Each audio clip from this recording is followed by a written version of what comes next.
Hello, hello out there, Internet land. We are starting our next exciting episode of Dungeons and Dragons Dark Sun. We're continuing our fucking ongoing episode of part 3 of episode 6. 7A, 6A, something like that, 7B. The epic 4-part series where they just get through a castle. I can't wait until part double D myself, but episode A, B, episode A, C, episode. Okay, so we went down this fork in the tunnel last week, so we're backing up and going. I swear we're not doing Undermountain. I swear. All right. On that note, I'll let the DM take over here and recap a little bit last time. I'm just waiting for Jesse to show up halfway through the recap, and you have to start over again. That's having deja vu. It's okay. Here. It happens. But as you can see, we're kind of doing a hybrid here with Roll20 tonight and doing a little bit of live. Life gets in the way of something sometimes, but not Dungeons and Dragons. Goddamn adulting will not stop our childish fantasy. Exactly. Here. So fuck that. We're gonna play it, and let's do it. Play the feud. Play the feud. So last time, you guys had worked your way through the secret passage up into the main part of the Undermountain. Marsh Deep Keep, where you discovered it was occupied by a clan of lizard folk. You guys had fought your way through what appeared to be the chieftain of the lizard folk and some of his champions and arcane archers. Were able to quell this room here. The door has been stone shifted over, I believe, by Jared. So the exit to the far west is now like you said. The door jamb has kind of been covered, so you can still see the door, but just like the outer ring is now like a rocky sort of membrane over it. Push. Hey, Rocky. Hey, and you guys are standing here, just kind of heavy breathing, calming down after the fight, kind of taking in your surroundings. I will say for tonight, Ragnar and the Skull Crushers just kind of chose a corner and started drinking. Yeah, pretty much. So he's not going to make it. Yeah, Jeremy's not going to be here today, so I will assume the role of Ragnar tonight. I'm not sure what his magic does, but we'll figure it out. I mean, we know his modus operandi. Yeah, he hits some with a hammer. D&D is all about improv, so here we are. Exactly. That being said, I will start with our regular social initiative here. Jesse just joined in too, by the way. Welcome, Jesse. We just started. Oh, no, me.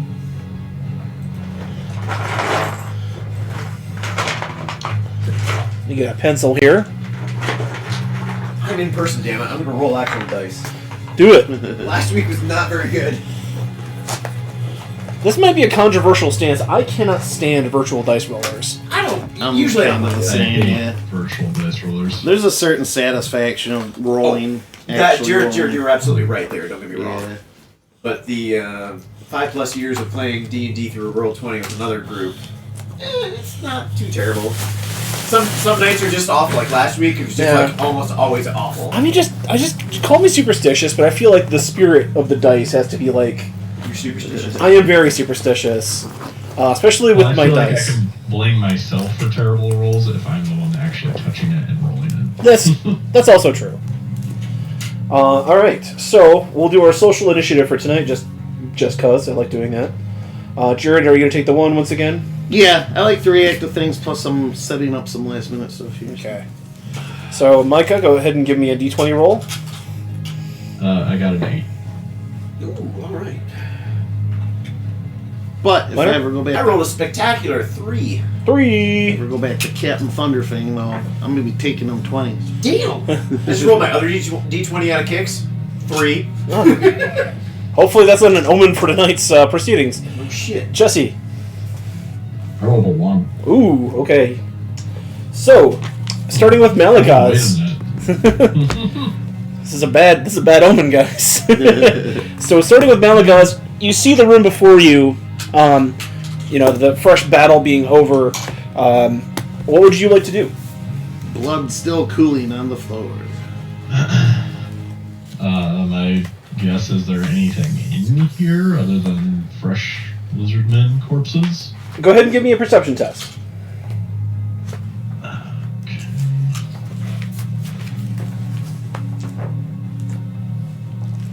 My damage dice rolled pretty good, an 8 and a 10. That's good. On a D10. That is a 25. Or no, 24. 24, you crack open the crates and see that they are filled with clay pots, filled with alcohol, like broy, some wine, various stolen goods, and other sort of like, I wouldn't say like splendid bits of food and whatnot, but obviously like spoils of war, stuff like that, and also like kind of like half rotted food, like old like bits of like dried flesh, some of it animal, some of it questionably humanoid, but obviously just sort of whatever offerings might be brought to the chieftain would reside in those two crates. Gotcha.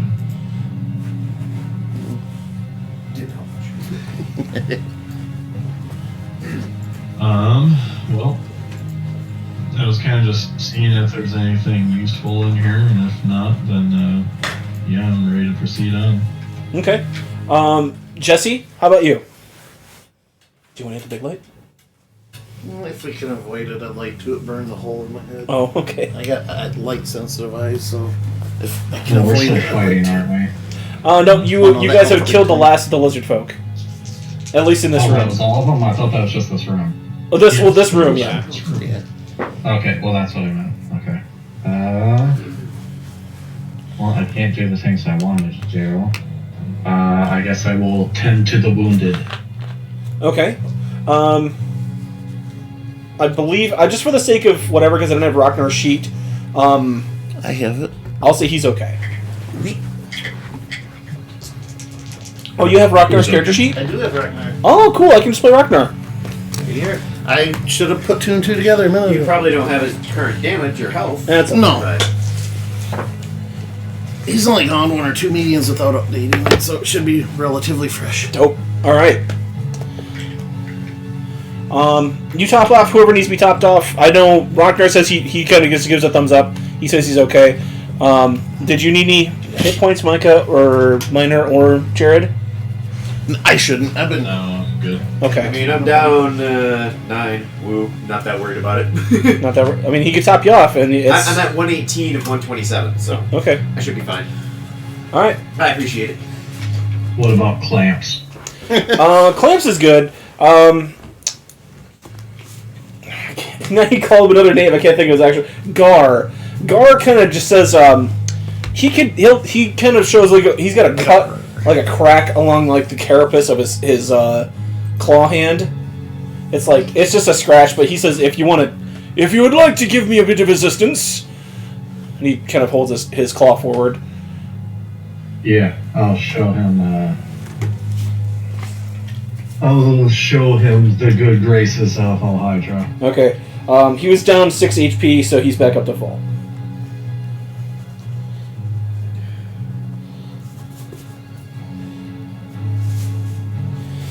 Jared and Minor. We're in this castle. We're trying to make our way To the first floor or out of it. to the first floor. That's right, because You guys started in the bottom of the dungeon, and now you're working your way back out. area, and then we're working our way up. Yep. We're trying to clear things out, though, too, right? That would be helpful.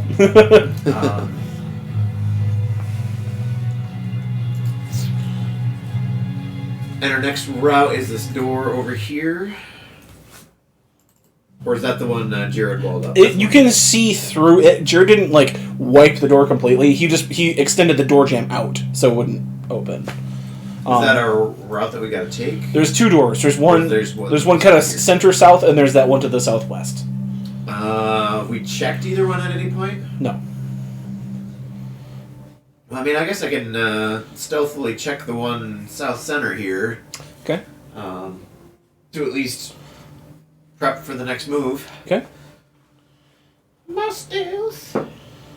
Those three in the corner are the henches, aren't they? Yeah, all the drow are henchmen. Okay, I thought so. I just wanted to make What's sure. 18 plus 15? So a 33. 33. Stealthily. Yes. As you're all looking, Minor is just gone from this dimension. He is in his own There's a private door wide universe. open and you didn't even hear it. I was gonna say you hear a sharp fart squeak noise, and you look, and he's just not there.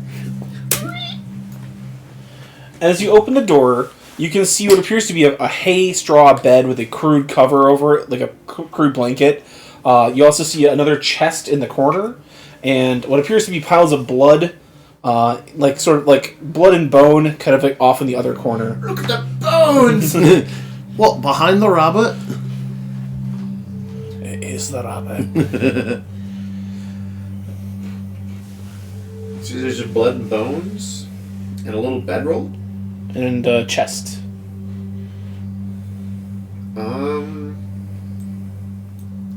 I'll inspect the chest first without touching it. Give me a dexterity saving throw. So without touching it. No, that's not what happened.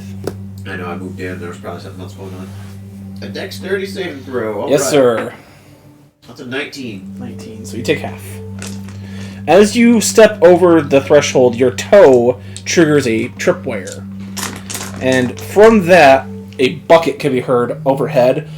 Gunk, and splash, a liquid just dumps over your shoulders and back. But the second the liquid hits your skin, it burns.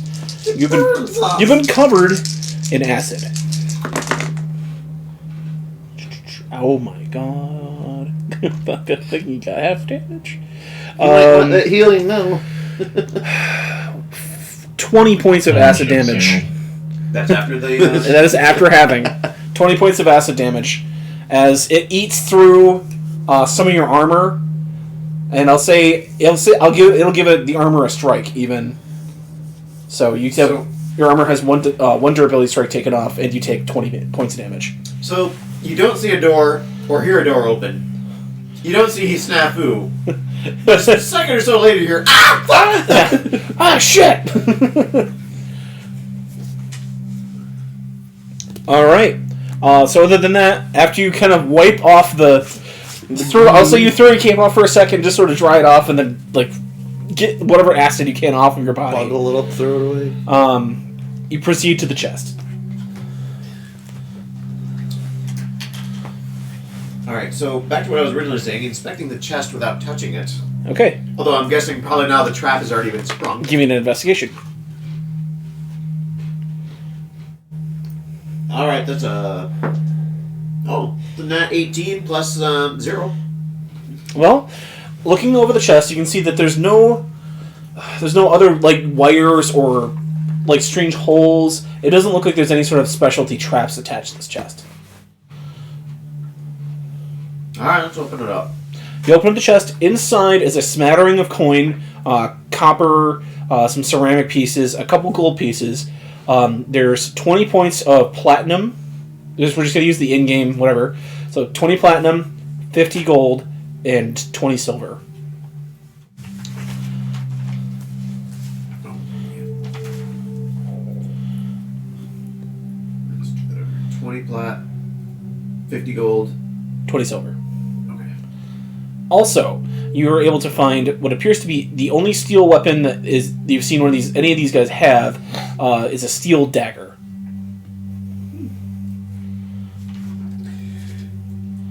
It may not be quite as good as my obsidian cutlery, but... When you touch the dagger, it is warm to the touch. And you also have a friend who can identify what that dagger is. It's true. Alrighty, yeah, he'll come out and be like, hey, so I got a nice warm dagger here. Nice warm day. I swear I didn't unsheath it from anywhere. You see Snafu just show covered in burns. Just red splotches on his skin all over his shoulders.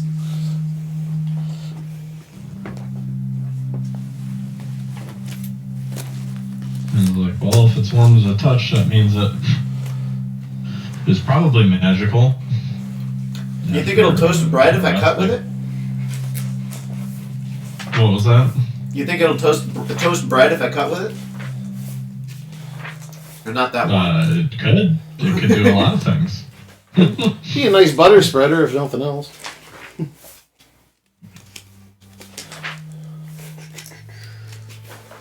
you have any idea what it does? I can after a short rest. Oh, okay. Okay. All right. Anybody got one of those heals that others were passing out? By chance? Oh, that ship sailed.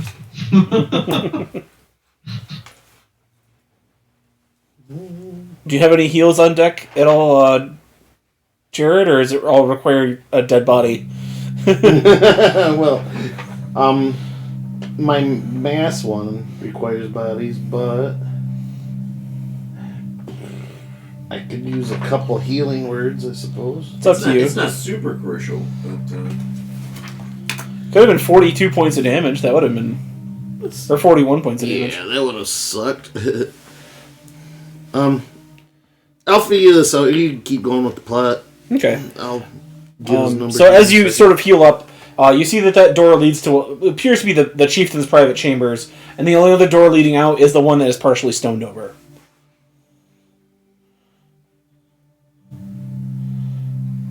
Let somebody walk through the next one first. Not healing weird. Healing word. Okay, plus spell casting modifier. You said you were down roughly 20, 25? Yeah, I'm down 29, technically. 29? Okay. I mean, it's not like I gotta be max. I'm usually in the back and not taking a lot of damage anyway. Right. Usually. Where the hell's my D4? There it is. Hiding behind 2 giant D20s. Yeah. There's a 3 and a 5, so 8, and a 4 and a 5, so 9. 8 and 9. 8 9, so 17. Right. There you go. That's all I'm giving you. I shall take it. Thank you. Give me some dead bodies and we'll talk. Okay. All right. Let's do math. There's only one door that lies ahead of you, party. Is it me on the initiative now, or? It's yeah. Or are we just open? It's open right now. Okay. Is there any way to see through the door? I know I jammed up the sides up a bit, but there's not. Is there a window or maybe a gap in the bottom? There's a gap in the bottom. No, because you raised it. You did like a whole thing. A whole thing outwards. Is it like a wooden door? Yeah. Okay. I guess for the moment I'll just kind of press my ear up to it and see if I can hear anything. Perception. Okay. On another note, I'll split that gold up with everybody, or that money I found. So that'll be. Do you want to see it and confirm the opening roll for the night for me? Nat 20. All right. 20. At the base of the floor, you see a pair of scaly feet. And you can assume, as you kind of hear, you can hear like a hissing sound. You assume that whatever is on the other side is probably doing the same thing as you, holding an ear up to the door. Okay. I'll just type in the gold to everyone in chat. So. Okay.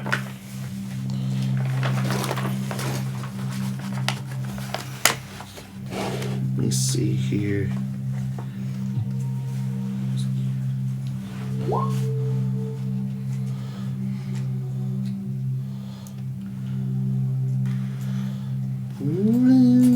Ragnar steps over and has his hammer like set, and he kind of asks, "Are we busting through this thing?" Would it be feasible for me to be able to cast plant growth? Let me reprint plant growth. Yeah.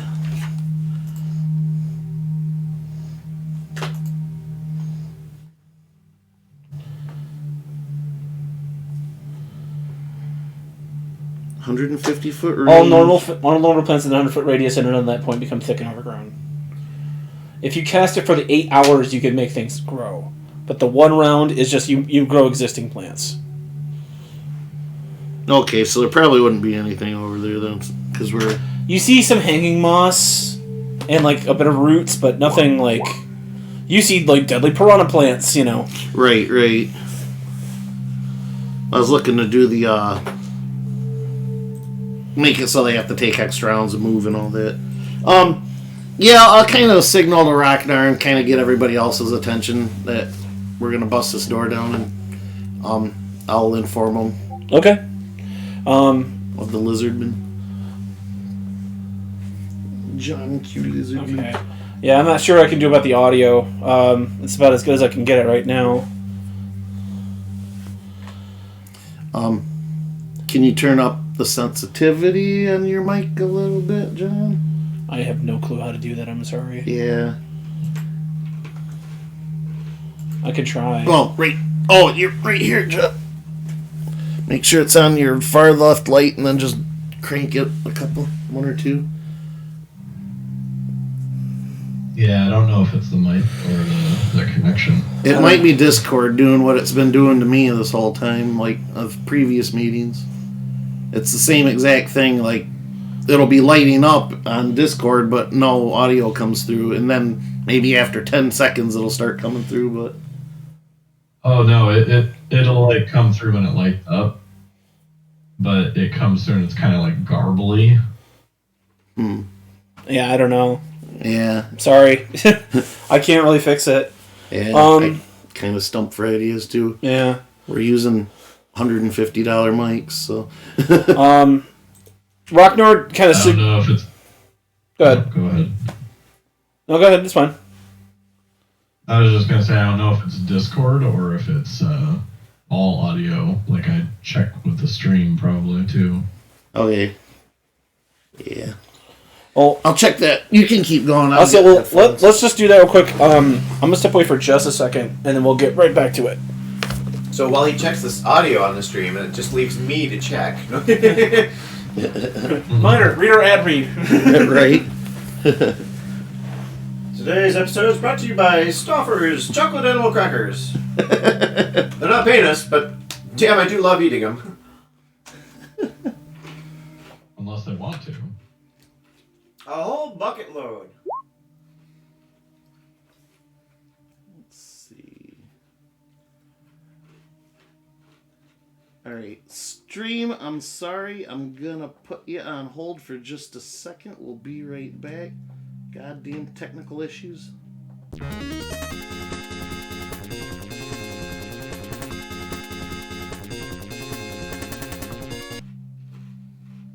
Yeah, I'm gonna leave it up just so I can see really quick. Y'all get to see the old Twitch channel. I'd say if you want, I could unmute the stream. I have got. Oh, do you? I have the stream up. I just haven't okay. muted. Go ahead, but be ready to kill it in case there's feedback. Right. But, yeah, unmute it. Blah, blah, blah, blah, blah, blah, blah, blah. Well, we can talk a bit. Yeah, unmute it. Blah, blah, blah, blah, blah, blah, blah, blah. The stream sounds good. Yeah, it must be Discord then. Is it still kind of sounding weird to you, Jess or Micah? Through Discord, yeah. Okay, maybe it's just Discord then. The stream sounds good.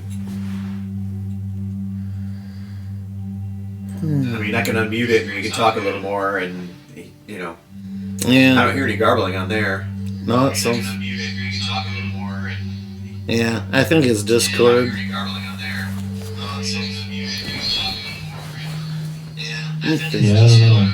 It hasn't done this previously when we did it, but... Let me try one other thing. I'm not entirely sure how well it will work, but it's worth a shot. Yeah, I mean, if it doesn't fix it, I mean, I can pretty much make out what you guys are saying. The important thing is if, you know, obviously other people watching can hear you. Okay, I might go silent for a minute, but I should come right back. Hold on. Okay.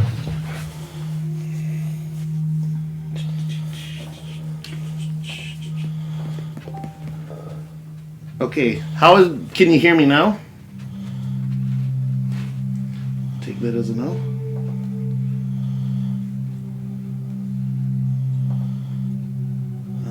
How do I unmute myself? Right click.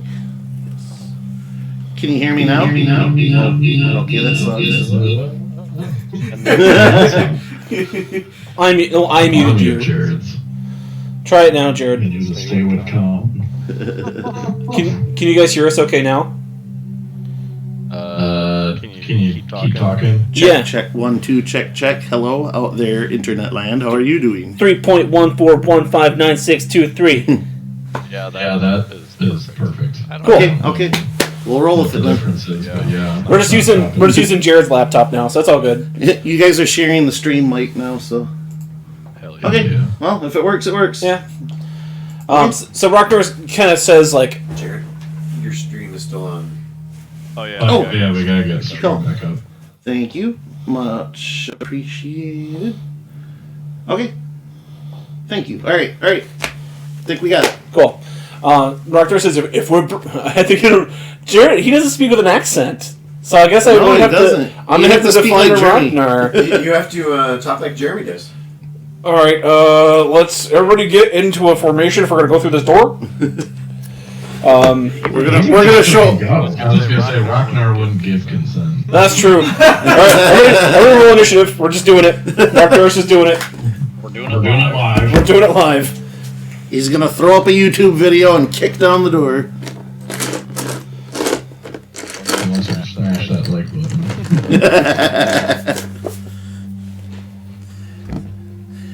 button. Before this all opens up, I'm gonna move back behind Snafu. Okay. I do not want to be. As he pulls up his hammer. This is the chance you have to Yes, do that. I'm going to so move your mini. Okay, I'm Yeah. totally doing that. I do not want to be the squishy healer on the front line. All right, Micah, what'd you get? Huh? Huh? For what? Initiative. Oh. Oh, Are we rolling initiative? Oh yeah, because you know there's somebody on the opposite side of the door, and Jeremy is just bossing through. Gotcha. Gotcha. Okay. Initiative, I got 15. 15. Okay. No, did I not update? God damn it. Minor. That is a 30. 30. I rolled a nat 20. So. Holy crap! Jesse. You can You can have it. 15. 15.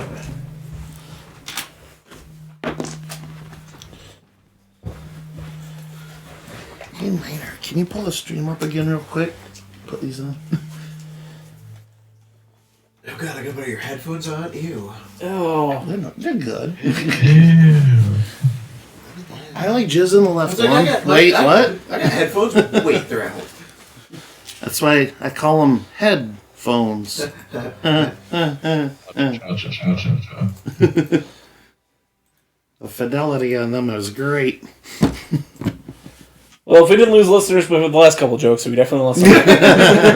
Oh, they come to expect that sort of thing from me anymore. Left and right. It doesn't matter. Just tell me how they sound like. If one of y'all want to speak a line or two. Jesse, give us your catchphrase. Horrific. Classic. Classic Jesse. Classic Jesse. Micah, say something more. He's just back saying that. I like to say things more than Jesse does. Good, bad. There we go. Yeah, I'm not sure. Hang on. I got a weird echo because I can hear you guys talking outside the headphones, but your delay on the stream throws me off. Oh, okay, gotcha. Alright. All right, I'm gonna give Jeremy the only surprise round here because it would make sense for him to have one. Yeah, absolutely. Jeremy charges through the door. Classic. He's gonna give me a strength check. It's gonna be a 10. So he doesn't break all the way through it. That might actually work to our advantage. I want to hold up and see how Jesse and Micah sound. Okay, that's fine. Like I said, everything's just... No, well, the reason being is now that I'm in the voice chat for Discord, they're coming directly through on my desktop audio, and that will make them sound way clearer, but if it's doubling up the recording from our mic, then I want to kill it. That's essentially what I'm looking for here. It might have been when Mike was talking earlier, but I'll just wait till their turn. Okay. So I can at least... This is a not to understand you guys thing, it's a stream thing, so you guys are coming through clear. Yeah, you guys are loud and clear for us. Yeah, So. no worries on your end. All right, as Rocknar busts through the wall, only his top half emerges out of the other side, and he's gonna swing a hammer strike on this first lizard folk here. It's gonna be a hit, and we'll do another attack. That's gonna be another hit. So 2 hits from Rocknar. 2d8 plus 10. Okay. Alright, so you hear, boom, and then thwack, thwack. And then you hear the screams and hisses of lizard men as they kind of go forward and try to extricate the barbaric melee fighter from the door. Then we go to regular turns. Minor, it is your turn. Alright, so I'm standing next to a torch of sort, right? Yes. I don't have any, well, I don't suppose I could just stick one arrow in it and get it flaming. Yeah, you can do that. I'll just do that. I don't know how long that would take, just to... I'll say a bonus action. Bonus so action? You would not be able to use a bonus action this turn. That's fine. I'll just do that real quick, and then I will shoot it. Number 2. So Okay. I shoot a... well, could I? I was just about to say, I thought Ragnar was plugging up the hole. Well, yeah, if it's only chest high, or if it's only... You can see around Ragnar a Right, but- bit. I'm going to give whoever's on the other side full cover, though. Ooh, good thing you said full cover. Because sharpshooter It ignores all the half cover. quarter. Yeah, Like three-quarter. half and 3/4. Yeah. So, okay. So I will not sharpshoot this one just to make sure I'm not hitting Jeremy. So I get my Jamie, if you're out there, I think I'm role-playing your character accurately. all right. So Okay. it's plus 12. Ooh, a 12 plus 12, so 24. That's you make the world's most impossible. If there was an audience, they would be cheering because it's like you get over Ragnar's shoulder, past his head, and into the upper body area of the opposing lizard folk. Is that just me like an extra D6 of damage for the fire? So did he curve the arrow? Is that it? Yeah, when he fired, he had to rotate the bow. So he had a clockwise rotation So on I the got arrow. 1d6 for the arrow, 1d6 for the fire, 2d6 for the sneak attack. Yep.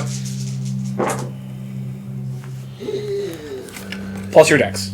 Yes. Dexterity.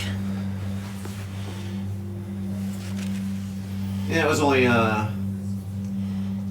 11 points of damage. Okay. Um, Damage is damage. And you said that was a bonus action for that, so I still have my other 2 attacks then. Huh? Well, that was your bonus action to light the arrow. Right. But that's what I'm saying. My regular attack action is 3 attacks. So No, that was your first attack of your 3. yeah. If you want to light your arrows for this turn, that's a bonus action. No, that's what I lit the arrow. That was my bonus action. I shot that arrow. I still Yeah. have 2 more attacks. Yes. Okay. Let's see how this one goes. 22. Hit. I'm waiting for that 1. Halfling luck. 9 piercing. 9 piercing, okay. And the last attack. Ooh. Oh, actually, that should hit 23. That's a hit. It was on it was on something else. It was on a 4 and it came back to an 11. Ragnar just feeling the arrows going past him, just goes fuck, and he's just trying to shove the guy back and get himself out, and he's moving so rapidly. You're trying to get around it. That's 10 more It's a piercing. very chaotic few seconds here. 10 more piercing. All right, That's why you get your son. Ragnar's actual turn. He's going to make another strength check. Okay. Ragnar goes, "Rah!" and he braces and pulls the door off the hinges. So he's wearing essentially like a hula hoop. He's like, I am the glory hole now. And he's going to tackle this dude here. He runs forward.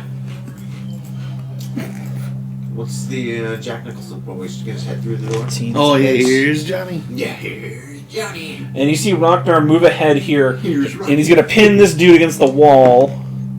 Whoa. I wasn't So, too far off about the glory 11. hole thing. Alright, so you see Ragnar has the door and his hammer, he's holding it with 2 hands straight forward, pressing this lizard folk against the wall. So the door is pushing his waist, and the hammer's pushing his arms and his neck kind of against the wall. And Ragnar's just like, go, go, go, go, go! That's the end of Ragnar's turn. We then go to Jesse, Micah, and the Lizard Folk champions. So I'm gonna have everybody give me another quick roll off. straight 20. Yeah. Everyone or just those? Whoever's in that ship. Contested, yeah. So I got 20 is 11. Just a straight D20 roll, Jesse. Yeah. Yeah, 11. 11. Micah?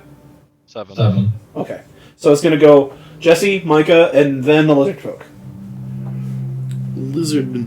Okay, I'm gonna try and do the listening game. Okay, yeah. All right. So I might be a little long. So Jesse, you're up first. No, you're cool.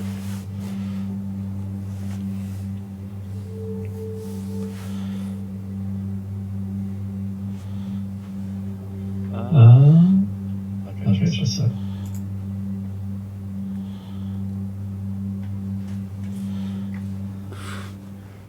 Jared, there is a little double. A little bit? Okay. Yeah. Well then.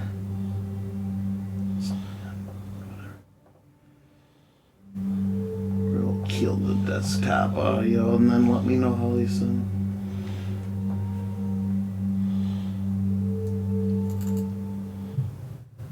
We're coming in great. Like the little talk. What seems like I'm talking quiet. I can hear it pretty damn well. I turned the sensitivity up a notch just so we wouldn't have. So I could try to capture on there a little bit better too. I'll swing at this lizard with drowned. All right, you have advantage because he's pinned by both waist and hands against the wall. So. Okay. Well, first swing. A 29. Hit. Second swing. 27. Hit and a hit.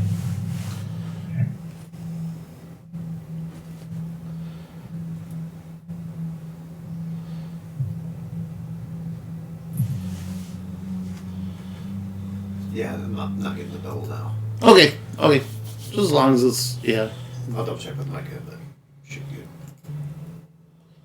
And now that you guys are in there, you can see a little bit further down into this room.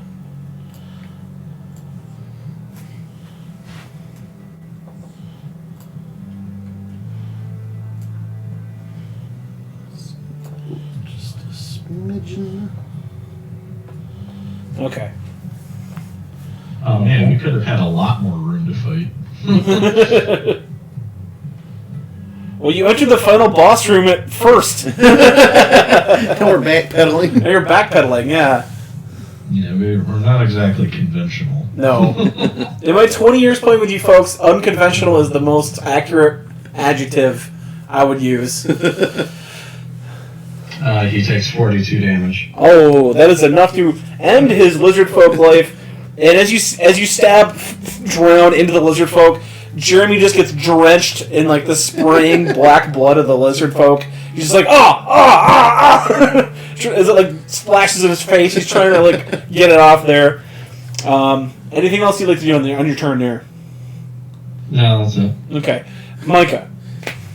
John's like, in 20 years of playing with you guys, I can't plan around your bullshit, so I bullshit around your plans. Yep. It's got to be done. So number 2's dead there. Yes. Okay. I guess I'll kind of take a step back this way. I'm just going to matter agitate number 1 there with a spear. Okay. It's one of the archers. He gets a 10. 18. All right. He is agitated. What we're looking for. And he hasn't been hit yet, right? Nope, these are all fresh. Okay. Yeah. No echo or double now. Okay, cool, thanks. They still kind of sound like they're out of speaker. Being picked Yeah, up, it's kind of like when you but you can still hear them. So. save a JPEG of a JPEG that's already been condensed. Like, Yeah. you just save it 100 times and yeah. Yeah, like I said, you can still hear them. So. Okay, good. As long as they're pretty understandable. Yeah. They're audible. Audibly, yeah. 28 force damage. Okay. What was weird is when John was talking about Jeremy getting the blood to the face. Yeah. I could see and hear a little muffled and then do the head shake, and I'm just like waiting for it, and I see it on the screen, and then I hear it in the headphones. That's weird. I'm like, All right. It is the champion's turn. Number I 2 was is closing my eyes dead. for a few seconds there, Number 3 here, Yeah. seeing what's going on, is going to move 1, 2, 3, 4, 5, 6. He's going to move in and take a defensive action. Number 1 is going to move up to you, Jesse. It's like real life lag. And he's going to use a multi-attack.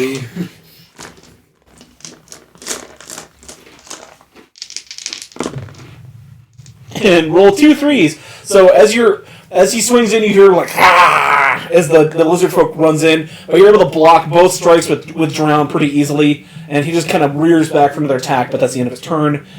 We then go to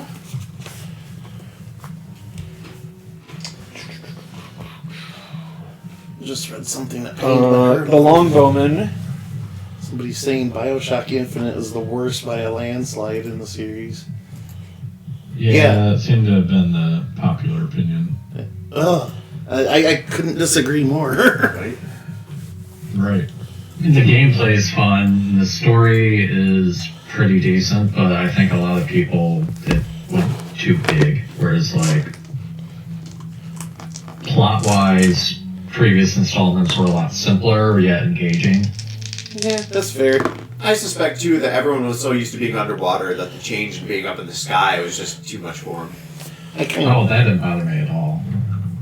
You see as 2 of the lizard folk archers kind of draw beads on Rocknar and go to fire. When he spins around to go block them, the door catches the arrows and kind of makeshift shield. So he's standing there with his door still around his waist. Is he getting a +1 to armor for having a handless shield? How adorable. Oh. All right. That's the end of his turn, Jared. Alright, from where I'm standing, I think I'm gonna throw me a firebolt at number 1. Okay. Keep it simple, like you guys said. 100 feet. Do this name to attack. It's gonna be a 1 that I rolled, so I'm just gonna go ahead and say I sit back and look pretty. 1 to attack. I rolled a 1 and I got a 9 bonus, so 10. If 1s aren't auto failures. My first roll, 20. My second roll, 1. Land of extremes tonight.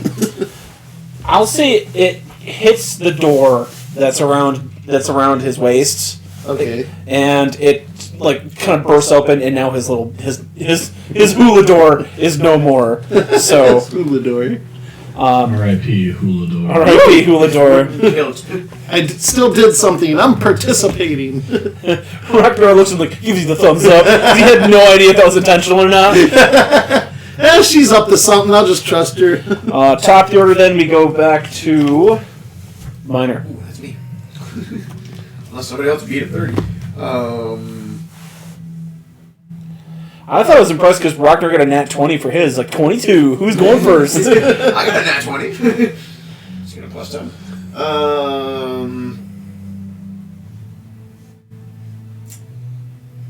Yeah, let's sharpshoot this little bitch right there, number 1. Okay. 22. 22 is a hit. He's standing next, So Brock came in the stream pretty much right when I booted it up, like he usually does. He's like, "Hey, I'm here, but I took NyQuil about 20 minutes ago, so I don't think I'm going to be able to stay here long." Well, we appreciate any time you can give us, Brock. Yeah. Alright, so He's been really sick the last couple of days. So. 12 plus 15. He's not just randomly chugging NyQuil. That's 27 piercing, John. To champion number 1? Or archer number 1? Whatever one's in the door right there. Champion number 1. Okay. I don't think I can see archer number 1, can I? He's a ways out. You could see him, but he's like... Oh, way down there. I didn't Yeah, no, champion number 1. okay. Second shot. Alright, second shot. Ooh! Jared. Oh yeah, there Nat it is. 20. Nat 20. Yeah. Alright. I wish I had my soundboard so I could play the Nat 20 alert. And you know what? I forgot to do my assassinate creatures that haven't acted yet. Well, I have advantage. That's what it was. Anyway. They weren't surprised, so there were no auto crits. Pew. He just has runes written down on here, and I don't have the Tasha's book PDF or anything on my phone, so I'm going to try to Google Uvar Rune 5e and see what these do. It's 21 piercing. The 21, okay, he is bloodied. I got one more shot here. I'll get that in a second. I can get it on D&D Beyond, John. Okay. Oh, it's a nat 19, so I'm sure that's a hit. Oh, yeah. No, he actually makes himself out of diamond between those two shots, so yeah. That's another 18 piercing. 18 piercing. Damn. When I turn that sharpshoot on, it's a bit more intense. He gets Boromired. He's like all ready to fight Jesse. He's just like, clang, you see him clang, clang, clang, like swinging his axe against the trident, and just like one in his armpit, like one in his solar plexus, one in his upper shoulder, and he's just like rapidly backing off and getting peppered with arrows. It is going to be Ragnar's turn. What crazy stuff is Ragnar going to do now? Ragnar. I did. I was trying to remember if I'm just going to try to finish this dude off. Flames. What is it you were trying to look for, John? Whatever Jeremy's giant runes did. Okay. What class is he? Fighter. Just to clear with you, make sure it's cool, John. I'm pretty sure I had my flame spirit out. Is it alright to put it on the board? Yeah. Or okay. Yeah. I'll put it somewhere inconsequential. Okay. That's 7. I don't want to highlight everything. Go away. Do you know what the martial archetype is? Nah, off the top of my head. Is it Rune Knight? Probably Rune Knight, yeah. Does he have it written? No. Oh, okay. Fair enough. Of course not. What's the hill rune? Is that what you're... He's got Uvar, Sky. I'm not sure. I can't read his handwriting. What's on? Maybe it says on this. Nope, this is his treasure card.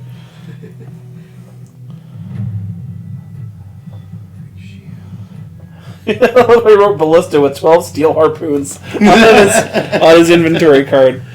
Okay. Gotta keep track of that shit. All right, Jeremy is actually able to finish off number 1 here. He takes and spins around the lizard folk, and then just upswings like a Thor swing to the jaw of the lizard folk. He just flies into the room, and then just hits the ground, and his head is spun like 180 degrees. He is just done for. Oh, was it Giant's Might? Is that what you were trying to look up? No, it's just he's got these different words. It's Giant's Might or Giant Smite? Giant's All right. After his turn, we then go to the triple turn of Micah, Jesse, and the champions. Starting with Jesse.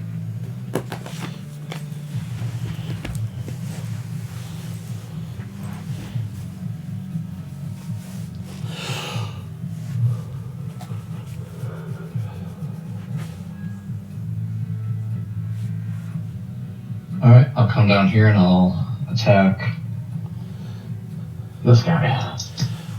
All right.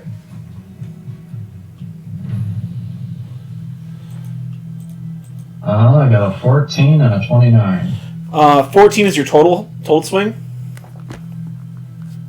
Yeah. That 14's a miss, but the other one's a hit. Okay.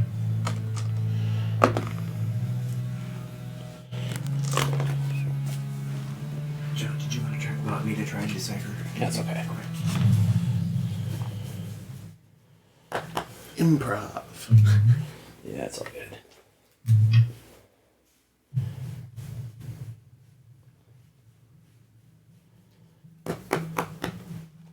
Damage. 24 damage, okay. And as you get closer, you hear a thunk, thunk. What all that noise? And you hear a large body moving close by.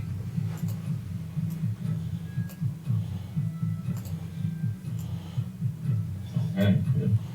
You can see beyond this wall is some kind of weird, looks like a a bonfire with some food hanging over it.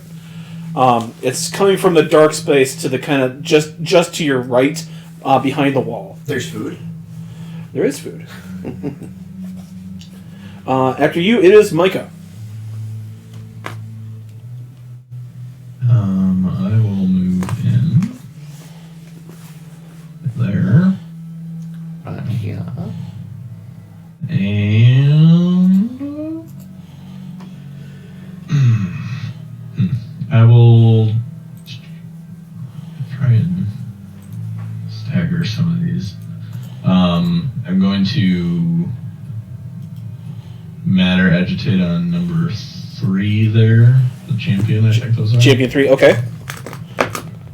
Net 12, that'll be a 15, so that's a fail. And has he been hit yet? No.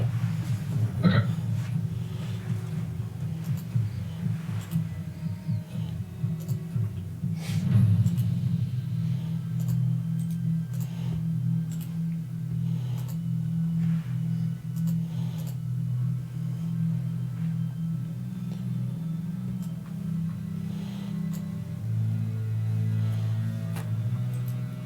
Uh, 34 force damage to him. 34, okay.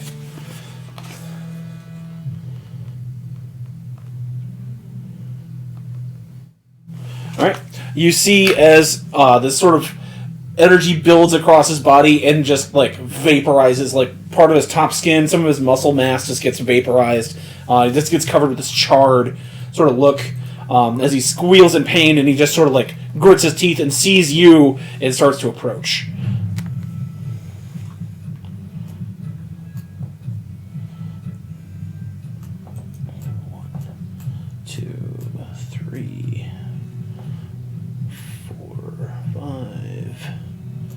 Six. He's going to take 2 swings at you, Micah. One is going to be a hit, one's a natural 7.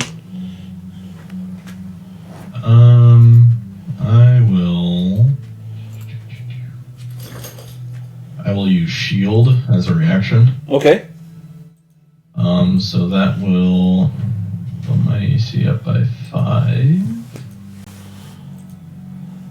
So, 23.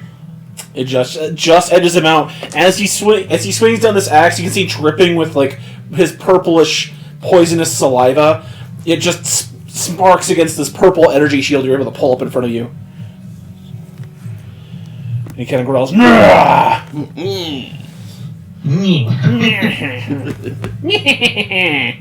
The other one is going to move. Oh, nope, he's the last champion, never mind. That's an archer. Okay.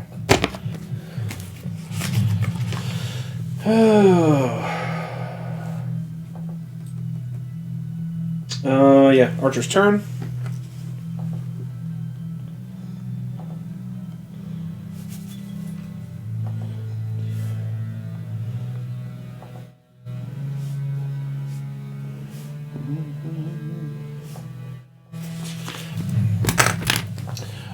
Number 2 is going to move here. Number 1, Jesse, is going to disengage. And you see him move 1, 2, 3, 4, 5. Actually, 6. He's going to get further back here. And you hear him tell somebody, "We have intruders! We need help!" And you hear this voice say, "Oh, intruders! More food!" As he begins to walk forward. The other archer is going to try to shoot Ragnar. Oh, fresh meat. Net 19.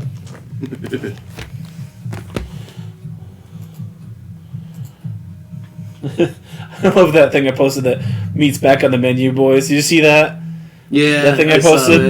It cuts to Star Trek. I laughed so hard at that. It cuts to Star Trek, and it's Scotty and him and Uhura are watching The Lord of the Rings. Oh yeah. And Scotty's like, the fact that they have menus infers that there's restaurants in Mordor. What's he gonna shoot at Jeremy? What's he gonna shoot? Not who's he gonna shoot? Yeah, let's do that one. That sounds fun. All right. He just passes. Okay, Jeremy is going to take...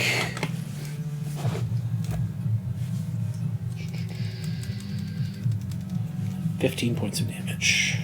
John, I think you'd really like the Glass Cannon podcast. They play Pathfinder.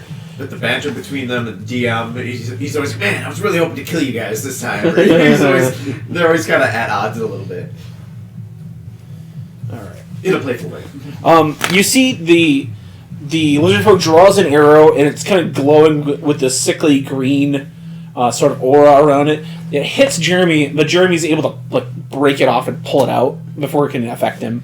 But yeah, he's got a line of blood going down his shoulder. After him, we go back to the top of the order. We go to you. Alright, that's one. Somebody's still in the doorway there. What's that, number 3? Number 3. The 3! It's gonna get peppered. Alright. Some sharp shooting. 24? Hit. And he is adjacent to an ally, so I get my sneak attack damage. Let's see. That's 27 piercing. Oh, crap. 27 points of piercing damage. Alright. A 22 to hit. Hit. Oops, I only get 4. It's still 5 plus. That's 20 piercing. Okay. Still alive? Still alive. And a nat 20. Not for long. Oh, and of course I roll a 1. So Land of Extremes 17 tonight. piercing. That's still enough. Oh, nice. As you're as he's like growling at Micah, you just aim one to the thigh, one to the other upper chest area. No, go for nipple, belly button. Okay. he turns and sees thwack, thwack, thwack. Snafu's in the back. Milk, lemonade around the corner touches me. And he just falls down with the most erect nipples that Athos has ever seen. There's some serious nipple piercings. That's what's going on there. Alright. But That's your arrows for the turn. Do you want to move forward or keep your position? If I can move my mouse. 2, 3, 4, 5. Yeah, I'll go right here. What the hell? That was good. Alright, Midas. Smile at the camera. he almost got that on camera. I'm sniping you. Jeremy's turn. Jeremy points at that lizard folk that just shot him. 1, 2, 3. Goofy shit. Alright, Midas, come on. Good boy. Come on. There you go. Yeah, boy. Grabs him by the head. Oh, Papas. Let me lay down over here, bud. Lay down over here. Yeah, I'll make it a D10. Lay down. You don't like it on the couch so much, so you can stay there. You see Jeremy run over and grab the lizard folk that shot him with that arrow, grabs him by the shoulder, grabs his head, and just shoves it into that burning torch. Says, "That's for shooting me with a fucking arrow!" And lizard folk is going to take about 12 points of damage. We got a burning headache. Alright. That was number 2.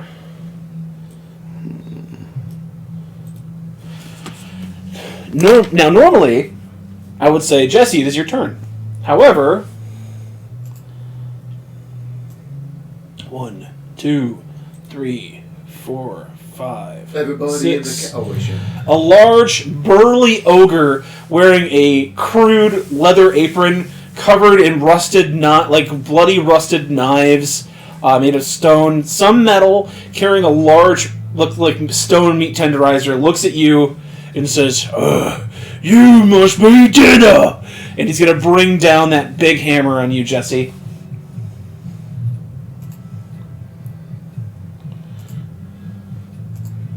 Does he have reach? Yes. Okay.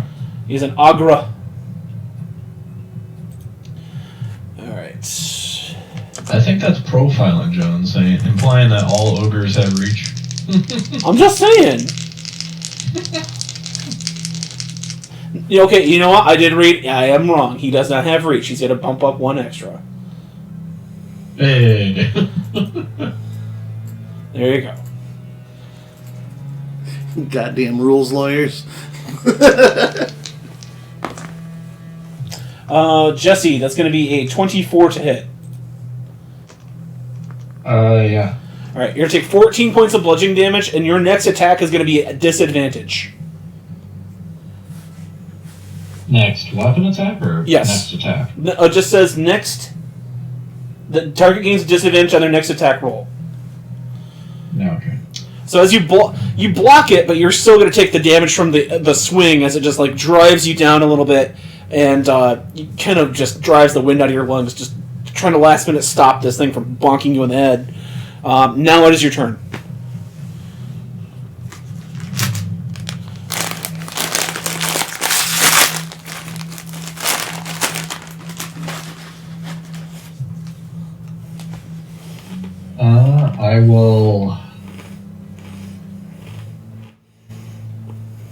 I will shield of faith myself, Okay. so I have a bonus to AC.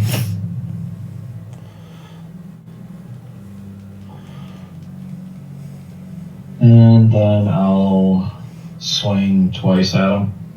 Okay, the first one's going to be a disadvantage. The second one's going to be normal. Okay. So first one at disadvantage.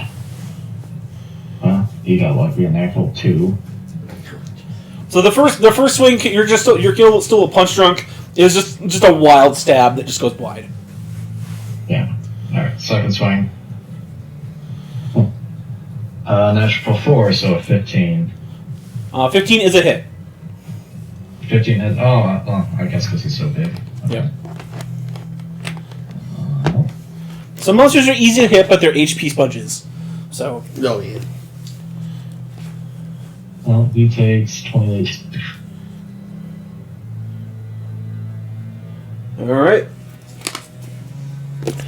You poke him in his blubberous belly, and you're able to get underneath his leather apron a bit, and it draws blood, and he just looks down, and he's like, "Oh, this food's a little feisty." Micah, your turn. Feisty. Let me see here. I'm imagining something like out of Fable with this guy. Like the Fable game line. He's the chicken chaser. Oi! That there chicken chaser. I'm getting like a less demonic. What's the guy from Diablo 1? The butcher. The butcher, yeah. Like a less demonic fresh butcher, meat, more like yeah. just an ogre-y. Yeah, it's got the apron. Yeah, that's why I was saying more meat for the table. Meat for the table. Fresh meat. Instead of a cleaver, he's got a club or a hammer or whatever. He's got a stone cleaver, but he's not like it's not the most accurate cooking utensil.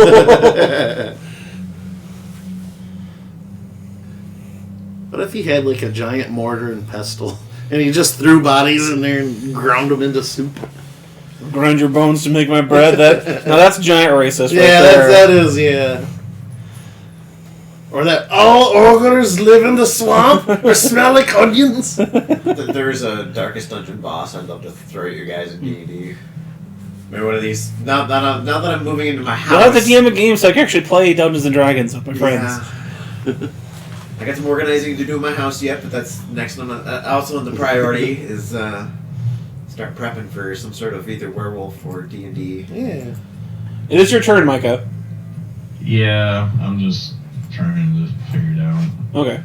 Remember, you can always do a 1 to whatever shot just to get a feel for it. Well, that was kind of my idea, was do a Darkest Dungeon type setting, just like, okay, make some random characters, here's a one shot we're going to do, and then... You could even set it in the real world too, if it makes it that much easier. It just somehow through like some secret organization or some secret society, maybe somebody found out some magic. Like that's what Lamentation of the Flame Princess does. It takes place in the real world, but just like all the wizards are like the witches that they burned back in like the witch trials.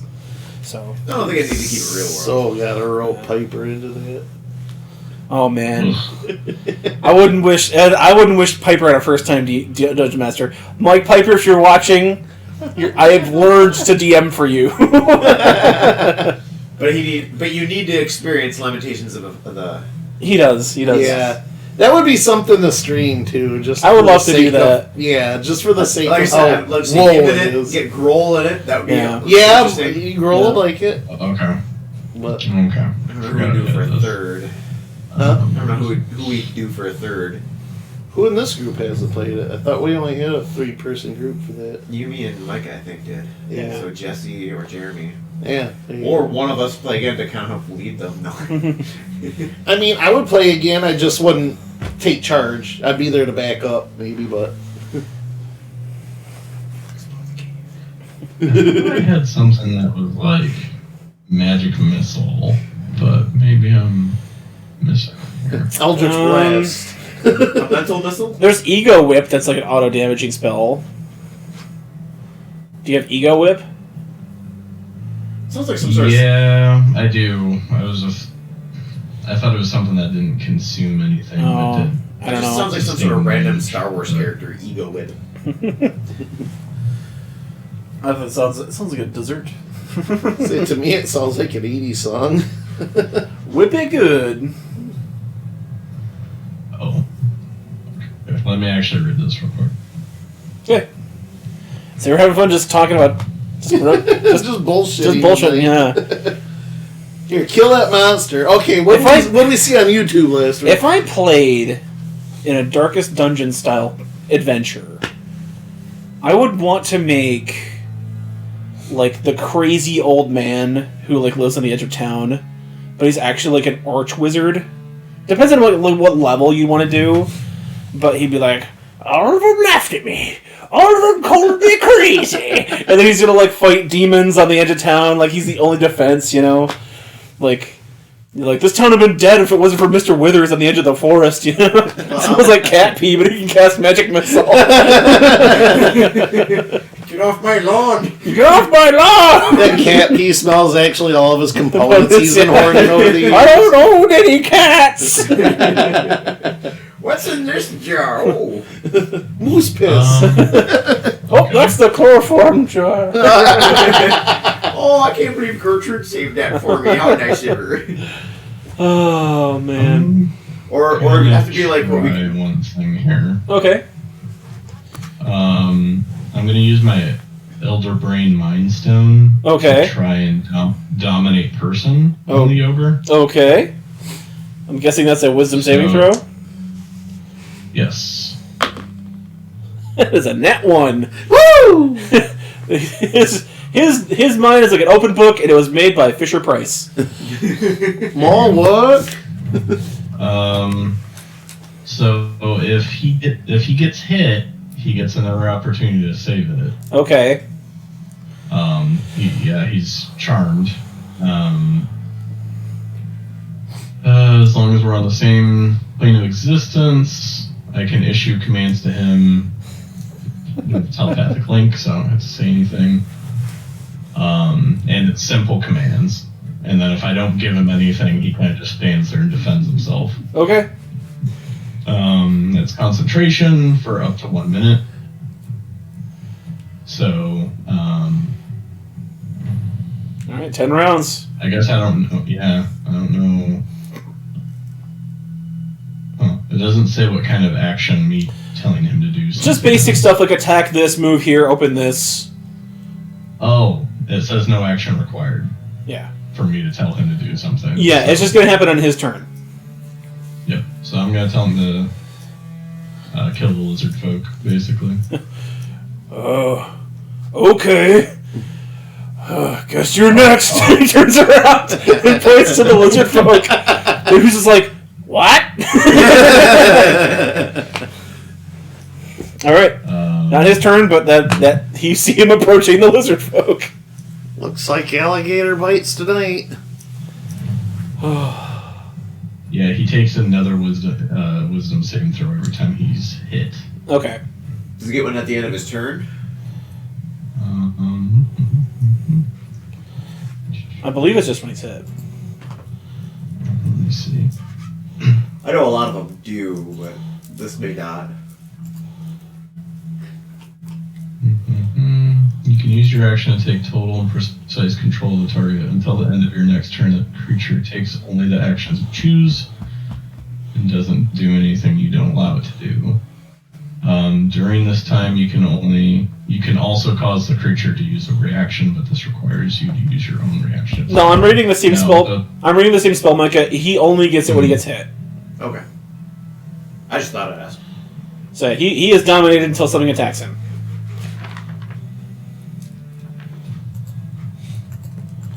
Was there anything else you want to do on your turn? Nope. I'm fine where I'm at. Okay. After your domination of the ogre begins, you hear, Jesse, next to you, you hear a sort of a rumbling sound, and out of this door says, "What is this racket?" And as a unarmored lizard folk champion walks out of what appears to be a private little cell, and you see him kind of seeing what's going on, and you see him rapidly slam the door back shut, and you hear him rapidly putting on pieces of armor and gear. Shit. He came out nude. I was mid-wank, damn it. Same thing with this one here, but he doesn't go back in. He is armored for combat, and he's going to move out 1, 2, 3, 4, 5, and he's going to say, "Let's get him, Cookie!" And he's going to face you. I'm going to put a 5 on him here. He's going to take a swing. Swing and a miss. He takes his wide swing. You hear him coming. You're just able to block that incoming axe strike, Jesse. All right, and after them, we then go to the bowman. This one's going to try to break out of Jeremy's hold here. Gets a nat 1. Absolutely fails.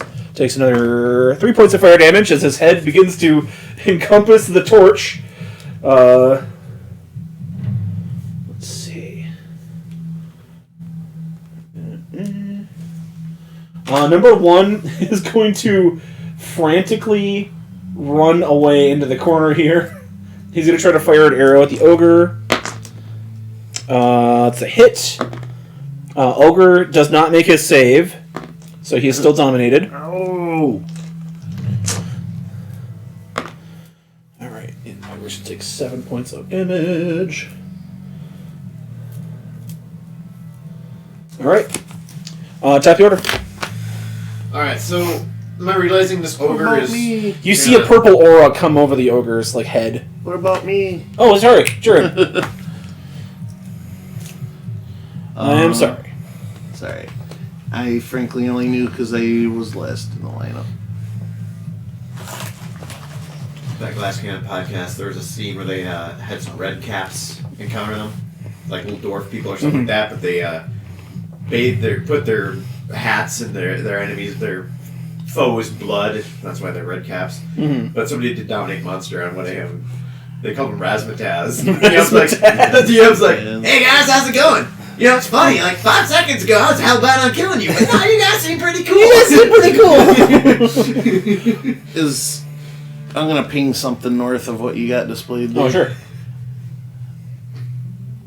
I'm looking at mine. Oh, you look yours. Okay. Is that a wall or an open path?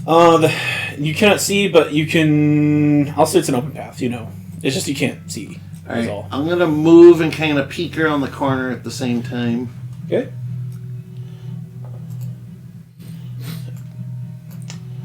Hey, roll 20. My reveal areas does not want to work the first time I use it. Fix it. You see it extends kind of back into a walkway. Goes around what appears to be a staircase that's right here. Is that a table? It is a table, yes. Okay. Down by the ogre there, number 5, the one that Jesse's running along with, I'll just lob a firebolt at that. Okay. Way better than the 1. How about a 21? Hit. Alright. Try to get them all crispied up for the ogre. Yeah, for real. Yeah, and Pathfinder Dominate Monster lasts like for hours. So they got this guy, he's just like kind of... Oh, dang. And when it ends, they're like, "Oh, cast me again." 17, 24, 31 fire damage. Nice. I rolled all upper half numbers and I have that flame spirit boosting me. So 31, you said? Yes. You rolled booby numbers? And then I will command my flame spirit to teleport us if any attacks come in. Okay. Now top order. I'm going to put my barrel. That's all good. No, if I had... I'm picturing like a little gnome, like a little crazy gnome Razzmatazz. I'm picturing more of like a... Bobcat Goldthwait. Like, you guys are really cool, man! He's got a little better voice than I can do of it, but yeah, this was kind of. Is he like a little Charlie Day? Charlie Kelly? Alright, so I realize Ogre is probably not against us. Yeah, you see an obvious. Moment. You see, Micah's hand go up, and then like the purple aura kind of encompass the ogre's head, and then he starts acting weird. So I see. That would be kind of cool and kind of funny, but I don't want to take away what Jeremy. I was picturing if Jeremy's got this other one in his hands. If I do a pushing attack, just knock him out of his hands. But no, I'm not going to do that. You see Jeremy getting ready to start like bam, Right, bam, bam. I figured Rocknar's got this in hand. Literally. Yeah. And figuratively. So I guess the only option here is number 5. Fisticuffs. Number 5, here we come with some sharpshooting. Get him, Legolas, get him! Oh man, I've been rolling amazing tonight now. 24. Hit. It's next to an ally, so I get my sneak damage. And that's not as good of a roll. 5, 6, 7. 22 piercing. 22 piercing. Attack number 2. Ooh. But a 5. Nope. Actually, it would have been a 12. That was a nat 5, but 12. Yeah, I figured 12. Yep. Alright. Switch this dice for this. Well, that's stuck in the corner. God damn it. There we go. How about a 15? Oh, 15 hits? Nice. No, 15? Flat 15? Yeah, No, well, sorry. yeah, it was a... I thought it was a nat 15. No, Sorry. it was 8 on the die, plus 7, so 15. Sorry. Okay. You can roll on the table. You don't have to roll on the couch. I'll get my little die tray. Okay. Come on in. The table's fine. Table's fine. All right. We'll table that discussion later. Jeremy. First head slam. Hit. Second head slam. Miss. How do you miss a head slam? I'm not sure. Rocknar found a way.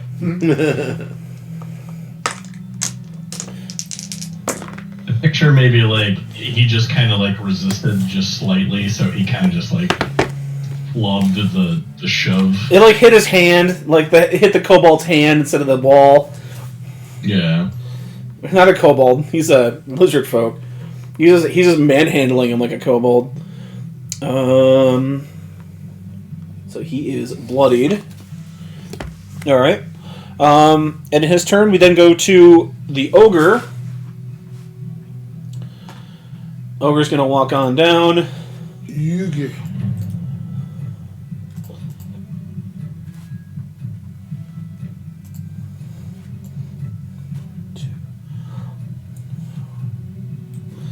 6. You see him walk kind of back into the kitchen, and the lizard folk is in the corner, like with his bow and arrow, kind of like rapidly pulling up another arrow. And you see the ogre pull out this long, like 6-foot javelin from the skewer on his back, like, we're making shish kebabs, and throws it at the little lizard folk guy there. That's gonna be a hit. So, is he making shish kobolds? Nice. Nice. He's not a kobold. Close enough. Don't steal my thunder. Not enough to quite kill him. So he literally does get like shunk through the chest, and you see the lizard folk like trying to pull it out. He's still alive. He's got a few HP left, but he is obviously very bad off. And the ogre just continuing to like the shadow overcoming the small lizard folk in the corner. All right. We then go to top of the order in this little turn here, Jesse. kind of like the one South Park episode where the guy's guts blow up and he's just sitting there trying to scoop them back in his body. Pretty much. Laugh. But I hear that happened in World War II a few times. Oh, I'm sure. That's probably what it was referencing. This dude right in front of me, number 5, is getting drowned. Okay. If I'm not mistaken, I think it was the episode where it was the Civil War reenactments that they were doing. So. It's like, pardon me, sir, do you know how to swim? Because you're about to drown. He's like, yeah, I'm actually an avid... War garble! Giant painting penis. I got a natural 19 and natural 14. God's wing. The 14... Oh, the natural 14. Yeah, both hit. Yeah. Giant painting penis. I just imagine he shoots like a high beam of like pressurized water, like those giant lobsters in Elden Ring. It's just like a laser precise like jet of water. Super soaker. Yeah, pretty much. Squirtle, use water gun. No, there's like in the swamps in Elden Ring, there's these asshole giant lobsters. They're like they'll 36. How much? 36 total. 36 total. Okay.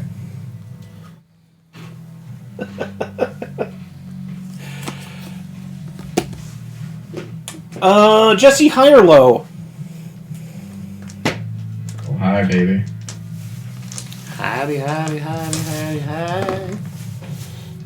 92. As you thrust back, number 5. Oh, I keep wanting to do it on the TV. As you thrust forward, number 5 flies back and into the room with number 4.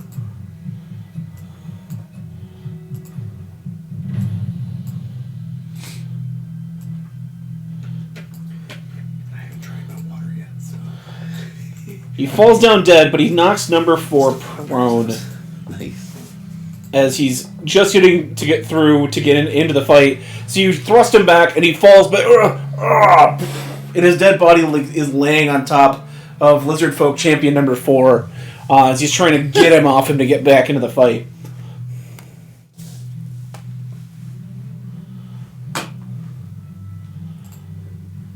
Anything else you want to do on this turn? No, I'm good right here. Okay. Micah.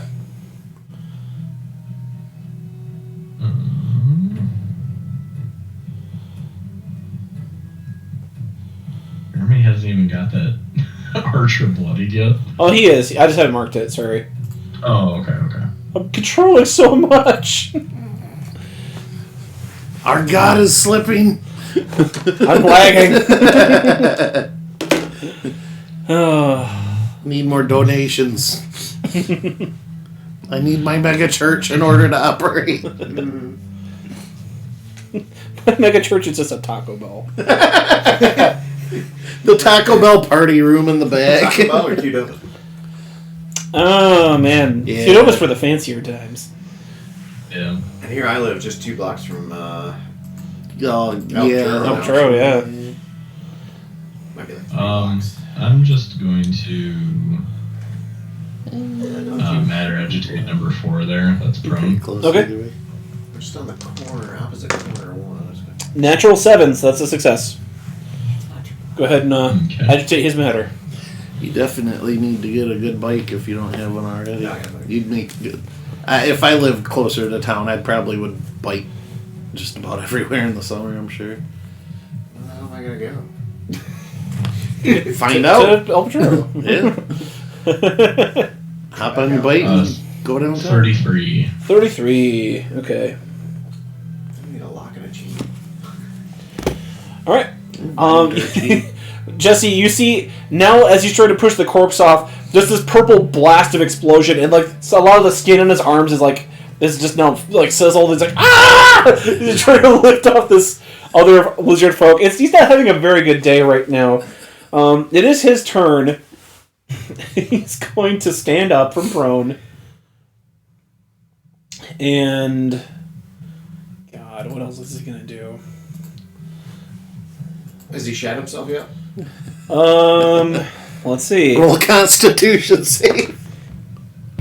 Natural 4. His britches are shat. Loincloth. Let's just say it's a good thing that the bottom of his room is covered in hay. He's going to rush out and try to attack you, Jesse. Nat 1. Overswings the first one. And 18. Ooh, not because of Shield of Faith. Alright. So he just kind of bounces off your golden faith shield there. Alright. After him, it is the lizard bowman. He's going to try to escape Jeremy's grasp once again. Nope, that's a 5. Alright.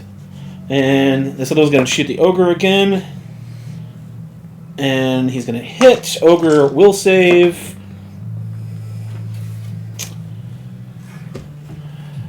Does not make the save again. Oh man, dominating person in that ogre was a good idea. He's just hungry. But he still is going to take damage.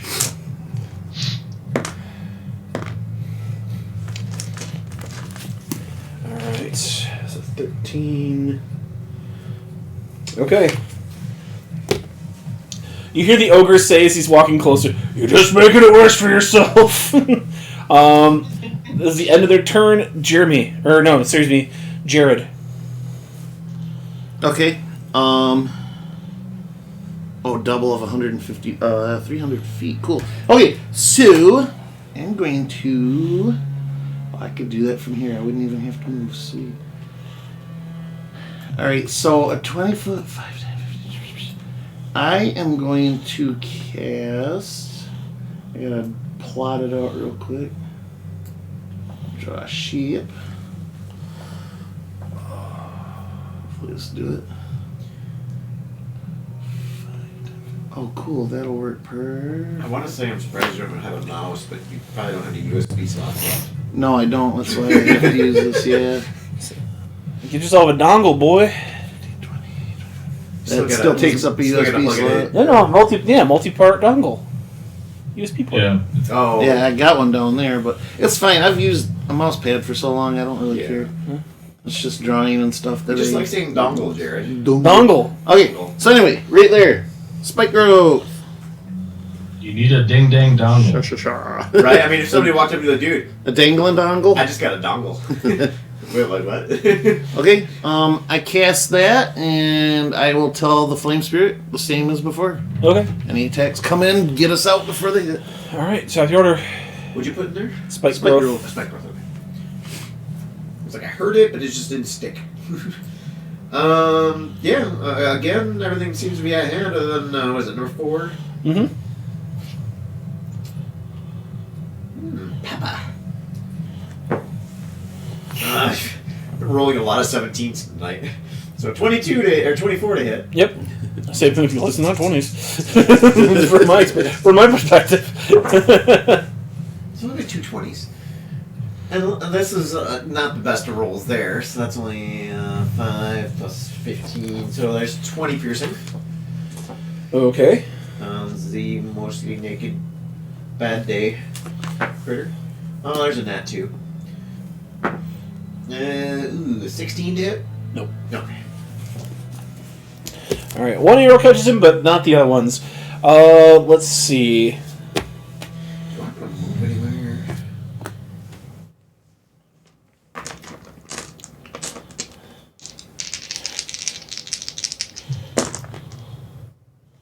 Two hits.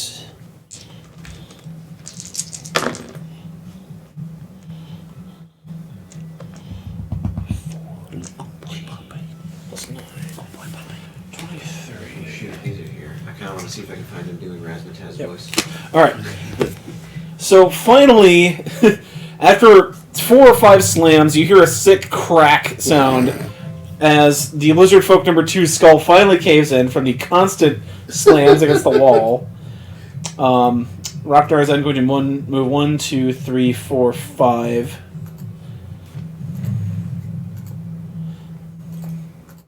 And help flank with the number 4 here. It is going to be then the ogre's turn. 1, 2, 3.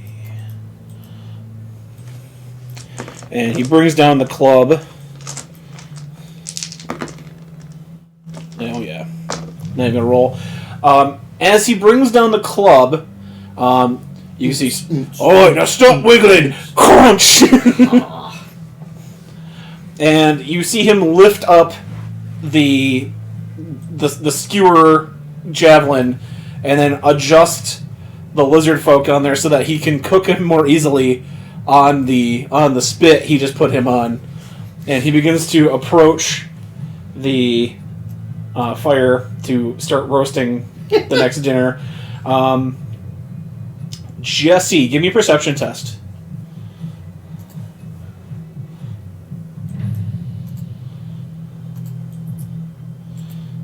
24.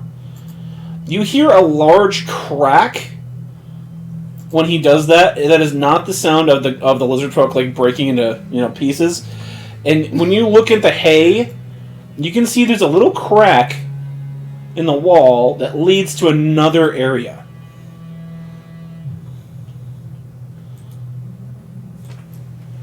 But you can't see past the small opening in the wall in the tunnel that leads into another small bit of worked stone. In this little cell right here? No, if you go down, look south of the hay pile. South of the ogre? South of the ogre. Oh, okay. You see another bit of worked stone through that crack. Way over here? That's what you get a moment's glance, and that's what you catch with that 24. Got it. All right, and in his turn, we then go to yours.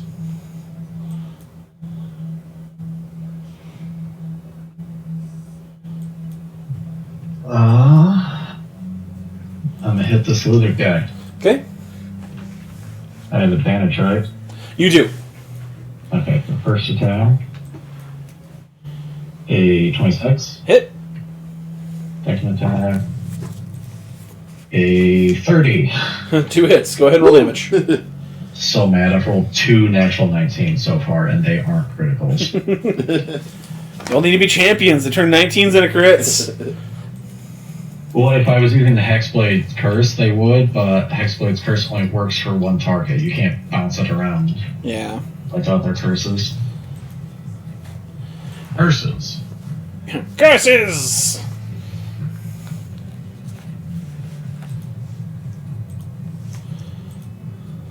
Okay, well, he takes a whopping 42 damage. Alright, how do you want to end number 4's pitiful existence? I'm gonna pick him up and skewer him. Alright, you kind of angle down, and now he like turns for a second to split attention with Jeremy, who just walked up. You can use that distraction to lower and skewer up and in with Drown, and then you just chuck him right into the pit of spikes next to you, and he just gets impaled on all the sharp stone spikes that have protruded from the ground.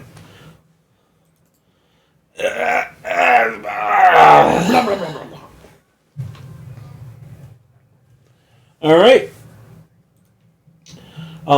As things kind of calm down a bit, you start to smell the cooking smell of roasting lizard folk, kind of wafting from the south. Snafu licking his lips over here. Lizard. But I know he's not using the right spices. Ah! It's mixing with that ogre BO. Mikey, you do realize you only have about 30 seconds left of your mind control of this ogre? Okay. Is it kind of just free combat right now, or no? Yeah. It's a free for all. What is the spike? Is it a spike pit, or is it like a thorn wall, or what? It's That jerk. it's still flat ground, but the ground is all churned up into spikes and stuff. It's difficult terrain, and you'll be taking damage if you pass through. Can it. you just drop it? I can, but Or do we want to lure him out? And I would say make you him use could it first? drop the dominate on the ogre and have him come wandering back out into it. That was kind of my plan. I'm gonna tell him to, because fairly simple. Jump into this spot right here. Okay! Or body slam, more specifically. Well, he got a 3 for his jump, so that's basically what he does. He belly flops. Alright, so he takes damage, he gets the save. What's the DC? 18. Still doesn't make it. This hurts. Man, this is some sharp rock.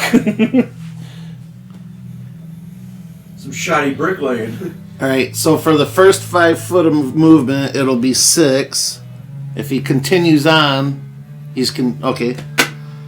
To another 5 for 10 foot. So 11 for 10 feet. Okay. If that's all he's going. I mean, for right now. Okay. Just let me know how many more he moves. So he can take a roll each damage? Every 5 foot Every he time he moves. takes damage? He stands up. Yeah. Alright, I did it! Yeah, if he stands, he's alright, but... You can dance if you want to. I should go check on the food. And he walks back over. 5... Yeah, 2. That'll be another 9 total to move 10 foot back out. Okay. You guys like mustard seed? There's more lizard laying out here. Oh! You realize he does only listen to Micah. I don't know if Snafu wants to sneak in there and get some critical shots before this all starts to go down, but... I'm literally going to just tell him to, come back. Okay! God, there's more lizard meat out here. 2, 3. Still fails. That's 7 more for 10 foot. Okay. He's bloodied. Now, Look, I'm gonna burn this food if you keep interrupting me. What do you want? I hate to spoil the fun, but does it... If you give them a command that would knowingly put them in harm's way... He can't see the spikes. They're camouflaged. That's the whole reason why I'm allowing this, is because they are camouflaged. He could probably make a perception roll to get around that, but it's At this point, it's discretion. not deathly... He's not in danger of dying, so he probably doesn't care. He's basically walking on Lego this whole time. He's getting foul. Yeah, you can tell that these aren't really hurting him that much. He is soaking up a lot of these little hits. It was meant to slow him down. I'll say, Mikey, you got like 1 turn left of command.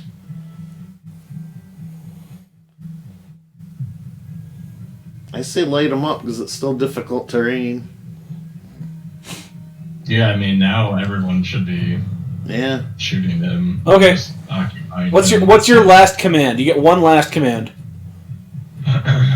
Run to the back to the cave. Row. Show us your Row glories, buddy. his weapons back here.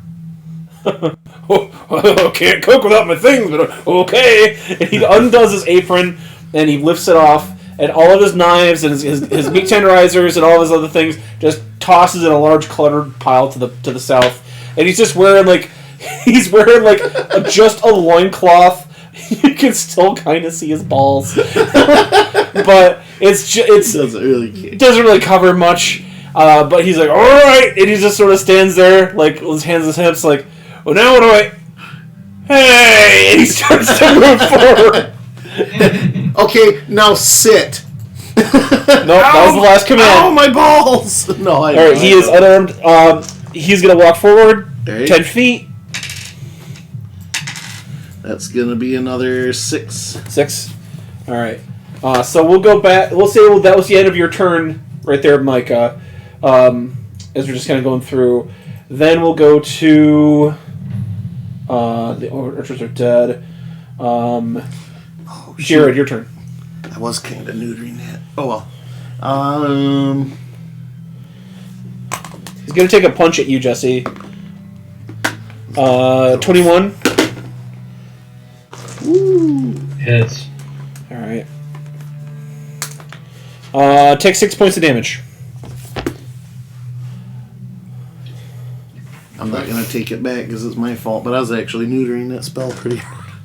Well, how much damage was it supposed to be? I was only giving them for 5 foot. It's 2d4 per 5 foot. I was just rolling 2d4 period, but I'm not gonna take that. I'll just double it. Lesson learned. So yeah, he's never mind. He's really fucked up.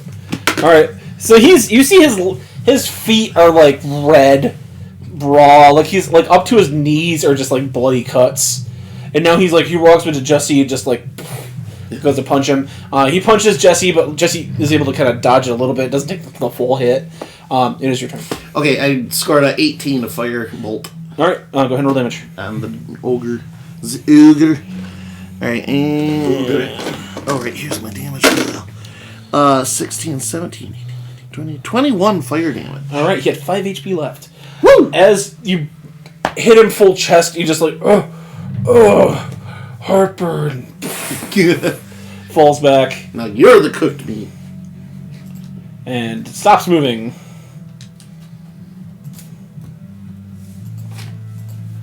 All right. Ogres aren't that tasty. There's too much fat, but we can make some soap.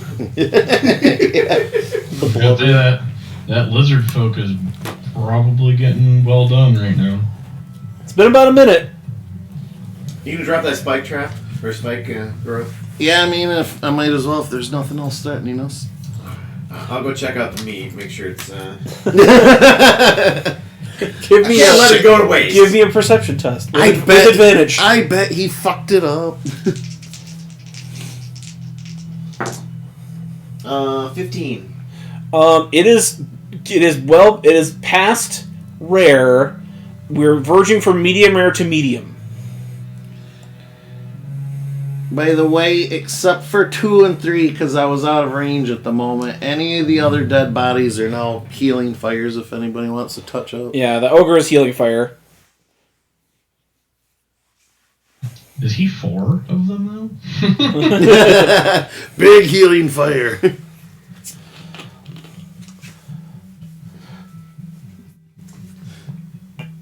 The bigger they are, that means they have bigger guts. Souls Rip and tear. Souls aren't technically larger or smaller. They're all uniform size.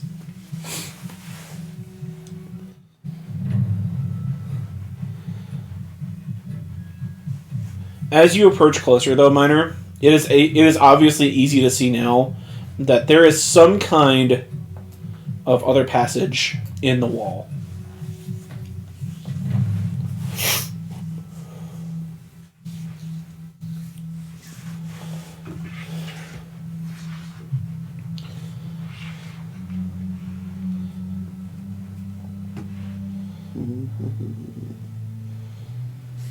I mean, I'm gonna save as much of this meat as I can, I guess. You said it's going from medium rare. It's just medium? cooked, yes. Okay.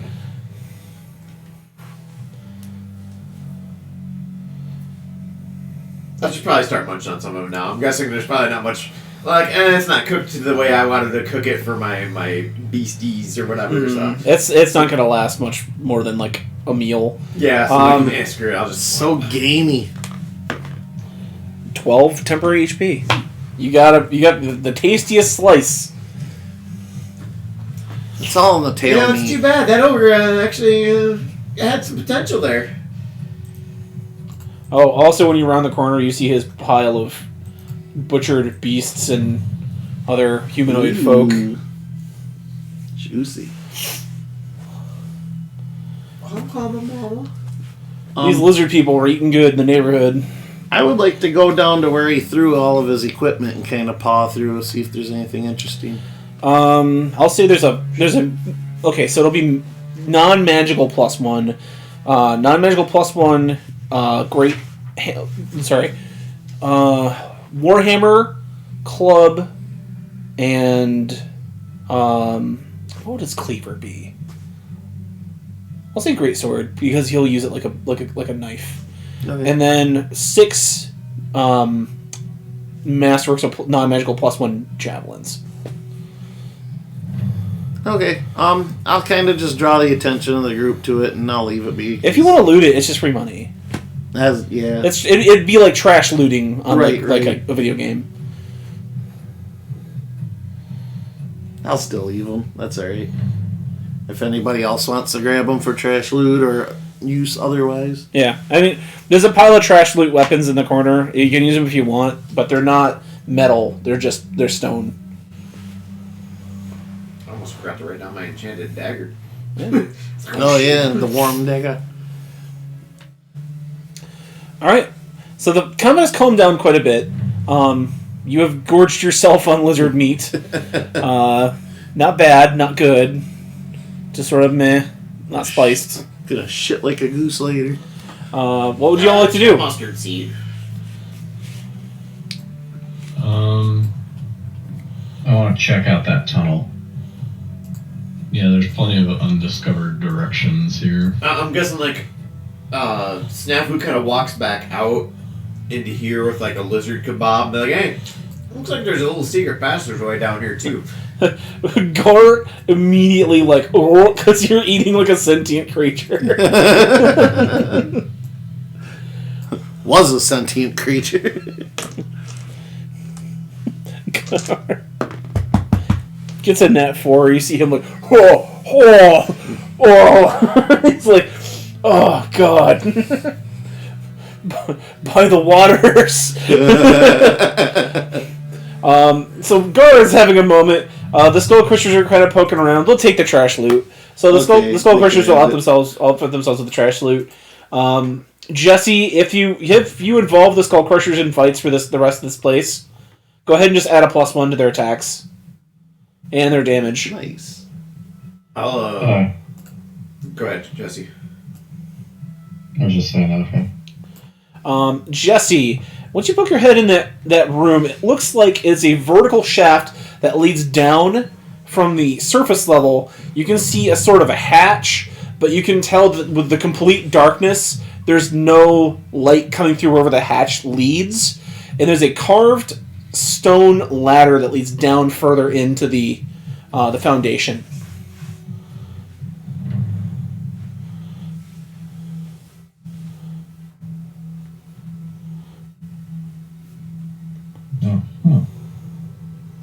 Well, who wants to go first? To be honest, I thought we were making our way up and out.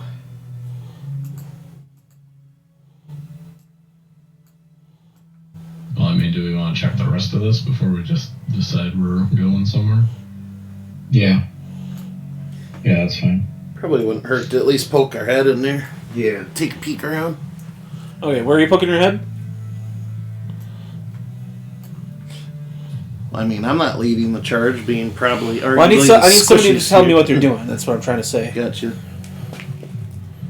What's all this up here, John? Like, kind You want to explore that area? of... just to see, like, is it any doors or, what's going on? Sure.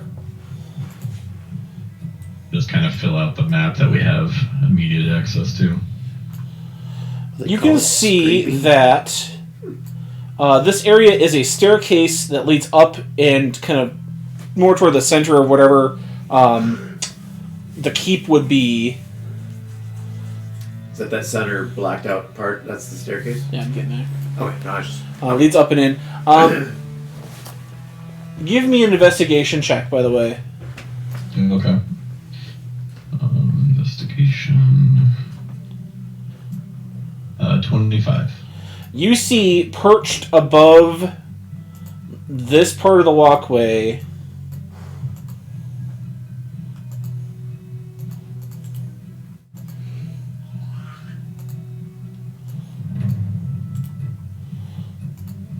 two gray oozes just kind of chilling out.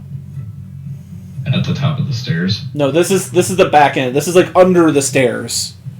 Oh, okay. But they're not moving. But they look like when you play like Dark Souls, how like sometimes oozes will just like chill until something's right underneath them. Yeah. You can tell see them like gooping. Yeah, you can see them just waiting for something. Hey, Rocknar. No, those are gelatinous cubes. Yeah, Rockner just gives you the finger. You see Rockner walk back with another set of like lizard meat. Eating it. Rockner's eating it too? It's just terrible.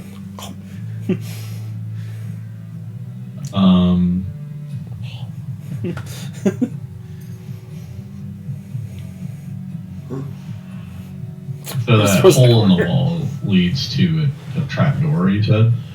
Vertically, it leads to a trapdoor. If you go up, it leads to like what appears to be a wooden trapdoor. If it goes down, it leads further in. You can see like a sort of a landing if you hold a light out. There's a bit of stone, probably about 20 feet down. So we're currently in the keep? Yes, you're in the basement of the keep. Oh, okay. Are we still on the same level where that? I mean, we had to climb up and out of the water. We're still on that same level. So is this going back down to like the level of the water?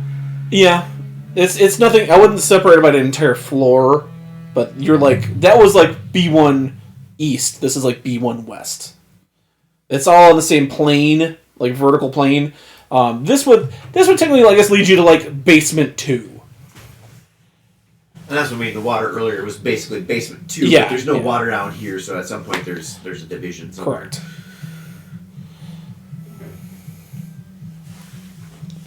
I could make water. So could Jesse now.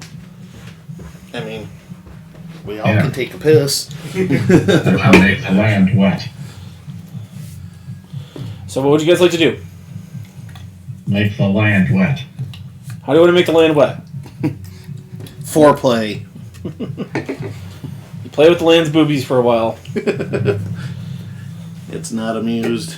Say if you think that's foreplay, you're in trouble. Just saying. Give me a check. Micah, lead us. Do you want me to? Well, I was gonna say I can stealth down there, but if this is a secret passage, maybe not much is gonna be down there. Make it so. Okay, Picard. Well, we also have these 2 doors over here too that could just be small rooms. I mean, I can peek down real quick and see, if this is just a little cellar or if there's more to it too. Yeah, we'll just do that just to see. Okay. So you want to do that? Yeah. Go ahead and scroll to the far left part of the screen.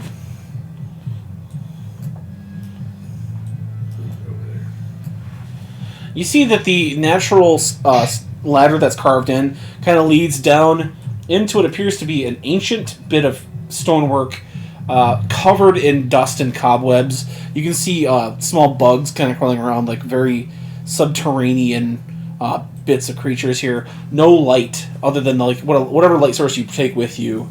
Yeah, I definitely need a light source. As you kind of walk forward, you can see you're in a semicircle chamber. Carved around the outside of this chamber along the wall appears to be hooded, cloaked figures.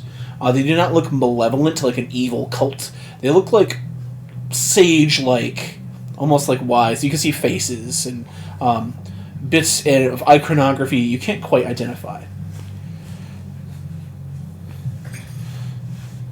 And what's to the east there? As you put your torch out, you see a set of stairs leading down.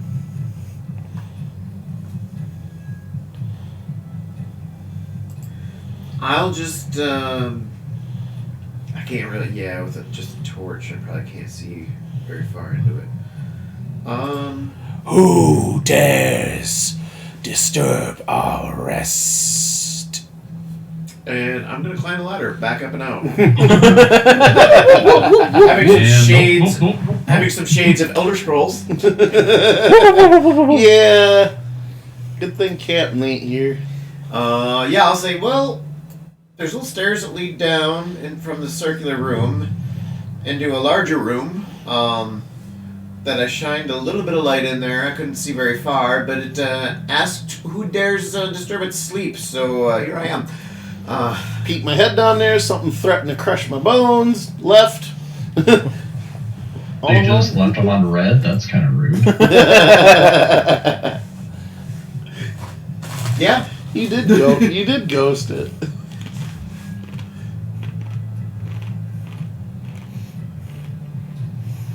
there's that. I mean, there's other doors if you want to check. There's another stairwell that goes up. There's some slimes that we could, I don't know.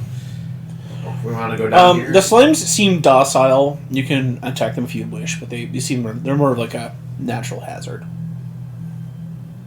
Not Yeah, let's sentient in any way. inspect those doors Okay. just to kind of efficiently clear this floor. Do you want the door at the top or the door at the bottom? Bottom door. The only thing I would ask, Jesse, can you detect undead? Yeah, hell, of course I can. Although, disturbing their rest, I'd almost for certain undead, but I don't know. As you open up the bottom door, you can see that this is a Crude Armory from back when this was still a castle owned by men or whatever race had owned Whatever this place reason. before. The metal weapons have been discarded, but they've been replaced with replaced with stonework and Athasian style weapons. They are all of pretty good make. They're all masterwork. There are 10 martial weapons of your choice. There's a wide variety, including Athasian weapons that you can see in the notes. If you want to just trash loot it, it's going to be 200 GP worth of loot.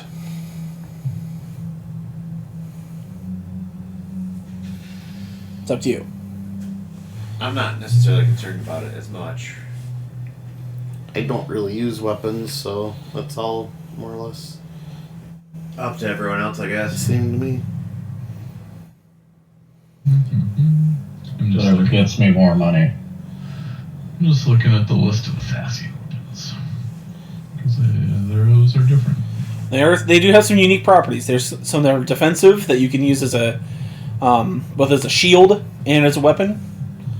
Some pretty interesting stuff on there, but I don't know. I'm asking for Aaron, but would there be any special arrows maybe for him in there? yeah, I'll say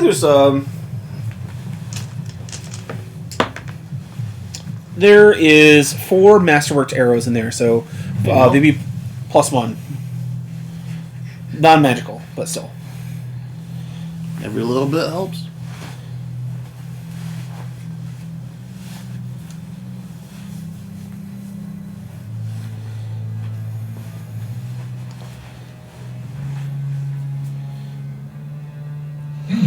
You could get some wrist razors, somebody.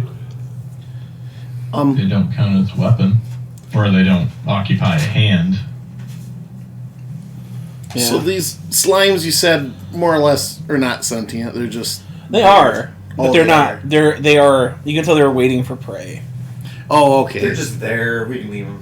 They're not going to come for us. Yeah. So they're not really blocking a doorway or anything, so No. yeah, we might as well just... Let her be, let her be. Handouts. Athasian weapons. Yeah, we do have that, don't we, in our arsenal of information. Yeah, the wrist razors. They do a D4 slashing damage. They're light finesse weapons, and they do not occupy a hand. They're like claws that can just go over, like the palm, like there's a strap that goes over the palm of your hand, and they kind of come out like Wolverine claws. And then I slice my bow on a natural 1 because I'm... Halfling luck, no natural ones. Well, you can re-roll, and then you have to... If I roll another 1, Yeah. then I'm screwed. But no, I'm just thinking as a practical, like, you don't want something that could potentially cut your string right there from your hands. You know what? Rockner's gonna take a wrist razor. He's gonna ask, "What the hell's a wrist razor?" Yeah, Myself now. I was gonna say, yeah, there's some depressing jokes there.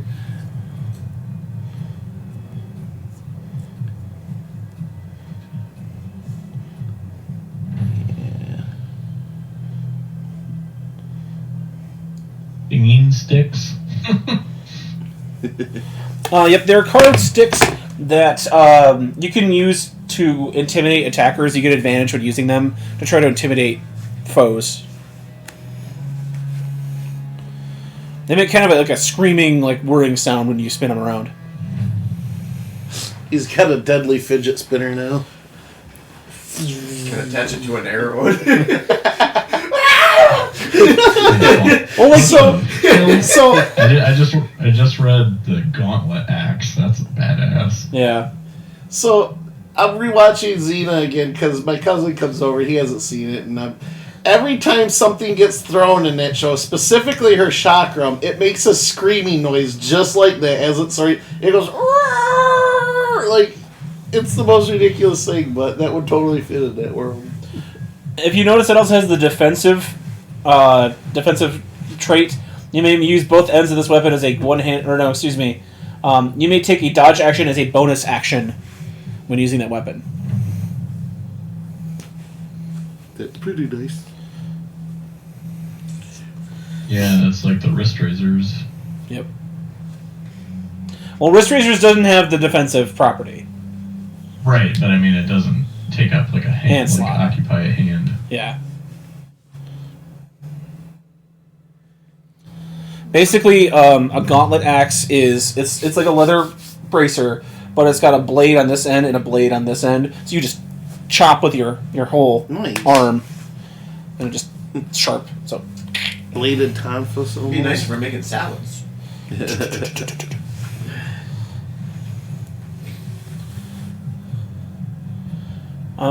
let's see.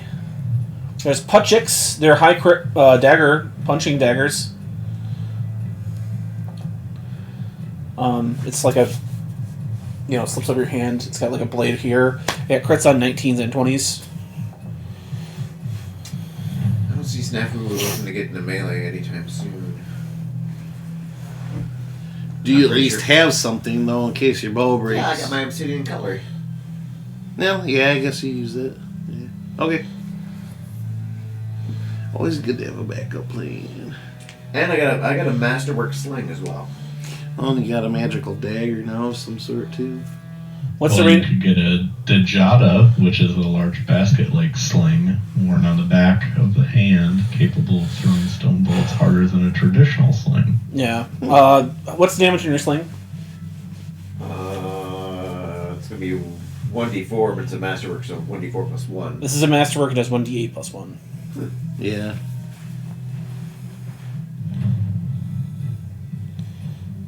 It's bigger though. Is it gonna be unwieldy for me? No, it's a light finesse weapon. Oh. Or excuse me, it's just a regular weapon. It's a simple range. Simple ranged. That's in our info somewhere. Or no? Yeah, it's an Athasian weapon handout on the right. Yeah, it's Yeah, sort of like handout. you know those things that people use to throw tennis balls for dogs. Yeah, I got one. It's like that, but it's attached to your arm, No, okay. and you sort of like whip your arm, and it like Here, launches a go. stone. I can show and tell. Dijata. The job though.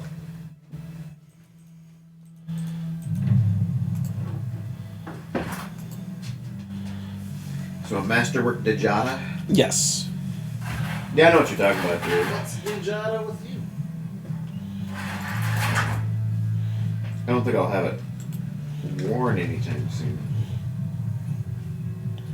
It's always good to have a backup. So something in the ballpark of like this. Yeah, it's you might want a tricol too, or tricol. Tricycle. What? Snafu would look great on a trike. It's a surprisingly light triple glaive that has both reach and power, using thrusts and stabs even small creatures can use. I'm already carrying a lot of stuff. Sell it. You said I was a 1d8 plus 1? Mm-hmm. Yeah. And good thing there's that no weight. That's true. I do not enforce carrying weight.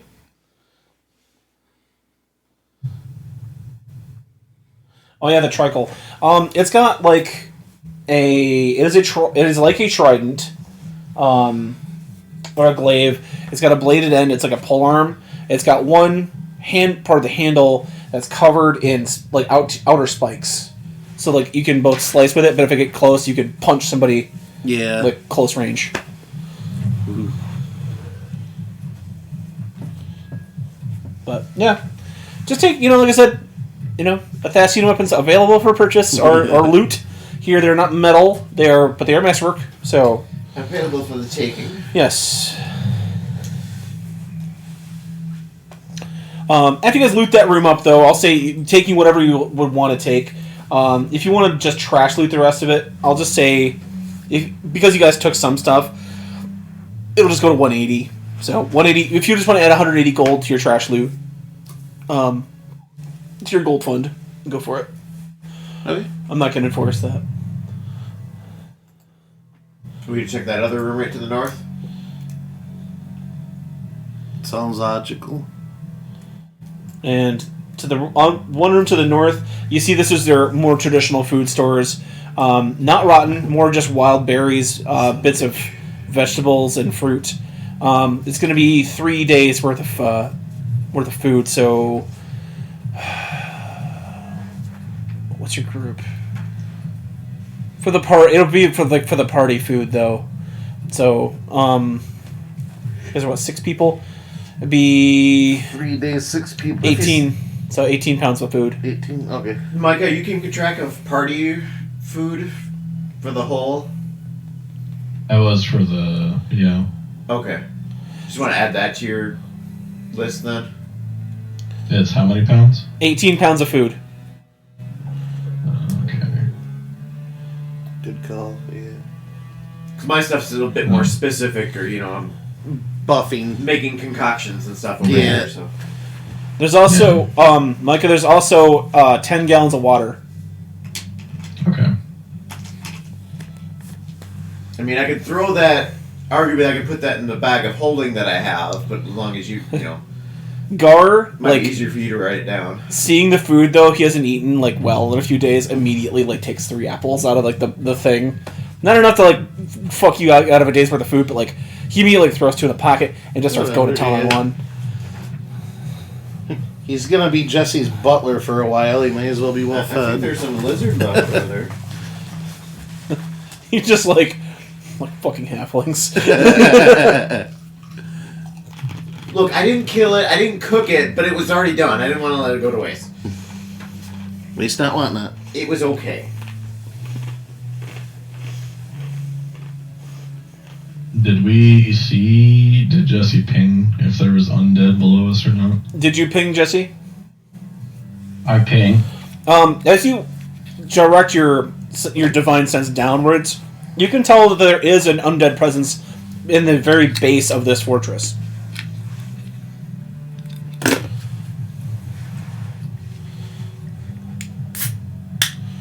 I'll relay that. So you do know that there is an undead presence downstairs. Well, undead's not that tasty, so I'll defer to you guys what you want to do about that. Ragnar just takes his hammer and he's like, "Do you want me to just close the hole?" Peretta kind of shivers at the thought of the undead. Yes, I would wish for nothing more. He's like, "Going once, She's for it. going twice." It's up to you guys. Yeah, 20. Like, seal it permanently? Yeah. No, I don't want to seal it permanently. Oh. Yeah. I mean, maybe just cover it up for now and we'll put a pin in it. I'm picturing the trope from the Three Stooges. There's a hole in the floor, so Curly grabs a rug and says, "Oh, that's dangerous," and just covers the hole. Ragnar just shoves a crate in front of it. Good enough. So, yeah, it's blocked. It's good. Cover it with the body of the ogre. All right. With the balls just dangling down. So there's a stairwell that leads upwards. There's an undead cat down there banging at him. I was going to say, somebody's got a punching bag or something. The stairs. Would you like to proceed upwards? Yeah, we might as well. We've cleared just about everything else. Jesse, your men asked what would you like them to do?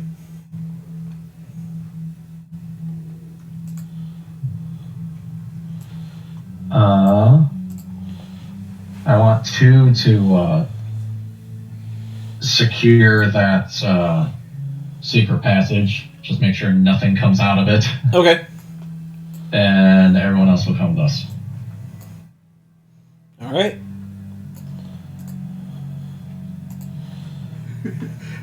What's going on up there? Oh, nothing. Just a slight weapons malfunction. Everything's okay. How are you? Gar says he'll assist because he does have some spells at his disposal, so he'll stay down here with the Skull Crushers. Okay. He has like some magic. If it's a ghost, their weapons probably aren't going to do much. So. Fair. And the rest of you proceed upstairs.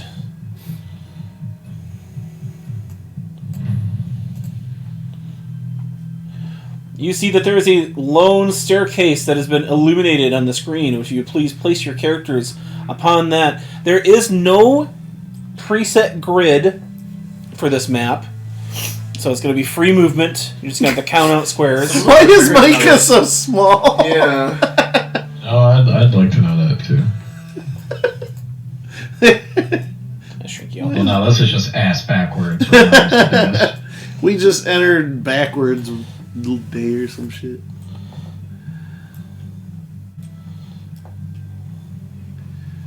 So which way is advancing forward, John? South or east? East. We just Okay. came from the south. I didn't know if the layout was a little Yeah. different going down. Alright, I'm bringing up the rear. You're going to have God to damn it, I drew an object on You're going it. to have to lower your character's sprite a little. Like I said, this isn't a pre-done. This doesn't fit off the grid. You're going to have to just... There. Alright.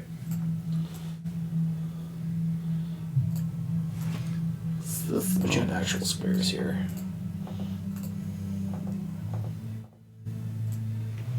There.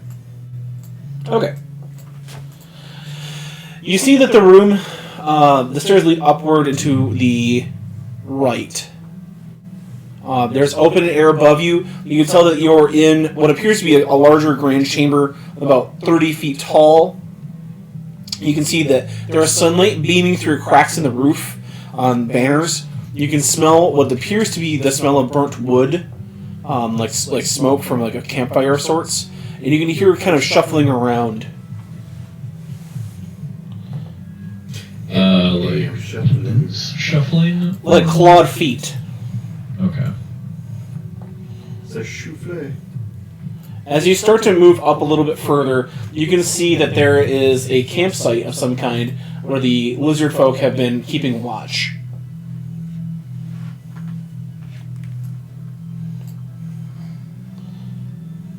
Does it seem like they've noticed a commotion?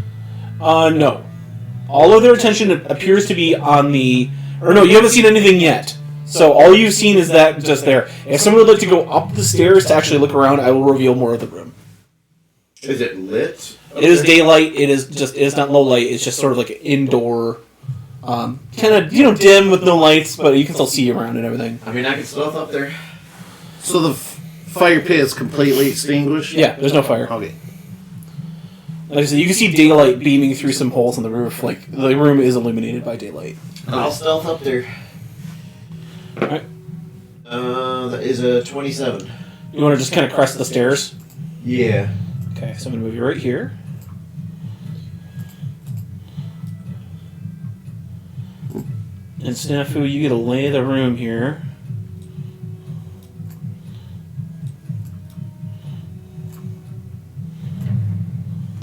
Is there a lamp somewhere I could shoot? Oh no, that's a different thing. You see that there appears to be a door to the north, but this appears to be like a large entrance hall of some kind, from when the keep was used for more, social purposes. You can see that there's clawed footprints leading all over the place. Like this is a very common area for the surface. You can see also that there, besides some of the bedrolls, there's some empty barrels of what you recognize, what you pulled your arrows out of. There's more arrows that have been, taken. So, they are obviously armed, they are obviously on patrol. You said there's a door to the north? There's a door to the north, and there's a couple doors here that lead what appears to be to the courtyard. You can see more light beaming through some stone windows that have been worked into the walls. Okay, is this courtyard there to the southwest? Yep. Okay. What's the door to the north? Is that this thing here? Yes. Okay. What's over here? That is a bit of wall, sorry. Okay, that's fine. I'll make sure.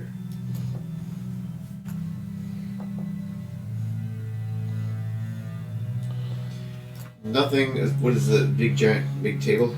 Yes, that is an old, large table. You can see that it has been broken down mostly for firewood. That's why I didn't put anything there.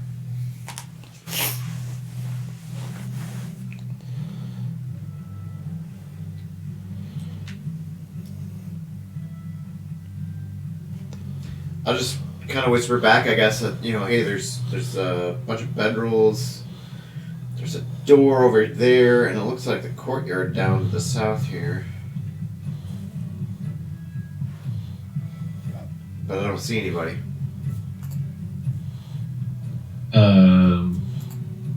I'll message Miner or Snafu, and I'll ask him if he can determine where the patrol might be, like which direction they might be in.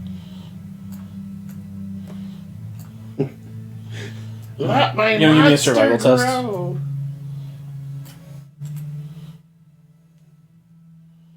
Survival test, you say? Yep. It's a dirty 20. You had 4. Oh, there we go. Your barbarians, your skull crushers kind of move up into the room silently. With a survival, you can tell that there's a lot of footprints that lead out these front doors. There's a few lesser pairs that lead here to the east, to the west, and then to the south, there's a few more. So the most are up front, there's more to the south, and there's less to the west. Nothing really heading to that door. No. I'll convey that info.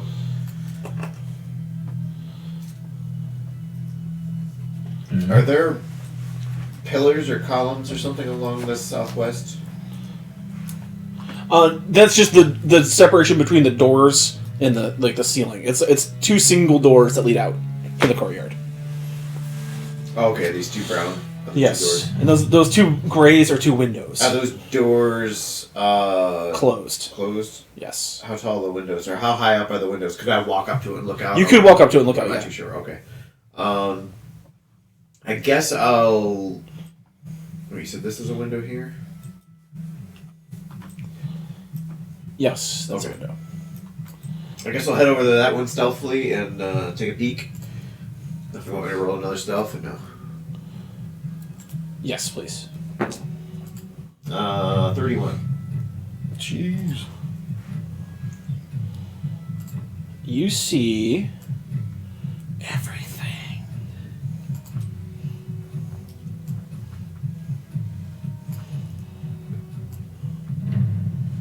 What appears to be 5 more champions guarding the main gate. Is that an open window or is it glass? Or? It's just an open stone window. Okay. Is that message thing still open, Micah? Yeah. I'll say, hey, we got 5 right outside the courtyard.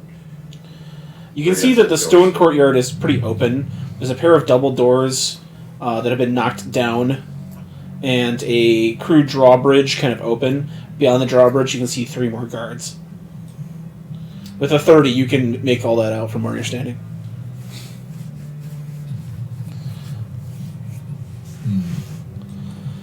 We can clean them out. I can hit them hard right now. And is that below us, or is that through those doors there? It's through the doors and down into the courtyard. It's only about the staircase is only about 5 feet tall. Oh, okay. So it's all connected. It's not like we're on battlements or anything. No, yeah, you're just a little bit higher than the ground floor. I guess if everybody wants to get in position. Okay. Where do you want your barbarians to go, Jesse? Wherever Ragnar goes, I want them to form up on him. Okay. Ragnar accepts this responsibility. Ragnar is going to move next to this door here. If you want to just stand right there, you can still see out that window just fine. Yeah, I got an arrow pulled and ready to pull back.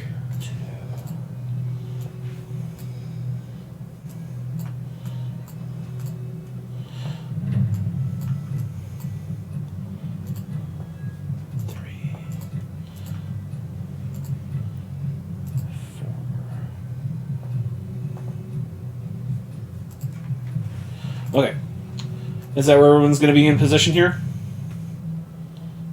Yeah, I think so. Excuse me.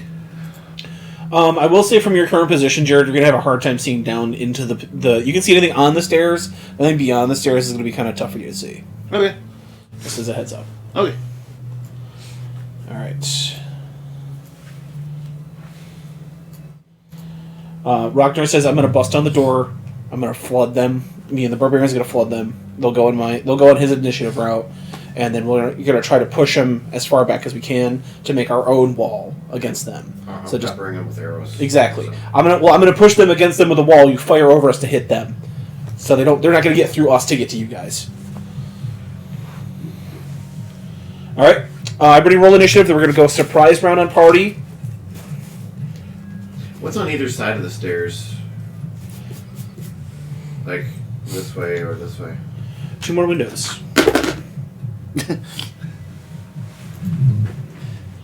I was thinking for the surprise round I could do something. I rolled to see my initiative. Yeah, I might as well just take the one. Oh, Ragnar does say, don't trap us in here with area of effect spells if you want to. I need to be able to run back if I'm going to die. No, that wasn't playing out. Okay, he just like... Just as a heads up, I know you'd like to do AoE stuff. I rolled 2. Okay. Completely irrelevant. Okay. Just don't lock me out here.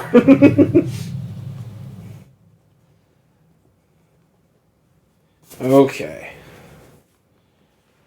Keep them firebolts coming, though. Those are good.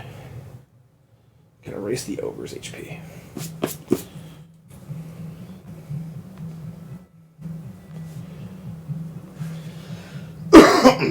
Alright. Everybody give me initiative. Jared, do you have 1? I'm going to take the 1. 9. I might as well. 9? Okay. Jeremy got 15. Minor? 24. Jesse? 23. 23. See, you're playing smart Ragnar. Regular Ragnar would be like, I would look scarier on fire. Scarier on fire. Is there any way we can get the blood to go up the walls? What is that from? It's from Aqua Teen Hunger Force. Okay, no, yeah, I think I have. I've seen some Aqua Teen Hunger. That might have been the Brood Witch episode. No, it was Ghost of Christmas Past from the Future. Because their house was built on elven graves. Yeah, that's right. So that's right. The walls bleed, and then Danzig comes and buys the house. And he's like, is there any way we can get the blood to flow like up the walls? Then the ghost is like, I can't see why not. Alright. So I'm pretty sure we showed you the Brood Witch episode too. Well, that was. I remember somebody let me borrow like a season or 2 of. Oh, okay. Of it as well. So I know I've seen some. Navy Steve, he was pretty obsessed with that show for a little while. Alright. Huh? I think it was Katie. Oh, okay.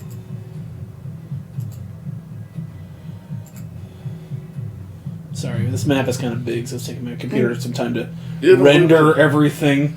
Alright. So, surprise round.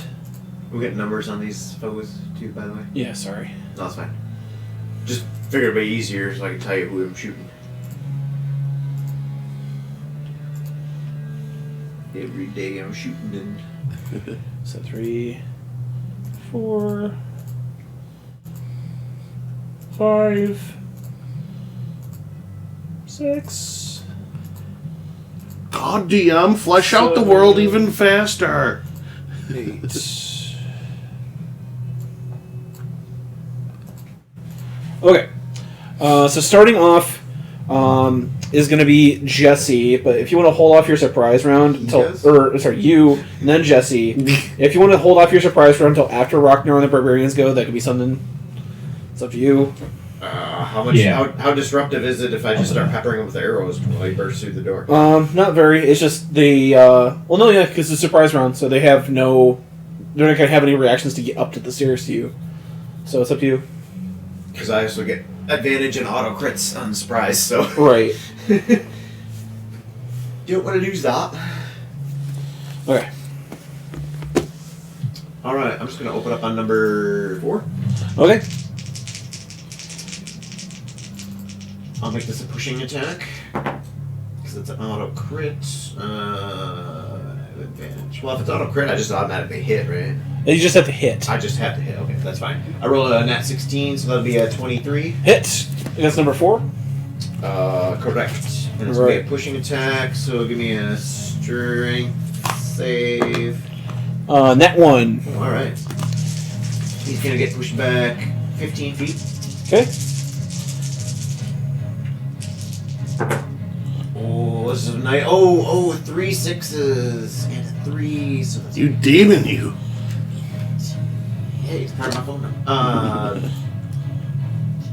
Oh man. So just the die roll is 21, but it's auto crit, so I double that, so it's 42 plus Sheesh. 15 for my normal attack. So that's 57 damage. 57 points of damage to the first fucking attack.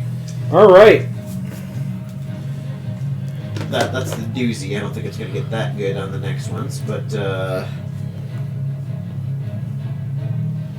Alright. does he want me to? Does Rockner want me to create space? He's gonna fill it up anyway.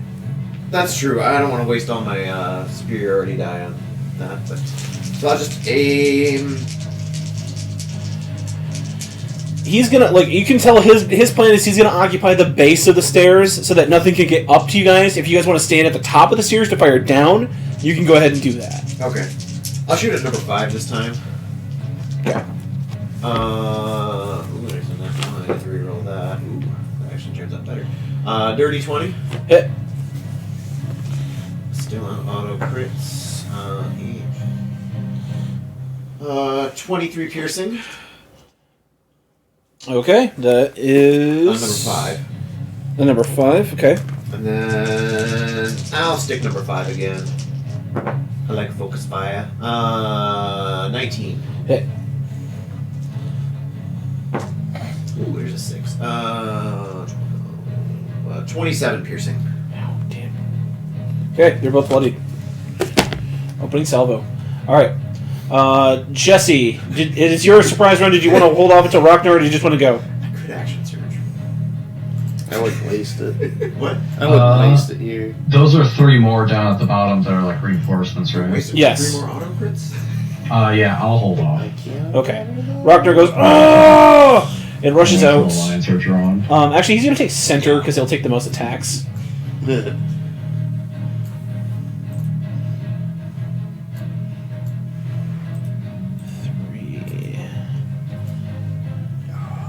I ever sneak under, if we ever surprise a boss, better sneak to add some actions that are check on that. Oh, yeah. If I forget, yell at me. And just resize these guys a little bit here.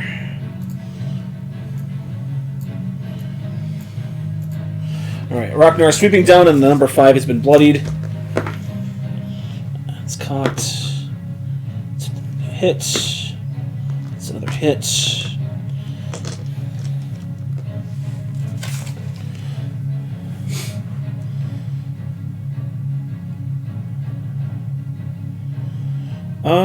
He's gonna use the giant axe actually on this one. You see him put away his normal like warhammer, and he pulls out that oversized giant axe with the like it's like a bearded axe, but the blade is almost as tall as he is. And he's just gonna run out and slice like in a horizontal slice. You were joking earlier that we were fighting our way back. We were starting from the bottom, working our way out. Yeah. They're guarding the front. They didn't expect us to come inside the castle. Right. Nobody expects the Spanish Inquisition.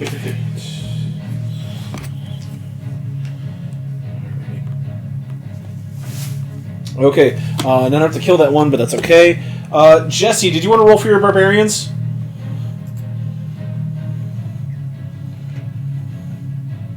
Sure. Okay. Remember, they get +1 to hit and damage, so you go ahead and roll a +1 on their attacks. It should be a +6 instead of a +5, and then they'll do 13 damage per swing.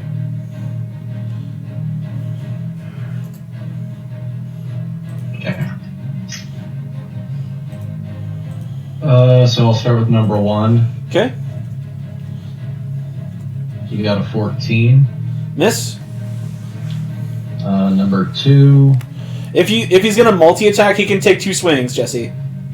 Oh, okay. Yeah, I'll do that. So the second attack, even less. Okay. Number 2 will do both his attacks. A 16 and 18. 18 hits. Okay, so that's 13. Okay. And then number 4 will swing. Natural 2 and a 24. 24 hits. Alright, so that's another 13. These are both number... Oh, that's the number 6 and number 8? Yeah. Okay.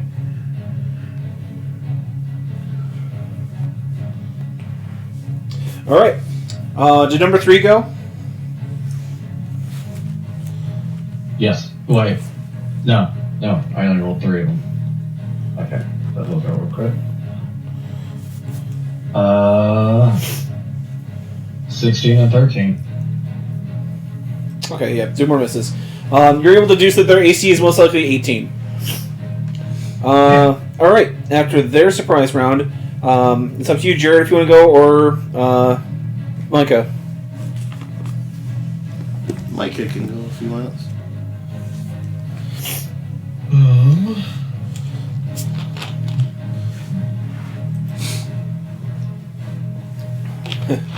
Jeremy just runs around, Yeah, exactly. like spinning that giant axe. As it screams, as it goes through the air.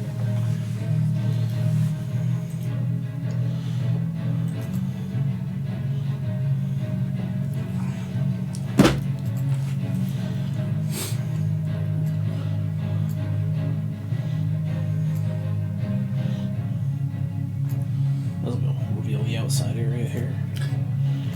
Aaron just strolls out nibbling on a piece of their own kind, and they're all just like, ugh! Just chewing it like a fucking meat stick, like a Slim Jim. Yeah. It's got like a bone with some meat on it in his mouth, like a sucker. It's even He's got to use both hands for it. Yeah. Somehow the sucker just makes it grosser. Mm-hmm. Got that lizard bacon, just Like a fucking corn dog. I'm gonna matter agitate number 5 there. Okay. Con save. Yep. Oh, he got a nat 4. That's a big fail. Okay. Womp womp.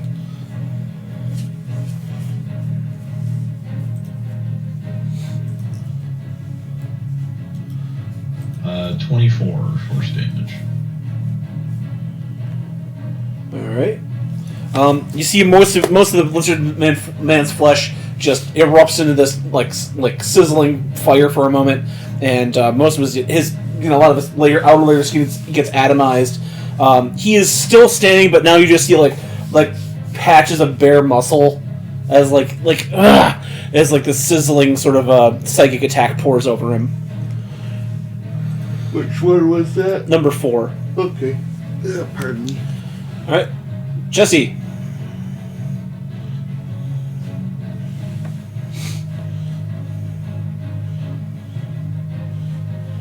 Oh. No, what the hell? I see an opening. I'll get in here. Alrighty. Do attack. Not that one. I hit the 4. Eek. Oh wait. I have a plus that one. Okay. So that one still misses. A 17 and a 21. 17 misses, the 21 hits. Yeah. Okay.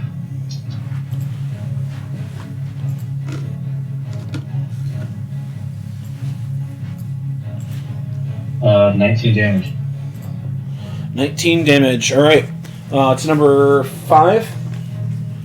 Yeah, that one directly in front. You skewer him through the chest with drown, and he just falls down the stairs.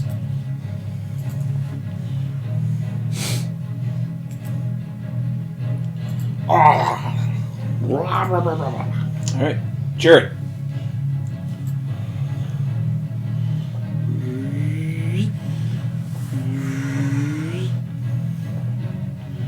I'm gonna. Can I see down now that I'm closer? Oh yeah, you can see down in the Okay, corridor. cool. Number 4, we'll get a firebolt. Okay. 17 to hit. That is a miss. Sorry. Okay. Well, that's my turn.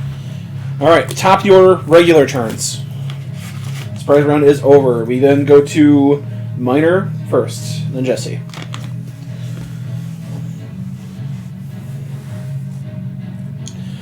After that assault, Minor, you do hear movement in the room next to you.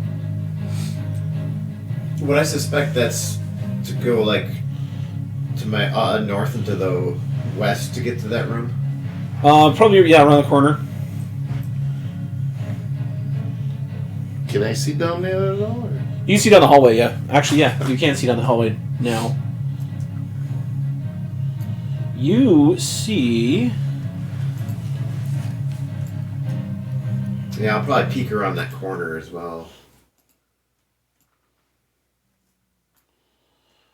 A few more doors in another area for resting. Okay.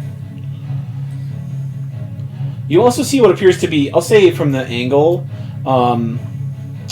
right here, the wall has crumbled away at this point, so you can access the outside from this bit of ruined stone.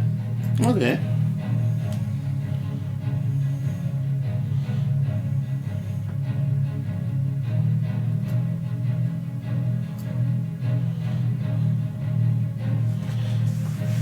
Could I fit out the window? Yeah, I'd say so. If you were a medium-sized creature, I'd say no, but you're a halfling, Yeah. so yeah.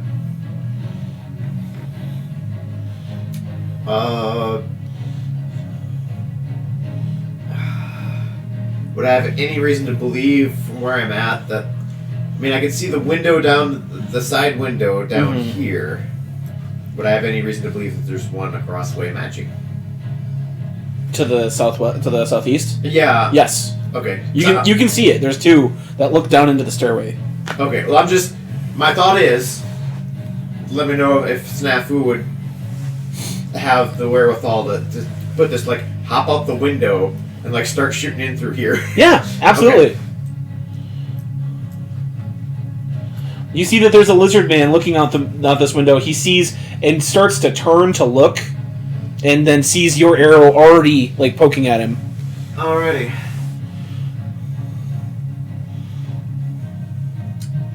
There's gonna be no sneak attacks. Oh, there's a net one, so halfling luck turns into an 18. Hit.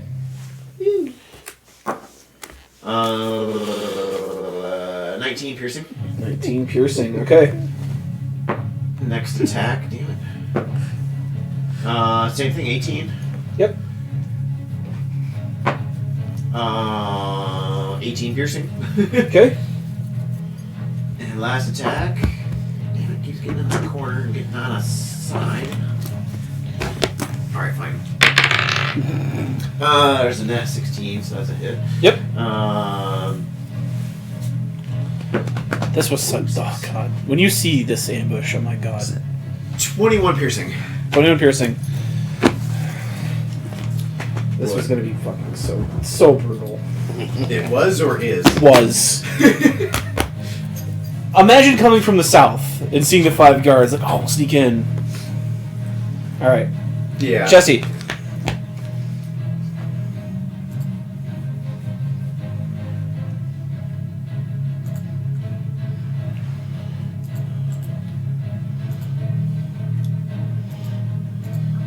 Against number 4 there, I will Eldritch Blast 3 times. Okay. 3 bolts. Who's next, John? Let's see. The next party member is Jeremy and then you. Okay. Yeah, 21, 25, 5, 26. 26 damage? No, to hits. Oh, yes, yes. Okay.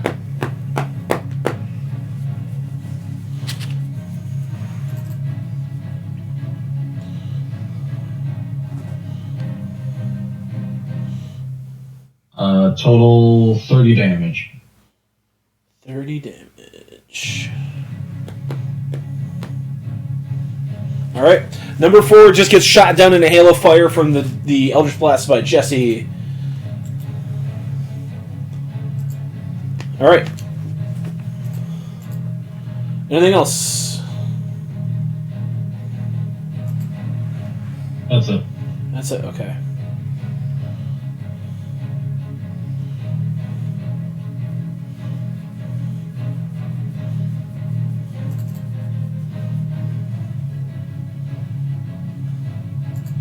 Alright, Rocknar next. Rocknar says, "Everyone forward!" And is going to have the barbarians push to the base of the stairs. That's actually that's good formation right there. He's going to double chop number 6. Just snafu is a roll. 2 hits.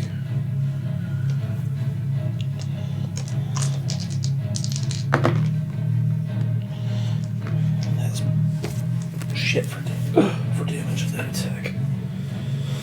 Alright. Alright. Slices down. Jesse, 1 can make ranged attacks if you'd like, but 2, 3, and 4 can still make all their melees.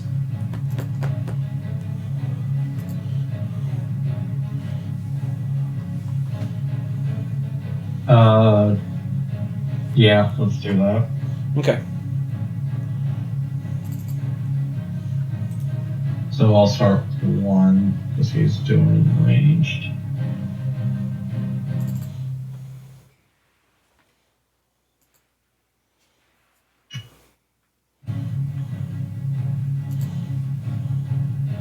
He misses. This is okay. Does he still get multi-attack with longbow? I don't believe so, but that's okay. I don't think so. Okay. Alright, number 2 will do his attack. He rolled 2 4s. I'll say no. Number 3. That +6, right? Yep. Okay, so I got a 17 and an 18. 18 hits. So 13 damage. So what number? Number 3, he's attacking. What was that, 6? Okay. Yeah, 2 is left there. Okay. Okay, now number 4, attacking whatever one is directly below him. Alright. Oh, he got a 20 and 21. Both hits, so 26 damage. 26 damage to what number? I can't see the numbers. Whatever one's directly below him on the grid. Oh, that's number 8. Okay.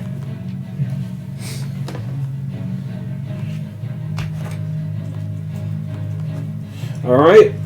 Then Micah.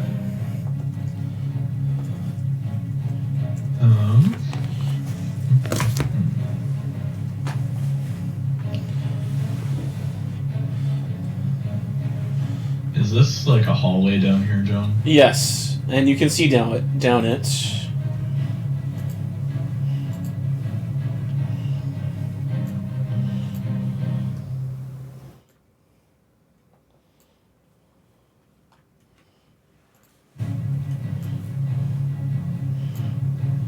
See another pair of stairs that leads downwards, kind of leading more down into the thing, and 3 more doors, and then another opening down this way.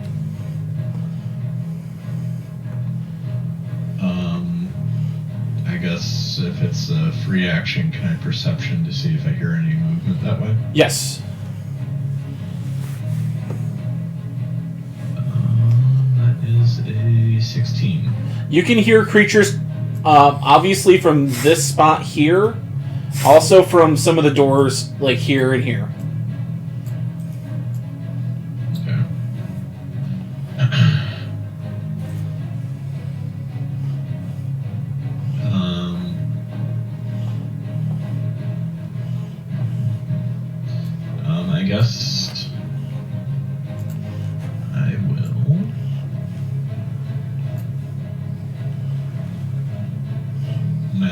decapitate whatever one is this guy here.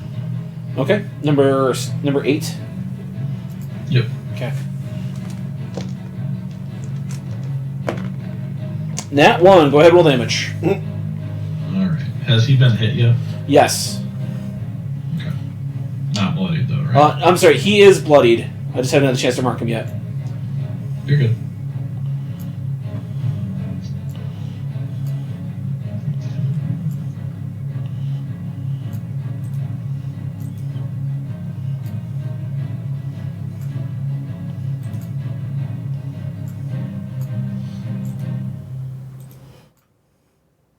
Uh, 32 force damage. Alright. He is barely holding on for life, but he is still alive.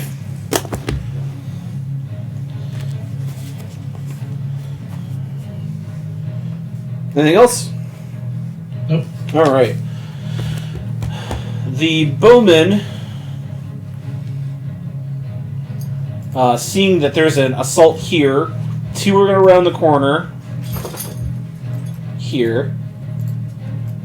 Let's see you there, Micah. They're both going to take shots. Shots. One's a natural 4, one's a natural 20.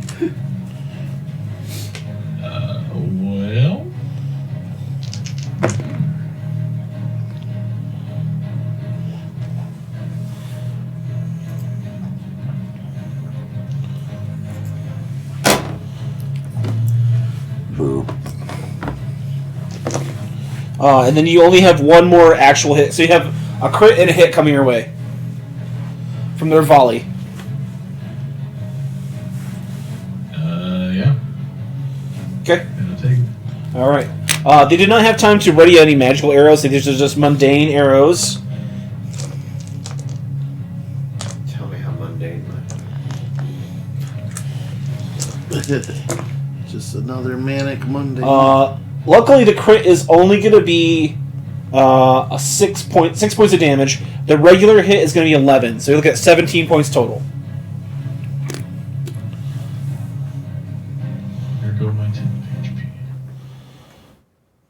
HP. Same with this spot here, Jared. Hearing the commotion, this archer rounds the corner here. And then this one's going to position against the door to get a better shot on you. So you got some arrows, and you got some arrows coming. Okay. Start with you, Jared. Do I have a little cover? Yeah, you'll have half cover. Jared, does an 18 hit your AC? Yeah. Okay. Luckily, one arrow hits it as he's rapid firing. He gets over like excited and snaps his bowstring on the third arrow because he got a nat No one. kidding. So one arrow got through. You're going to take 7 points of piercing damage. Okay. But then you see him rapidly searching his body, looking for his spare bowstring. But he's going to have to string it next turn. Okay. This one attacking you is going to have you're going to have cover, so I believe that's +3 to I don't AC. remember what the cover rules are. I got it right here.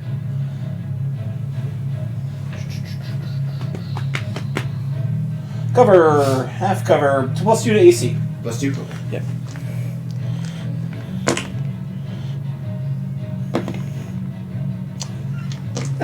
Same fucking thing, 2 nat 1s. But he does get a nat 18, so 1 hit. But he also snaps a bowstring. You're going to take 9 points of piercing. I'm assuming that they have an attack of more than one. They fire 3 arrows. You've noticed they fire 3 arrows per volley. No, I meant his attack bonus is more than one. So Yeah. okay. You said how much? 9? 9. 9. But yeah, you also see him fumbling around, just gets too excited, snaps his string. After his turn, it is the champions. They're going to attack back. These 3, however, Jesse, you notice they go, "Call the Guardian!" 2 runs into here and vanishes. Then 1 and 3 go here. 1, you can see there's a contraption on the wall. It's a rope tied to a sort of a crude pulley system. You see him take his axe, chop it, and a log gate closes off this part. So there's no escaping that part of the map. Like that, unless you chop through that or lift it, that gate is closed with solid logs that have been tied together in like the spiked bottoms. Wood burns. After a few seconds, however, from the inside of 2, you hear bong, bong, bong, bong, bong, as a loud gonging sound is rang. And from the eastern side, you can hear a bubbling and a gurgling coming from the water nearby.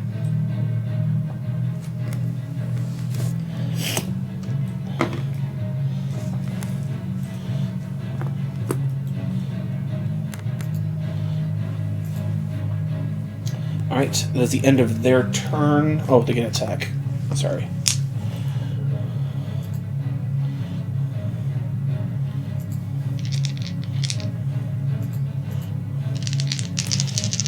Come on, Jeremy. Once it hit, I believe one of his runes he can activate is to increase his shield, so he's going to do that to negate that one hit. That's another normal hit. 18? No, it's a miss. What's the AC on your barbarians, Jesse? 13. 13? Alright. Number 6 is going to attack number 2. He got 2 hits on him, so he's going to take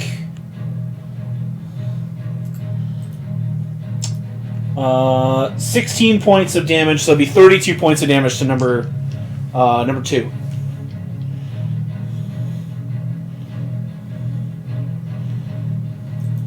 You took 32? Yep, because you notice their axes are covered in that toxic sort of acid. Hmm.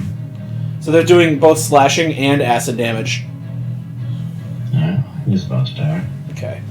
Number 7 is going to attack number 3. Miss. Hit. Miss. Number 3 is going to take 16 points. So number 3? Yep. And then number 4 takes nothing as he dodges all 3 attacks. Alright. Top of the order. No, sorry, Jared, you're last. Yeah, god damn it. I had to write 1 constantly, and I think, 1, he goes first. Oh, gotcha. Alright, Flame Bolt to number, was it 7 to the west of me? The one that took a shot at? Yes. Alright. What did I say? Flame Bolt? Yeah. You didn't give a okay, number. 20. Oh, yeah. 20 plus, excuse me. 20 plus will hit. It would have been like 21 or 22. Alright, I'm going to meta magic that. I'm going to double that. Like cast it twice. Mm-hmm. Twin spell? Yeah, twinned. Now is that, do I roll for a second one or is it that same exact spell twice? What does it say? The same exact spell, you just have to be a different target. Different target? Okay. You could fire out the window. Oh, that's fine. Or down out the other door. hall, right? Yeah. You fucking white herb. It's like. Actually, I think I'm going to. So number 2 to the south and number 7. It's hard to read that number. Yeah. Without messing 7 to the west, 2 to the south. Okay, Yep. yeah, I'll do that. So. Okay. And then the damage for those will be 14, 24 for each one. 24 each. Okay. Yes. To 1 and 7.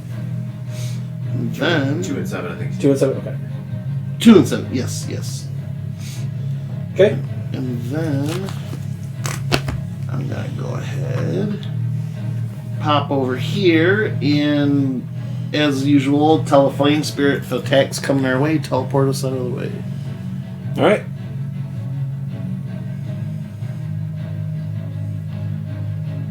That's my version of full defensive. Don't attack, just, get us out of the way.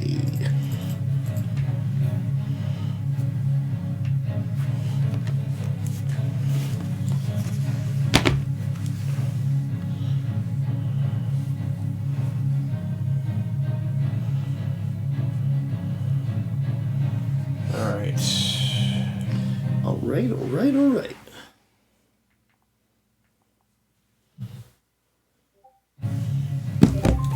Okay.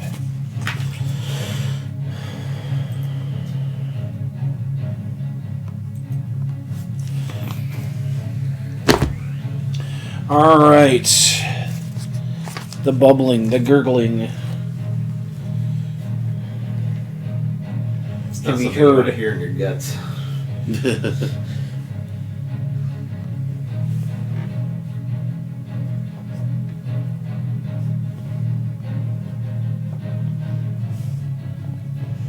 Can be heard from the water nearby, but it's not quite its turn.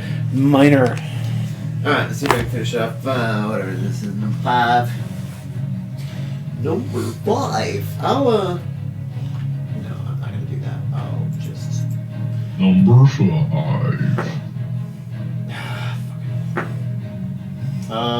14. 14, I believe, is a miss. Let me double check. 14's a miss. Oh, shit, that's even worse. Come on! Wow, I rolled a 7, 5, and a 4.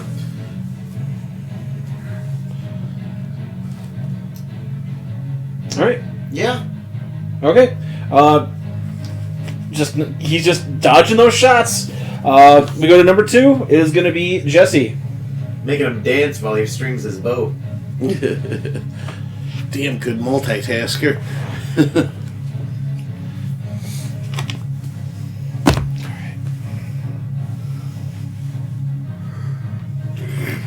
You were good most of the night. 3 single I'll digits. come over here and I'll hit, what's that, number 6? Yes. Probably not. Not one hits. I got a 16 and 18, so. Okay.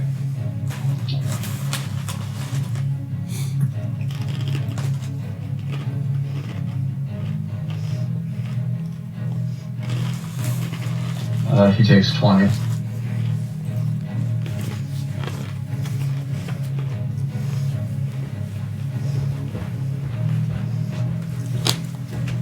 All right. That's it. From the water, the bubbling, the gurgling, you hear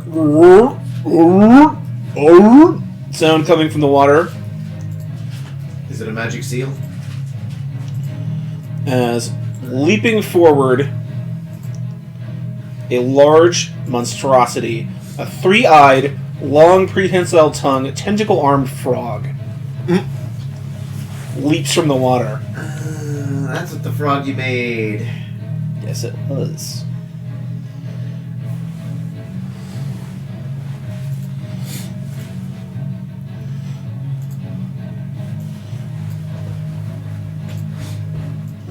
One, 2, 3, 4, 5, 6.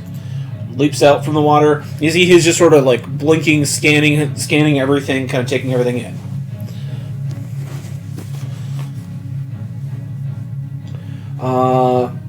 Jeremy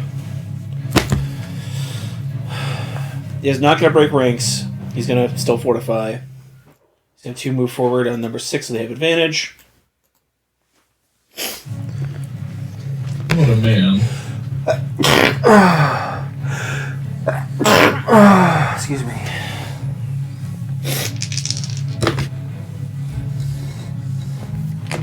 So it's still gonna pick him up, alright? That microphone's still gonna pick him up, alright? The microphone. What about? Are we using that one? Yeah. Oh, you just slid it away from John. I just Oh, wondered if it was no, gonna I was like, the frog doesn't talk. pick him up. No. Is it gonna pick up John? Alright, you slid it away from him. That's what I was wondering. No, it should, yeah, it should be fine. All right. And Jeremy is going to stay put. That's what he's going to do. All right. Barbarians, go ahead and make your attacks. Should we chop him down some people still? Yeah, he's just rolling like shit.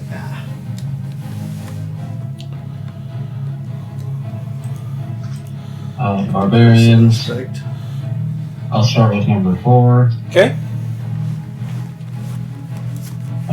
Gets 1 hit. Okay. Number 3 gets 1 hit. Number 8 is dead. The Skull Crusher cuts down. And number 4 is going to move ahead. Alright. 7 gets a hit. For number 3. Yeah, just 1. Okay. Number 2. He rolls with advantage. Okay, good. Still gets no hits. Okay. Can we move number 1 into attacking? Into melee? You can. You will free up it will make Snafu vulnerable, though. That is. Well, he can move back. He can move and then move back. Okay, yeah. So he'll do that. Okay. Do you get advantage too? He does not. He's not kitty corner to the number 4. Okay. He gets 1 hit. Okay. Let's actually not to finish that one off. So 6 is down. He moves back. And Jeremy will move up with the rest of his move there. Alright.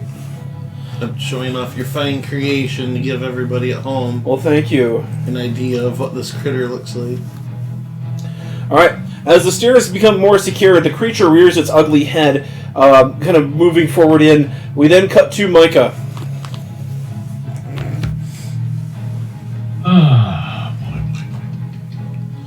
Now can you see why this ambush was going to be terrible for you? So we'd have been out and exposed in the courtyard. The killing field? Yeah, the killing field. The wall of people blocking you from getting inside. The frog coming from the opening. All the archers raining 3 shots down per archer into the courtyard. And we had to fuck it all up. Oh man, you did the one thing that made you not have to do this. That's good.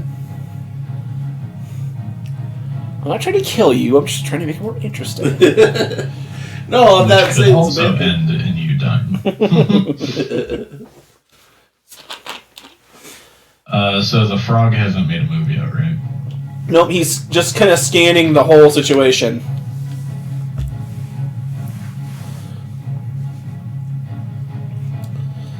We should have kept Dominate Monster ready. Yeah, right. Now, what size level is he? He is a huge creature. Oh, okay. I can't shove him. Like the It's a ogre. huge bitch. No, Ogre's only large. This guy's a huge. Yeah, Oh, for yeah. me, I tripping forget and these are pushing, smaller squares. they have to be large or smaller.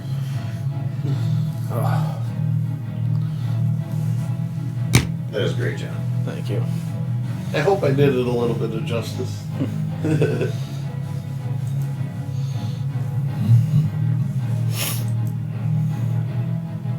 And you forgot the extra punchline on that Star Trek with Scotty talking about Mordor. Oh yeah, they probably only take reservations because one does not simply walk in.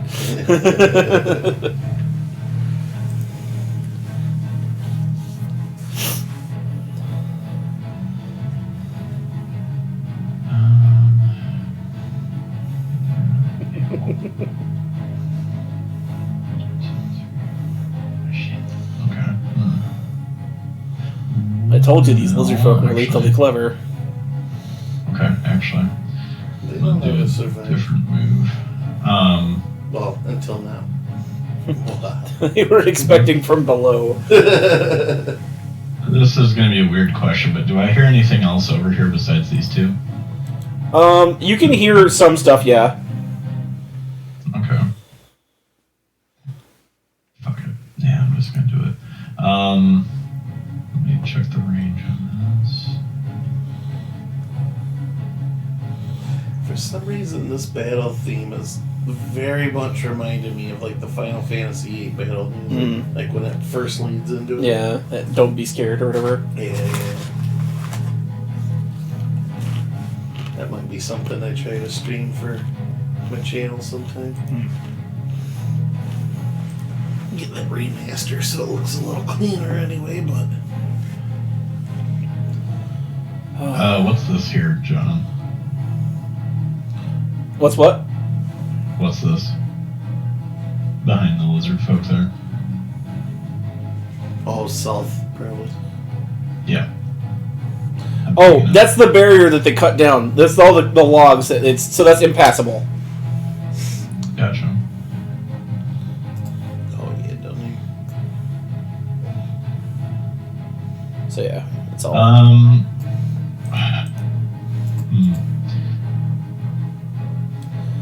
Oh, and I wasn't gonna drop my whole plan. Go ahead. Rule of D&D. Is there a rock here? Always. In the square? Always. Oh, okay. Always a wreck. I'll do it there. I'm gonna detonate this rock here, Okay. and it will explode in a 20-foot radius, so it should hit 1, 3, and the toad. Okay. Dex saves? Yes. Both 1 and 3 fail, and the frog fails. Okay. The frog hemoth. Froghemus, is that his actual name? That is his name, yes. Arise, Froghemus. He was actually introduced, a bit of D&D history, the frog hemoth was introduced in 1st edition in the Expedition to Barrier Peaks. He was a resident of the glass menagerie in the downed alien spaceship, so he's not actually an aberrant creature, he's just an alien. So, it's from another world. That's another game I'd like to run through at least some point, is the sci-fi downed UFO in the fantasy land. Be fun. They all take 26 fire damage. 26 fire damage. You see the slimy, scaly hide of the frog resists some of the fire. See, Jared, he was even gunning for you. Although you have Yes, he has. the thing where it that goes through it. So yeah. Elemental adept. Yep. And then I'm going to move a couple squares this way. Honey Badger don't give a shit. Okay. And that's my turn. Alright.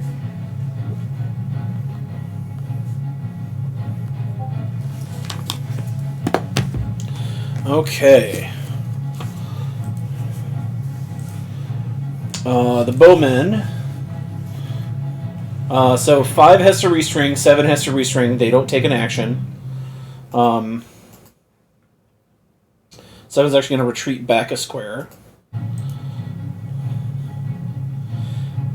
1 and 2 are going to move forward.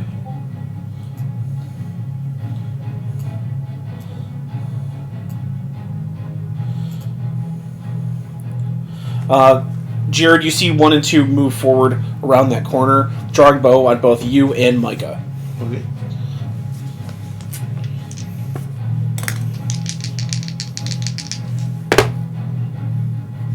Alright. Micah, you got 1 hit coming your way. Jared, no hits. Jeez. These guys are rolling like shit. Alright. So, Micah, you're going to take 9 points of piercing damage. Number 6 is going to move out into the hallway. Good to see what the hell's going on here. Because obviously the ambush is not happening in the courtyard. Number 4. Have we And taken number a short 3. rest at all in any last couple of No. meetings? No, okay. I No. This didn't has think kind so. of Yeah. all been one big meeting. That's fine. Yeah. 4 and 3 also come out into the hallway here to investigate what's going on. And with that, it is the champion's turn. 1, 2, 3, 4, 5. 2 runs over and points and says, "Eat him, Froggo!" And the frog just kind of looks down, like, placidly. 3 and 1 are going to spread out so they don't get chonked with a big AoE attack. 7 is going to disengage and move back to here. It is then going to be Jared. Alright.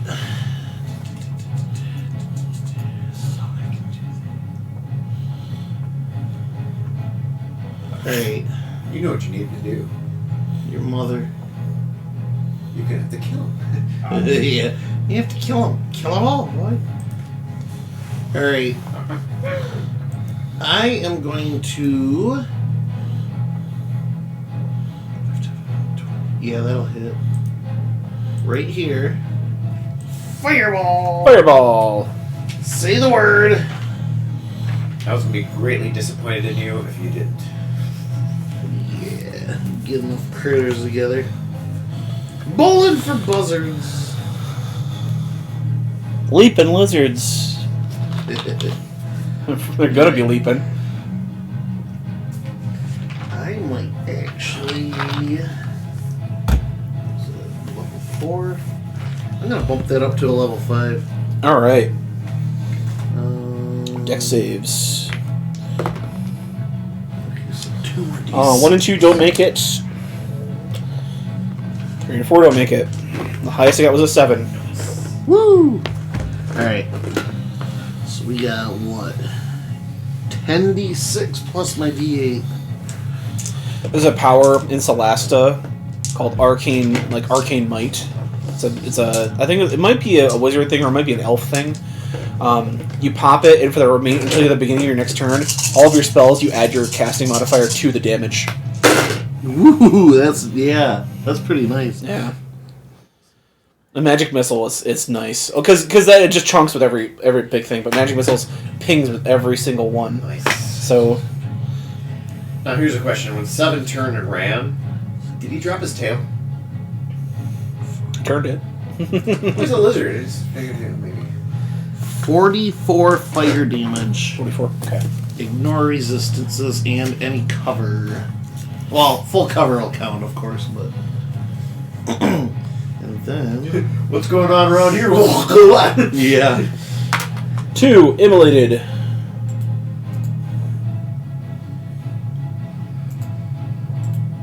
And if I pop back here, do I have cover?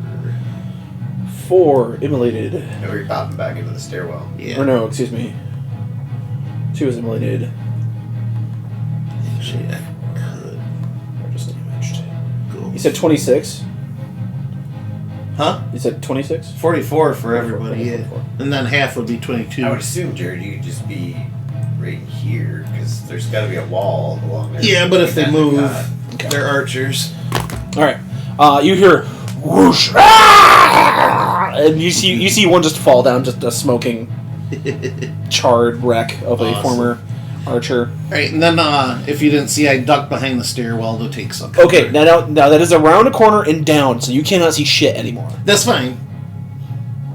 Okay. That's the end of my turn, so Okay. yeah, I'm good. I don't I got just- nothing more. I just didn't know if you had anything you wanted the fire spirit to do.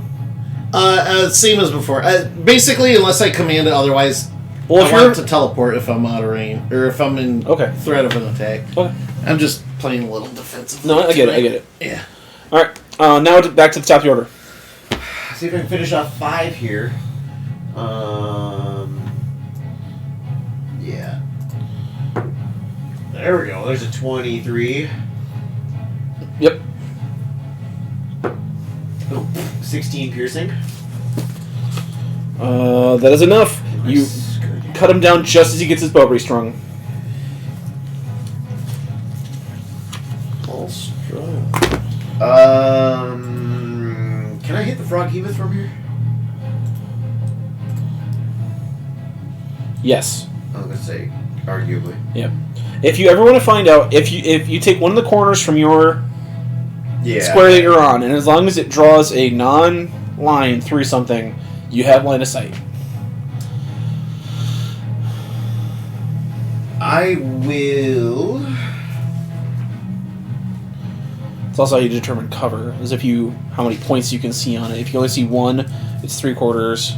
Oh, okay. That's But if it's corner to corner, it's full cover. If you see one side, full side, it's quarter cover, half, and then it's a logical way of approaching it. Yeah. Can I ask Rocknar what's his plan on this thing? Kill the frog. Okay. So yeah, you could ask him, but yeah. You do see him. He points to 3 and 4 of the barbarians and says, "Go cover the casters. 1 and 2. Let's go get us a frog." 1 and 2. You no longer have names. All right. Meat Shield 1 and Meat Shield 2. Going to see if I can hit that frog. Nat 18, so a 25. Hit. Give me a Wisdom save. DC 17. 8. Nice. It is menacing attack. It is frightened until the end of my next turn. So Okay. it cannot move any closer to me, and any attacks it makes is at disadvantage. Okay. And then I need to roll damage on that. 8, 23 piercing. Okay. I'll pop it with another arrow, at least try to. One more. 17 to hit. Hit. Ooh, nice. 17 piercing. Okay. And then if I can, I'm going to hop into this window. Just slide right on in there. And if I stand back here, do I still have at least somewhat of an angle to shoot out this window at it? Well, you notice there's a window to the south here. Yeah, this window. Yeah, that's what I Yeah. mean. You see the arrow I'm Yep. drawing? Yeah, okay. All right. Jesse.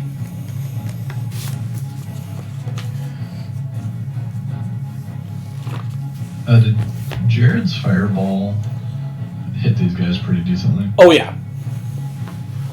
Oh, yeah. I know, no.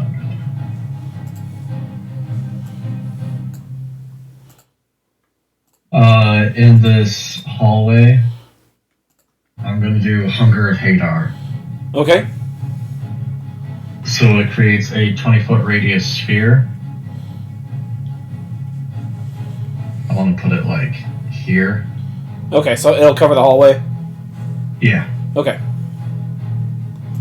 You have to move to see that? You want to pop in the door so you can do that, Jesse?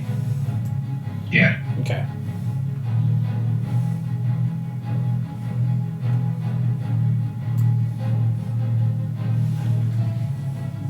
I'll just say it covers that.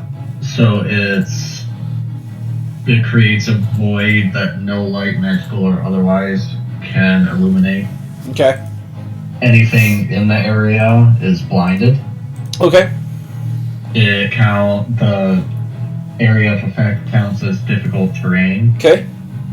and then the damaging effects don't take place until they start turns. Any creature that starts its turn in the area takes 2d6 cold. Any creature that ends its turn in the area must succeed a dex save or take 2d6 acid. Okay. All right. So as you turn around the corner, you see them kind of like limping forward after just taking this fireball, Smoldering. and the whole hallway pitch black. You just hear this,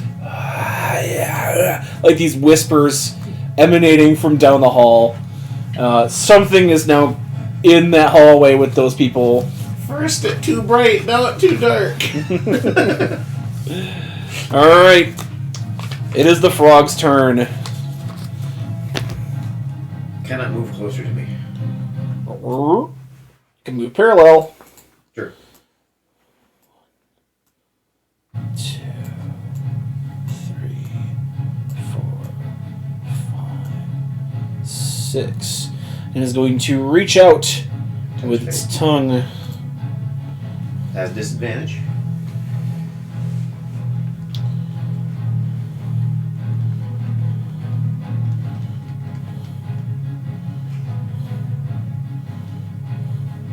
Actually, he'll use his tentacles on Jeremy.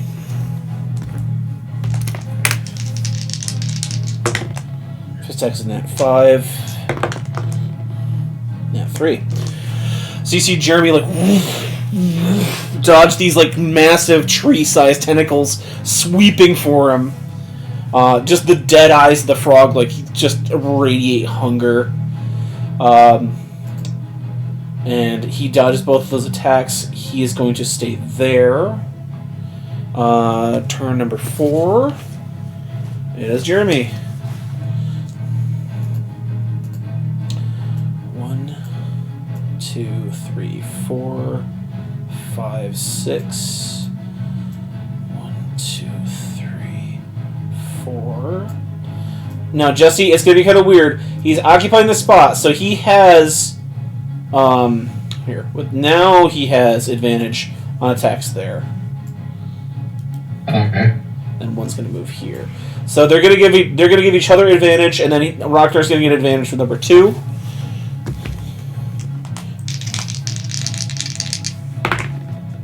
Nat 20, baby. Just in time. It's cocked. It's cocked. It's not 2, but still.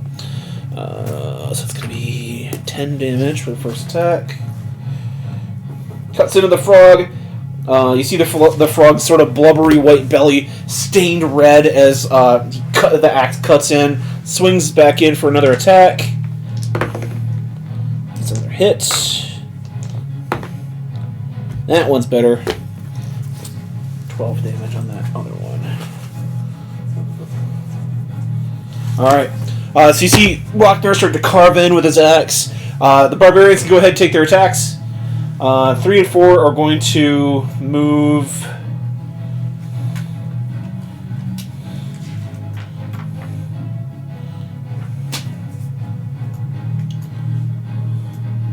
here. And they're going to block anything that tries to come out. Yeah. Alright. If 3 and 4 want to take attacks against number 1, it is blind, so they'd have disadvantage. Because they're attacking just into pitch blackness. Yeah, what the hell? So 3 will do his first kind. This is... second time. You had just enough AoEs, I think, to pull this off. Because those archers would have fucked you up. 3 shots per turn. You know what I just realized? Possible 24 damage per turn, DPS. Number 3 got 1 hit. Okay. Number 4...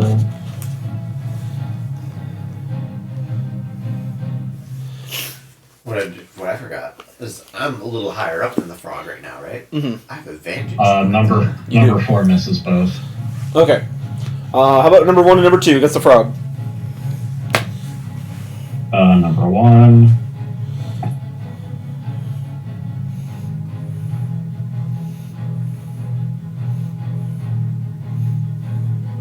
he gets... What's its AC, do we know? Nothing. You don't know yet. Go ahead and just tell me what you got. Okay, lowest was a 17. Both hit. Okay, so he gets 2 hits. Okay. Number 2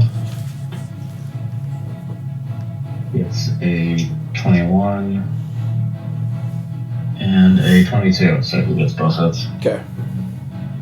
Alright. Frog's getting pissed. Alrighty. He's not happy. Alright, after him, it is going to be Micah.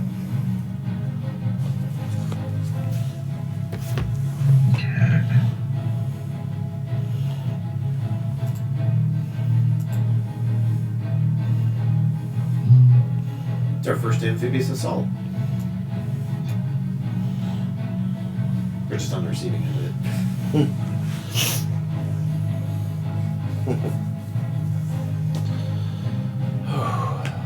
It's exciting. Let's see how this plays out. You can definitely see where this would be a lot more difficult stacked if we played it not in reverse.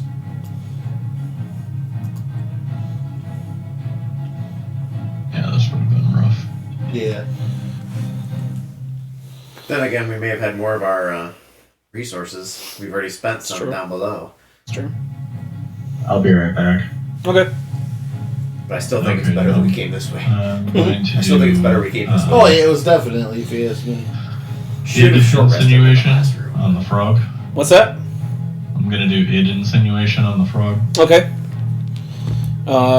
Wisdom save? So Wisdom, yep. I'm gonna need the long rest after this battle. Natural 19. Okay.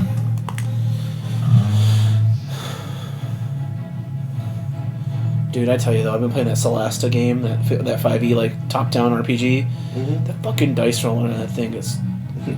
Garbage. I'm fighting like these fire creatures that can like fly and burn you when they attack, and I'm like, okay, I'll get my tank in there. He can soak up like a few hits because he's got a 20. My paladin's got a 22 AC. Nat 19, Nat 19, Nat 19. Are they fucking 3 Nat 19s in a row from this thing? I'm like, are you fucking kidding me? That's why I don't like dice rollers, because that's like the odds of that are so astronomical. Yeah, it doesn't seem feasible. No, I get it. Like, It's like, that's what I mean. There are times when playing Roll20, there are times where you seem like there's days where you're just hot. Like, you can't do any wrong. And then there's days where, like last week for me, I couldn't do a damn thing. anything else, Micah? Yeah, I guess I'm gonna do Mind's Thrust, but I'm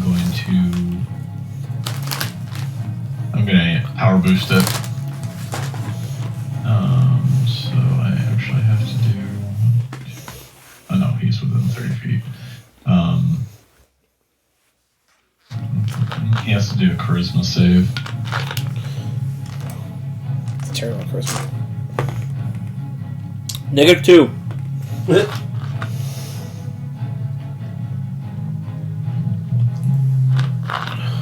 Look at that thing. Okay. It was charismatic. Yep, he sinks some horrifying caricature, and he becomes frightened of me until the start of my next turn. You poke your head out, and it's just a it's just a massive. Oh god, what would a frog be afraid of? Blue heron birds. Yeah, you just have a massive bird head, like 20 feet tall. Like perspective-wise to the frog.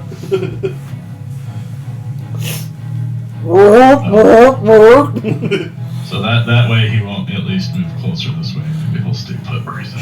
Should be disadvantage against attacks again, I think. Against you. Is it just me, or? But yeah, that's all I got. A frightened creature has disadvantage on ability checks and attack rolls while in the source. Oh, it's in line of sight. Okay. Oh, okay, yeah. I'm back. Okay.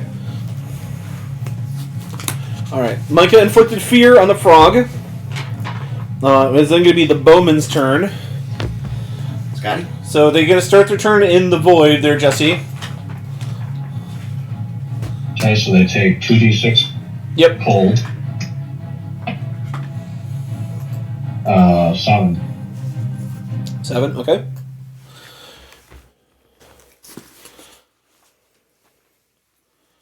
Alright.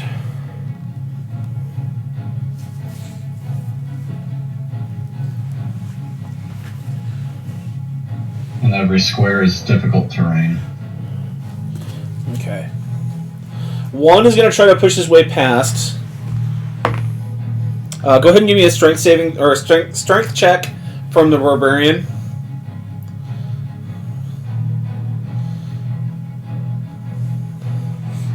Okay. 19. All right. You see the lizard folk like start to push out, and the barbarian just puts his hand against the thing's chest and shoves him back in. So he's going to stay in. Okay, so when he ends his turn, he takes 2d6 acid. Well, first he makes a dex save. Sorry. Okay. Well, they all, as they kind of creep forward, they're all going to make that save. Only 3 makes it. Okay, so the ones that don't make it take 9. 9. You see one fall out of the void, and then a teal blue tentacle slips under his throat, pulls him back in. And one is gone. You hear a choked scream as it just gets cut right off.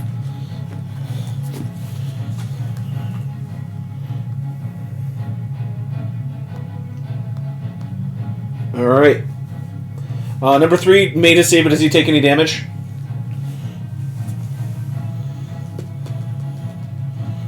Okay. But he's still blinded and Yes. all that. Yes. All right. The other bowman.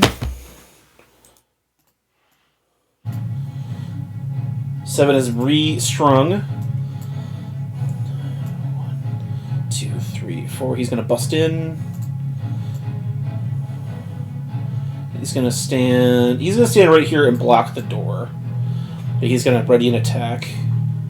So number 6 got 3 arrows coming at your way. See, he busts 3 busts in, fires arrows as he's running past. One's gonna be nat 17, so that'll be a hit. Go ahead and give me a.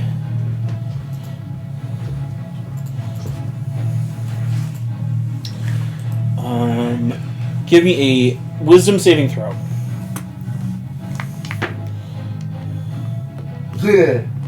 Out of 5. Yes. Okay, sorry. This is the one I really wanted to hit. As he hits you with that arrow. Indomitable. 18. Fuck. Alright. I was like, shit, I have indomitable. Shit. What am I doing? Alright. You just before the shadow arrow hits you, you're able to like knock it out. And you only would have been able to see 5 feet in front of you. Oh, That would have completely locked you down. good thing I remember to have indomitable. Whew. Alright, so you're going to take the damage, but you're not going to be blinded. Alright. So 10 points of piercing and 6 points of psychic. So 16. Ah, man. Lucky. Alright. Champions.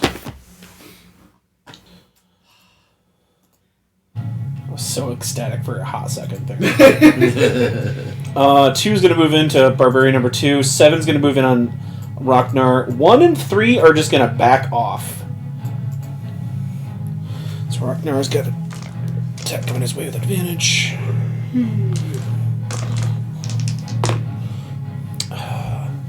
Net 20.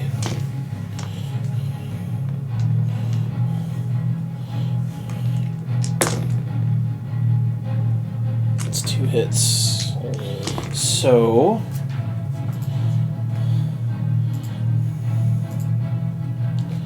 you hear Rocknar crying pain as one of the axes like bites into his collarbone.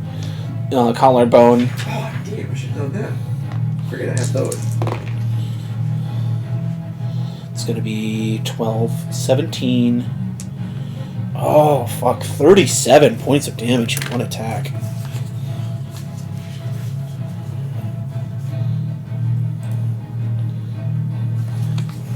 Second attack. It's going to be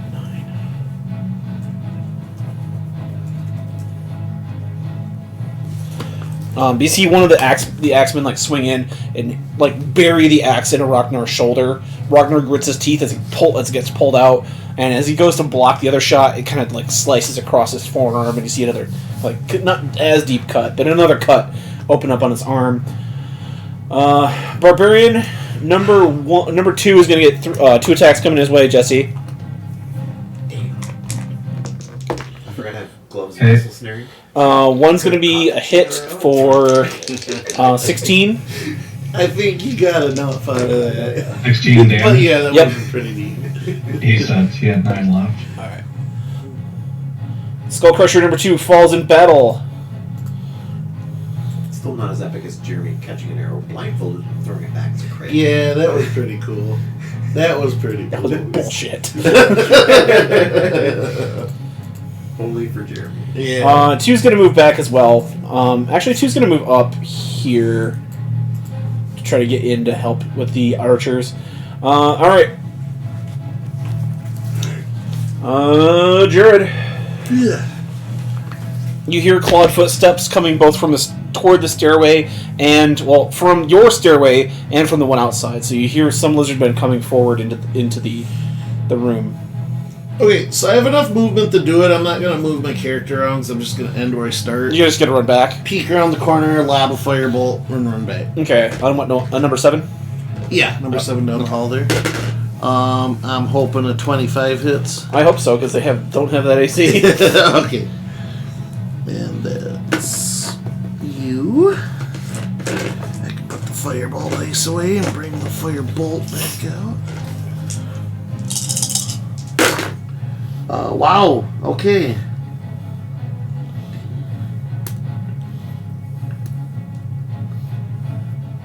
$30 even. 30. Okay.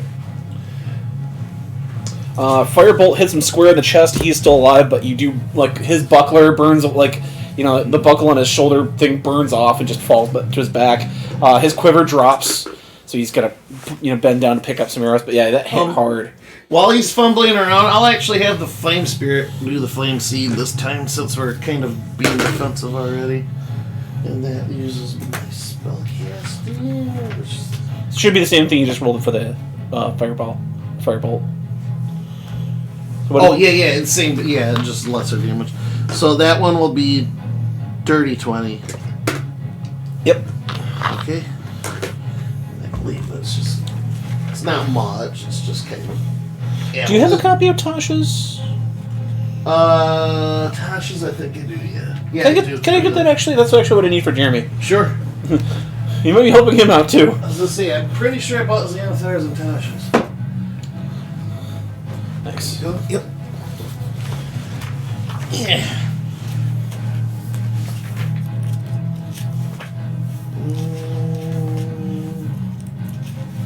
I haven't actually used Flame Seed in minutes, so I just don't remember.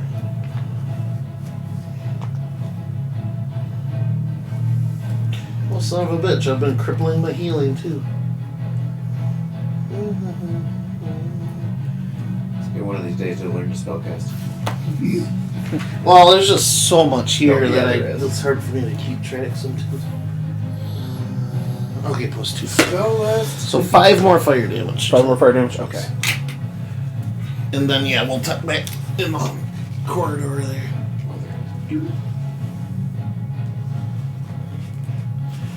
No, my bonus D8 from the Flame Spirit adds to healing as well as fire spells. I've been forgetting to add it to the healing. I think he has Fire Rune.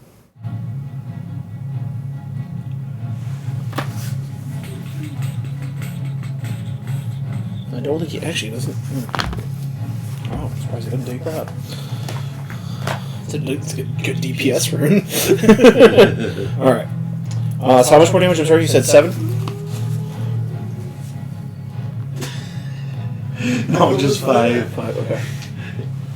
This is sleep howling, apparently. Ooh. Alright.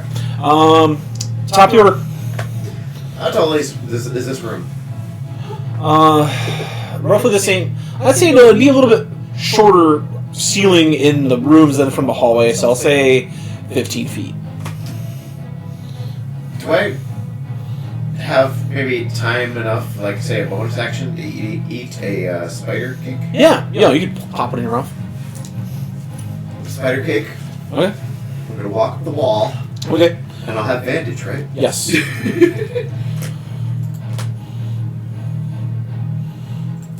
Do you want to walk the full 15 up to the ceiling?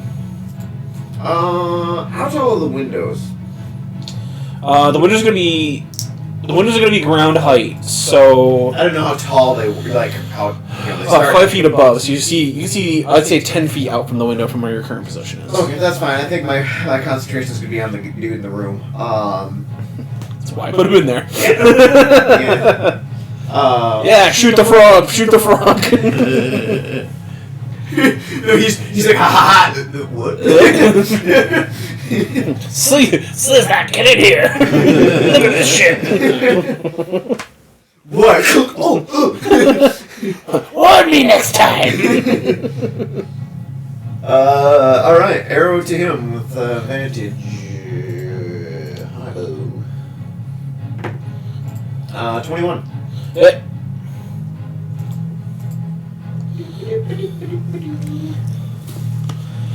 Oh. 19 piercing. Okay. You know what? I'm gonna go ahead and pull out those 4 masterwork arrows that I just picked up. I might as well start using some. Might of as those. well. Next attack. Ooh, there's a 24 to hit. Hit. 17 piercing. It's number 6. Yeah. Okay. He is big time bloodied. Ooh. 13. Nope. Yeah. You know what? I will go ahead and action surge. Okay. Let's get this guy cleaned out of here. 21 to hit again. Yep. Come on. This will be the 3rd. So, 17 piercing. That's enough.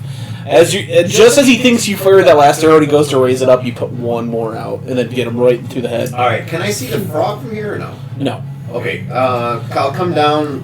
I have 10 feet of movement left. Yes. Come down 10 feet. I'll still on the wall. Right, but you can now see straight out of the window. Okay. Because I have 2 shots left from this action surge. Okay. So I'll send. Fucking like Spider-Man standing on the wall, straight. Like you're firing like this, like standing, looking up. After knocking away a shadow arrow at the last. There's a nat 18, so a 28. Hit. Oh, and he's adjacent to an ally, so that's gonna be sneak attack damage. Give me. Actually, no. It hasn't been Micah's turn yet. Can he see Micah? Yeah, Micah's. Like you're standing halfway out the door, right? Yeah, well, I mean, I'm where I'm at, so. Yeah, he can still see you through the window and the door. So yeah. Okay. He's probably still frightened then. He's still frightened. Okay, I'll save that for the next time. He's gonna juggle frightened statuses. That's Jesus. I'm trying to remember that was. Okay, yeah, back to my regular arrows now. I burned up those 4 already. 25 piercing. Okay. My last action surge attack. Ugh. There's a nat 2. Alright, well, it was amazing enough that you finished off the one, and fired the one into the frog. The frog turns one of its eyes. You see the other 2 eyes on Jeremy, and the one whoop, looks at you, noticing the arrow like kind of protruding out of its arm. Alright, Jesse. I imagine I have some sort of cover through this window. Yeah, I'm gonna Eldritch Blast number 2 there. This one. Okay, you have to move either to the door or to a window to see him. Oh, yeah.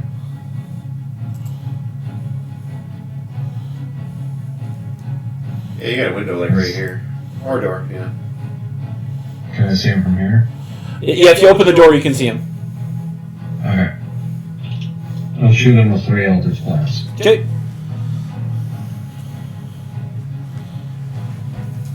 The lowest of the 19. Go ahead and roll damage.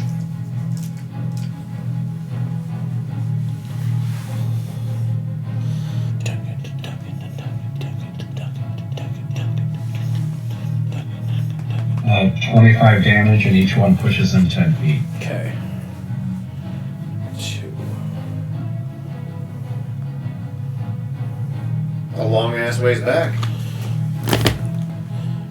Sliding him back further and further with each attack. 1, 2, 3. He gives a lot of ground. Alright. End your turn? Yeah. Alright, Frog's turn.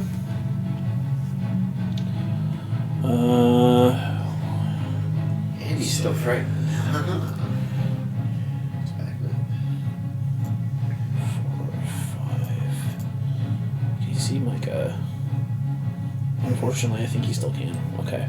He's gonna still attack Rocknar, though.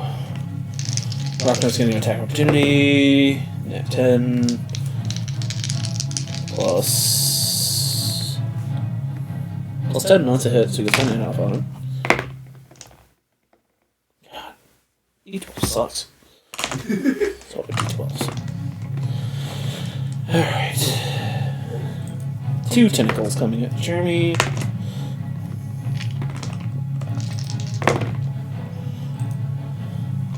Let's cut. Alright, nat 19 and nat 18 for disadvantage. That is going to be 1 hit on Jeremy. So you see one of the massive tentacles slap down on Jeremy.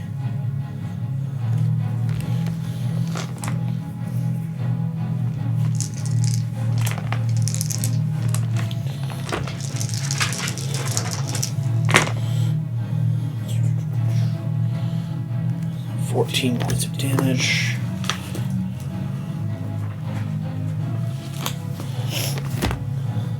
And you see it wrap around him, so he's now lifted up in the air.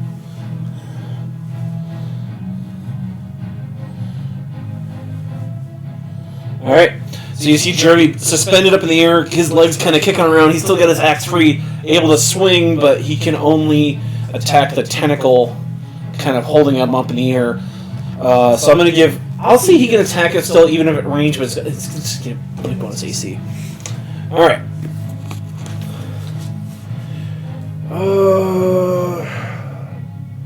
Jeremy's turn.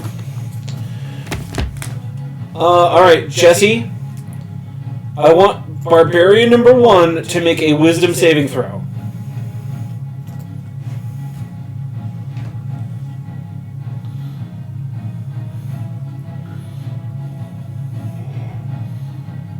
Fails. And a 2. 1 is going to run to you. He's going to break ranks. He failed his morale check.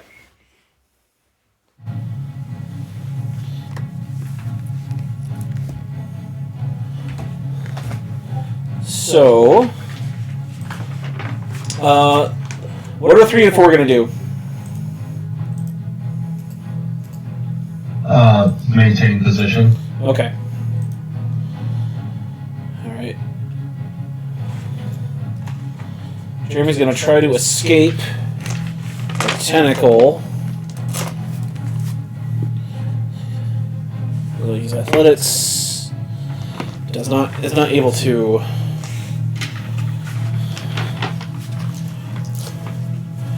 You hear from the courtyard. Oh, guys! All right. End of Jeremy's turn. End of their turn. Micah.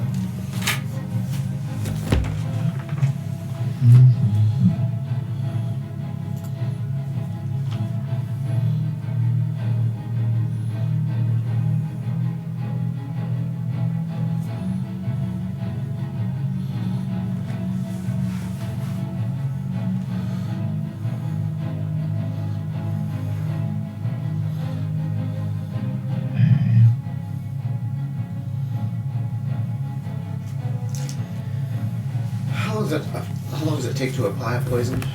Bonus action. Is it bonus action? Yep.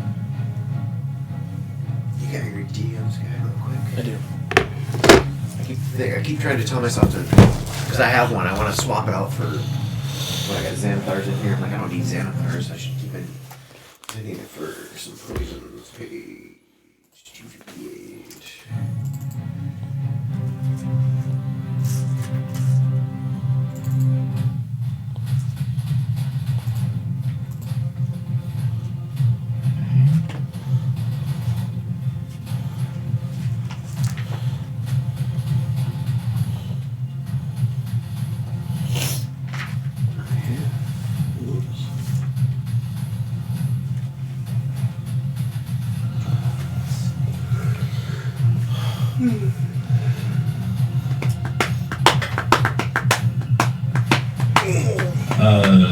If something's frightened, John, can it attack me still?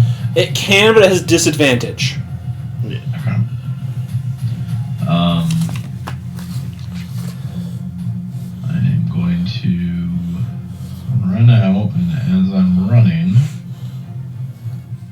I'm going to use Draconic Transformation. Okay. So you sprout your sparkly wings and kind of grow a little bit in stature. So I have wings.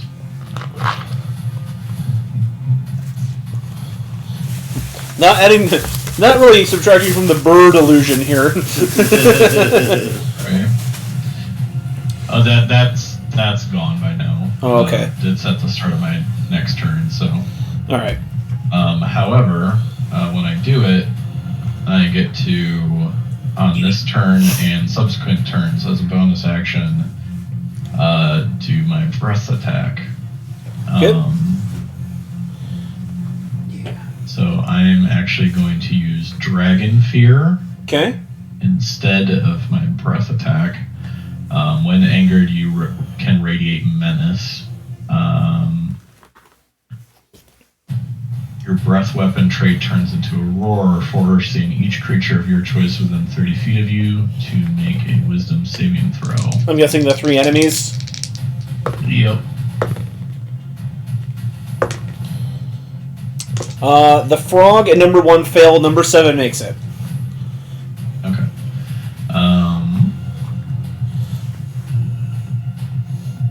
Yeah, and they're frightened of me unless they take any damage, and they get to repeat the saving throw. They're frightened for 1 minute.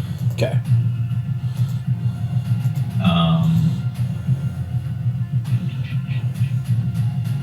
If they can't see me or hear me, they automatically save it. Okay. But otherwise, the only way they can save against it is if they take damage. Okay.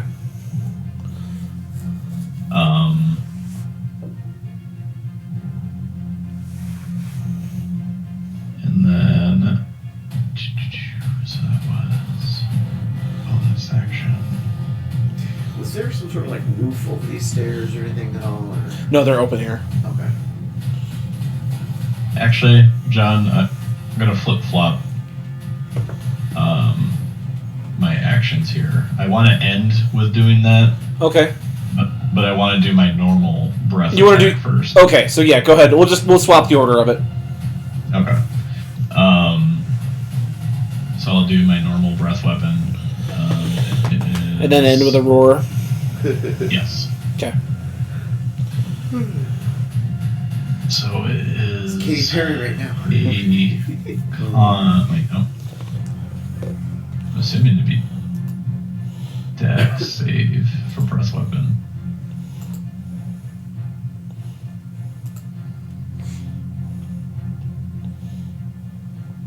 Yeah, since it's cold, I'm assuming it would be dex save. Okay. The Froghemoth fails. The Warrior fails. And Warrior 7 fails, Warrior 1 makes it. Okay.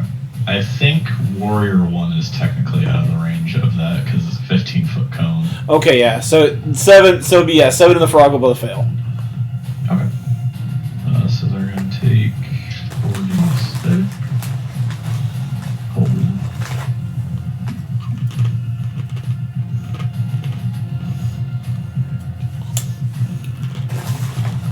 17 cold damage. Okay. And then, yeah, I'm gonna still do the frightened thing on them. So that's my move, my action, and my bonus action. Alright. Actually, I'm gonna move here.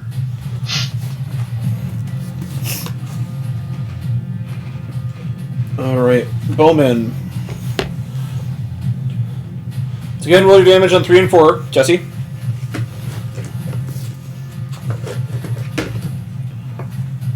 Okay. 6. 6, okay. They're gonna try to pass. They're gonna try to blow past your dude. So go give you another strength. Never mind. They got nat 1 and nat 2, and they failed their save. Let's go ahead and roll damage more damage here. 11. Yeah, Nice. that's enough. You see the last 2 bits of life snuffed out as they try to reach out. They just kind of fall down and are no more.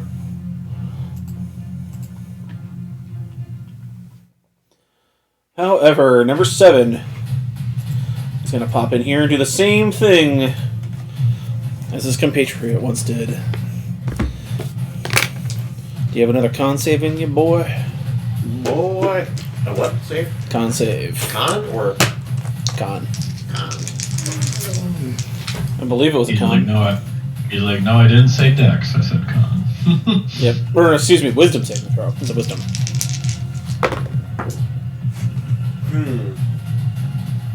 How much damage, John? First one is going to be the psychic shot, or the shadow shot. So it's going to be 11 physical damage, so piercing, and 8 psychic damage.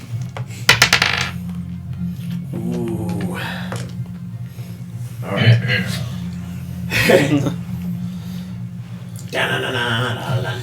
John, you'll be happy. That was a 4. But I did use my gloves of muscle snaring. I didn't reduce it to 0. I only reduced it by 10. Okay. So you take the shot, you grab it, and it still kind of pokes you in the arm, and it's not enough to bypass it. What was the saving throw? That was a 4. Your vision clouds, and then for your next turn, you can only see 5 feet in front of you. As it's so dim and everything's kind of blurry from far away. The second shot was a normal shot that hit for a D8. What was the damage on the first one? Sorry. It was. So it was 11, and then what was the second part? I believe it was a 3 and a 4, so 7. I thought you said the first one, like the physical was 11, and then the psychic was. I think it was 7. Okay. 7's the default anyway. We'll go by the default damage. So 18 altogether. I reduced it by 10, so 8. Yep. And then the next arrow is going to be just a mundane arrow. It's going to be 8 points of damage. 8. Yep. But what was his attack? It was a 16 plus 7. Yeah, my AC is 17. Okay. You said that was 6? Yep.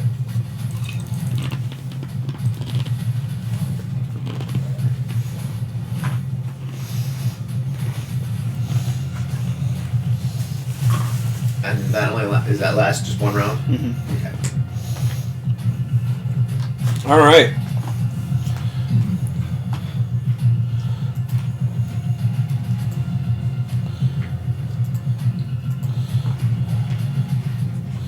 So these two are dead.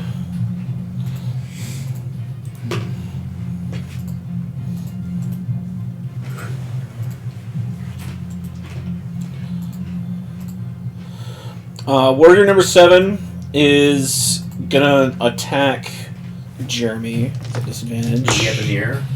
Or is he still in reach? He's within reach. He's not like all the way up in the air. That's a hit and a miss. One hit on Jeremy. I see. I will use my reaction to see if I can add a D4 to make it miss. Okay. On a 3 or a 4, it'll be a miss. Okay.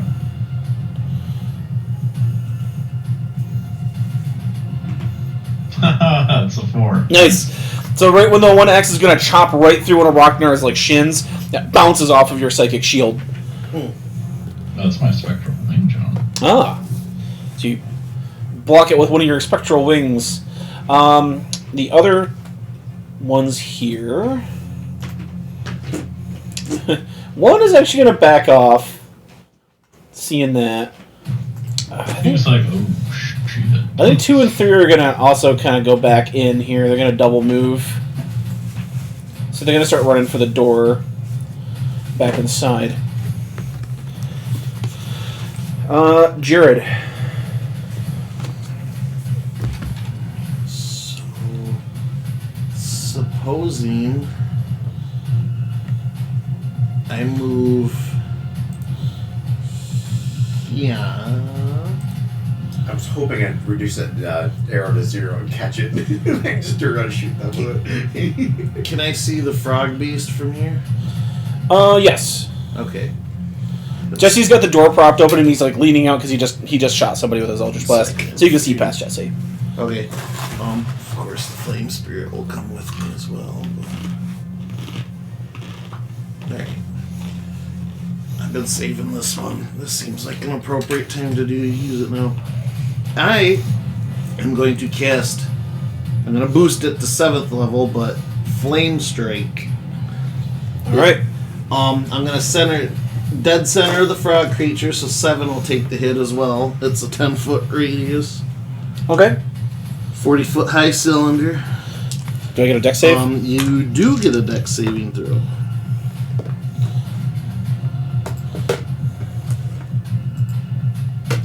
All right. 7 makes it.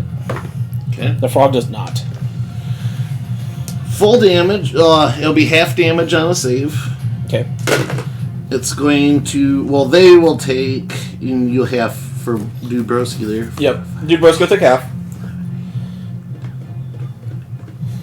15 light damage, or Lightning?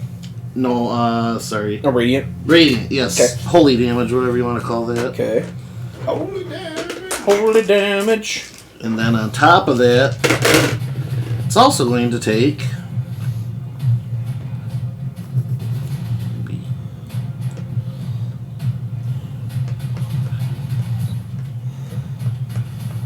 It's a lot of coning.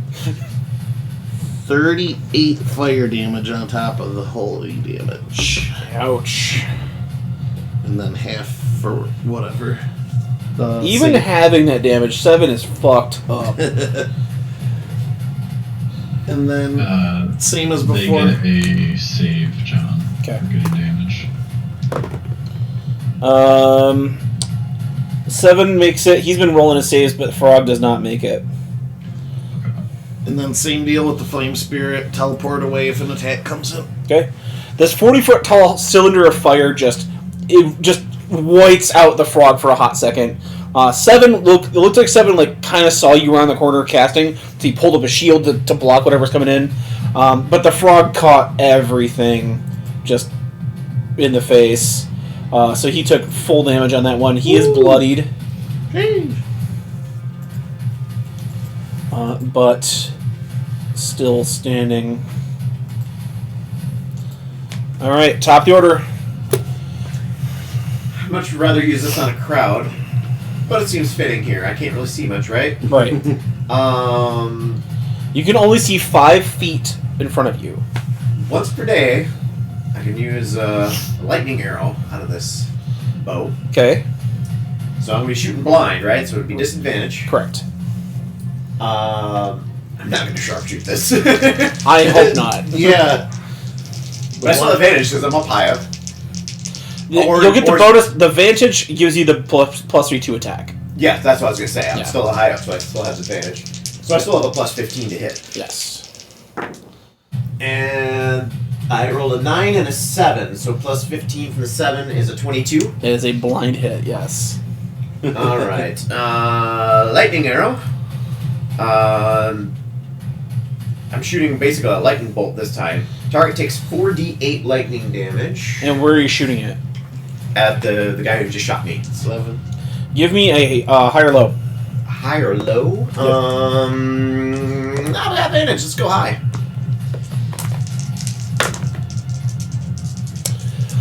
Bing! Pew! Fires out the lightning bolt. You hear it crackle, and you fire it out, and you hear as it the lightning strikes the lizard, but you hear a ding, and it flings out the window. So you're gonna catch 3 and 2. You want to give me that, John? Let's see. It was a 97. 48. Oh, nice. Oh, 48. wow. So there's 10. Ooh, 10 and 10. So 20 lightning damage on the one I hit. 3 and 2. How much damage? 20? 20. Whether you hit or miss, each creature within 10 feet of the target must make a dex saving throw. Each of these creatures takes 2d8 lightning damage on a failed save or half on a successful. Okay, this is where that's gonna come in. And they both fucking fail it. So go ahead and roll your damage Okay. for lightning. What this? The archers, you hear the archers slump down to the floor dead. Oh, number 7. Yes. Okay, so I got him on the first hit. Yes. Nice. All right, so the 2d8 extra lightning damage. Ooh, an 8 and a 4, so there's 12 extra. 12 on both. Okay. That's good. Alright. Alright, cool. You see a lightning bolt come out of the window. It fizzles once it hits the wall, but it's just comes from nowhere. The bing, zoom, bam, and just this lightning crashes in the courtyard there. You see the frog look at it and flinch. Alright, after your turn, it is Jesse's turn.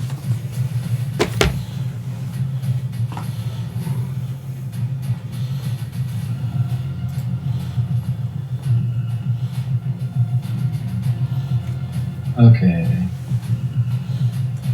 I'll come in here. Behind me, motherfucker.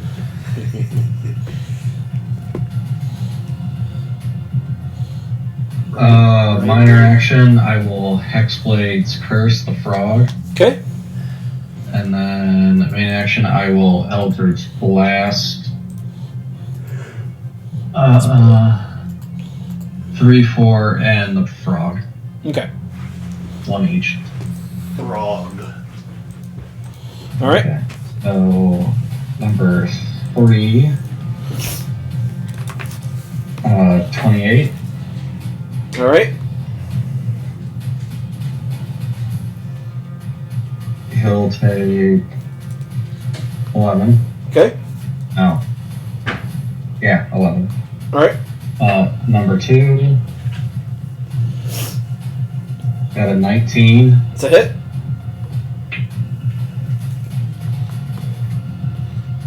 He takes 7. 7, okay. And then against the frog.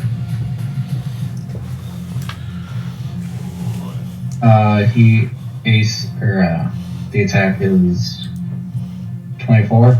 Yep. Okay.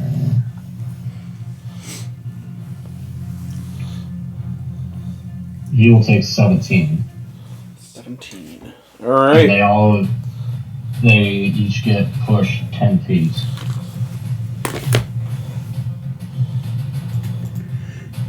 Alright. Also, if the frog got hit, he gets try to save.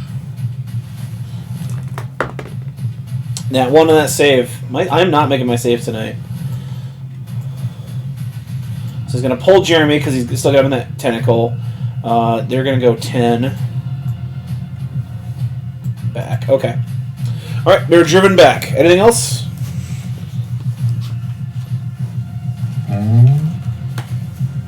I'll move the rest of my move. That's it. Alright. Alright, the frog. Tongue attack.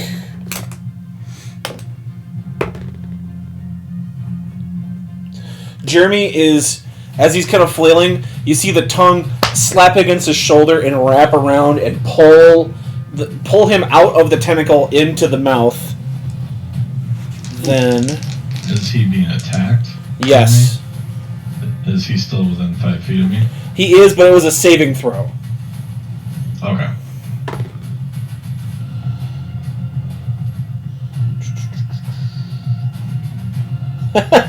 Jeremy somehow has the wherewithal to bring the axe up, and his feet are braced against the bottom lips of the frog, and his axe against the top lips. And the tongue is trying to pull him in, but Jeremy is bracing himself in the frog's mouth. He flexes his abs and shakes the tongue a little. You just hear him go, ah! Ah! Ah! Alright. That's the end of the frog's turn. He's gonna... Oh, not like... Jeremy. I'll say he's partially enveloped by the frog. Alright. And in his turn, we then go to... Jeremy. He's gonna try to extricate himself from this tongue. Got it.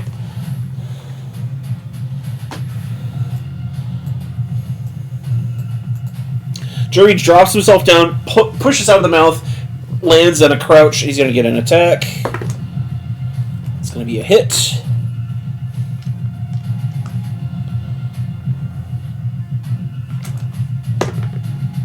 There we go. That's 13 damage.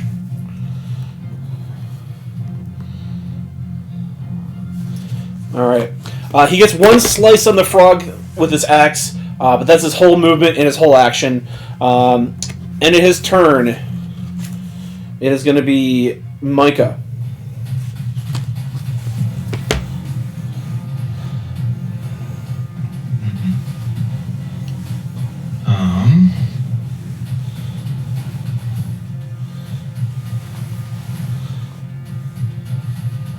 Is number 7 still alive? Yes.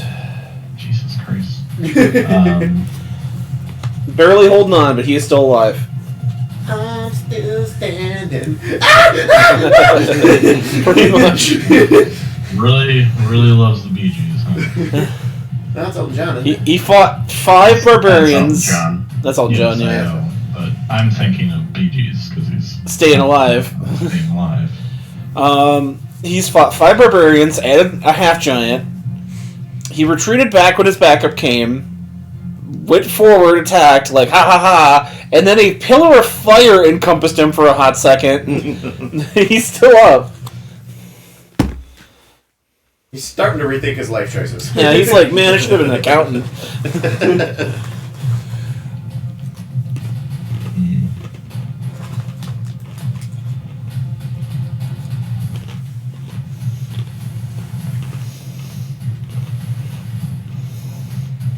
Okay. Jeremy being in his mouth poses a problem. He is not in his mouth anymore. He was able to free himself from the tongue. Oh, so he's not grappled anymore? Nope. It took his whole move to escape.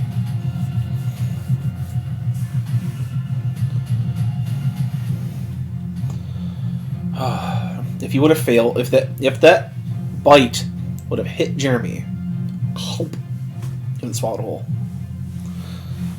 He'd have to hack his way out. Yep. You're restrained, blinded, and take ongoing acid damage. So you ain't moving, your attacks are going to be at disadvantage, and you're going to be ticked on DPS every turn inside that frog's belly. Okay, hear me out. If I move 1 square south here, so I'm down, can I do a 15-foot cone towards the wall to hit both the frog and the lizard guy? Yeah, you're airborne. You can do it right now. Oh, okay. Well, I just don't want to hit Jeremy. No, yeah, I get what you're saying. You could angle it in a way that it would just hit the wall and the windows. Okay, all right. We'll go from if that's to the case- windows To the wall. to the wall. Con saves? Dex saves? I'm doing Mind Blast. So Mind it's Blast. going to be Intelligence saves. Oh, shit. Yeah.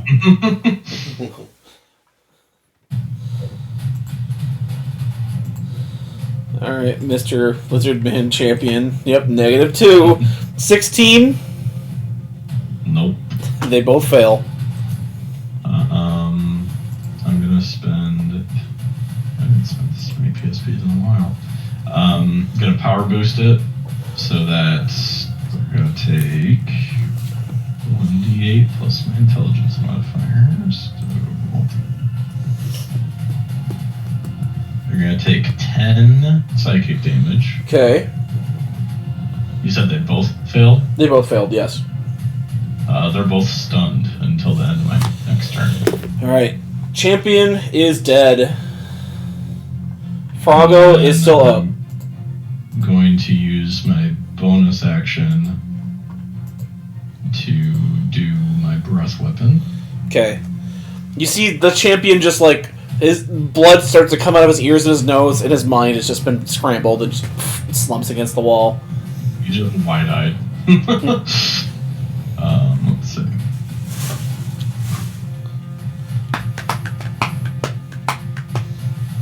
Okay. And now that the frog is stunned, I'm going to do my breath weapon on him. Okay. So he fails. Do a dex save. I don't know if he can, but yeah. I believe he auto fails because he's stunned. Okay. 60. Oh, oops. I was rolling D6s. It's D8s. Yeah. My bad.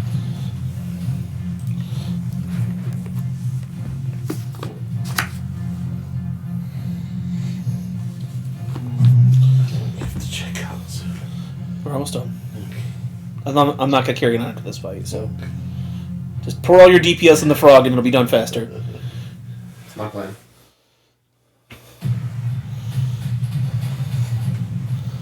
Because, not gonna lie, these these soldiers are gonna make some morale checks here pretty soon.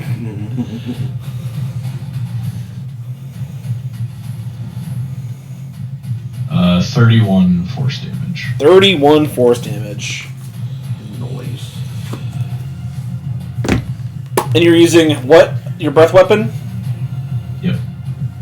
So he's just shouting at it. As you emanate this psychic pulse, the frog flinches, and you just see all three of his eyes looking in different directions, and then and this sparkling white, like radiant light comes out of your mouth, and just completely envelops the frog's head and its upper body, and then it just whites out. And when the flash is over, the frog has no upper torso, and it just slumps to the ground in a big pile of froggy mess. Fusro that shit. Froggy goo. Frog The froggy's like, this baby can take temperatures up to 5,000 degrees. Apparently it was 5,001 degrees. With that, 1 and 2 both flee on their turn. They're going to run through the gap. 2 made his morale check, but because his allies are also running, he's going to run as well. He's like, nah, I'm fucking He's not running in scared. fear, he's running in solidarity. He's running in solidarity. He's running in intelligence because there's one of him and how many of us? When the dust settles, the Guardian's dead. The other surface creatures of Marsh Deep Keep are dead. And with that, the keep that was once in the hands of this clan of lizard folk is now in the hands of the Waterlord and his minions. And it's you guys. I mean, I'm more of a bystander, really, We're but... more of co-workers, but I mean... And as the lizard folk flee into the swamp, you see that a few of the members of the cult kind of are able to come up, see the sunlight for the first time in a few days, and for a while, for the rest of the day, nothing seems to bother you. It doesn't seem like the lizard folk come back. You set watch, and you're able to take a long rest The cult folk come up and see the sun, and I'm standing on the wall going, "Hey guys!" The drawbridge, the separating drawbridge is still down, but now that just means you only have to guard the big gaping hole in the wall, which is not too bad. But with that, we will go ahead and end tonight's adventure. You have conquered Marsh Deep Keep. Jesse, you now have a base of operations in the area for your cult. The rest of you have done very well in driving out this lizard folk force. With some sort of undead in the basement. There is some kind of undead force in the basement, but man, we put some crates in front of that shit. He ain't gonna get out. Just don't go down there. He just wanted to sleep, apparently. I'm still proud of the Some fact... sort of Filipino. I'm still proud of the fact that we converted those other water druids instead of having to wipe everything out. But with that, Conversion therapy. Yeah. I will go ahead and call it for tonight's meeting. I will give out. We'll do 10 XP for this one. Was that a Zugmoy? No, that was just a frog hemoth. Okay, I didn't know if that was... How much experience do you have down, Jared? Huh? How much experience do you have down right Well, now? 90 now. Oh, okay. Okay. Because I have 62 on my online and 65 on my paper. Yeah, I'm not sure. No, I'm 10 away from one. What did we get last week? Only 5. Only Yeah, 5? Yeah. Okay, so I didn't update the sheet last week, so that'd be 70. Because technically, this is still all one big meeting. Right. That was enough to put me to level up. Nice. Woo! Alrighty, I'm gonna go ahead and close out stream, and I'm gonna go crash hard because I've been up for 22 hours now. Well, you know, depending 23 maybe if you're looking at the time jump here, but Yeah, time's about to jump and I gotta work. Jared, it sounds like you need to make better life choices. You know, first shift is a bitch. It isn't a good life choice by any means. I don't suggest it. But, alright, chat, stream, thank you for watching. I'm going to bounce on out. Everybody have a great weekend. See you guys. See you guys, everybody. Laters, everybody. Yeah, guys. Bye-bye. Bye-bye.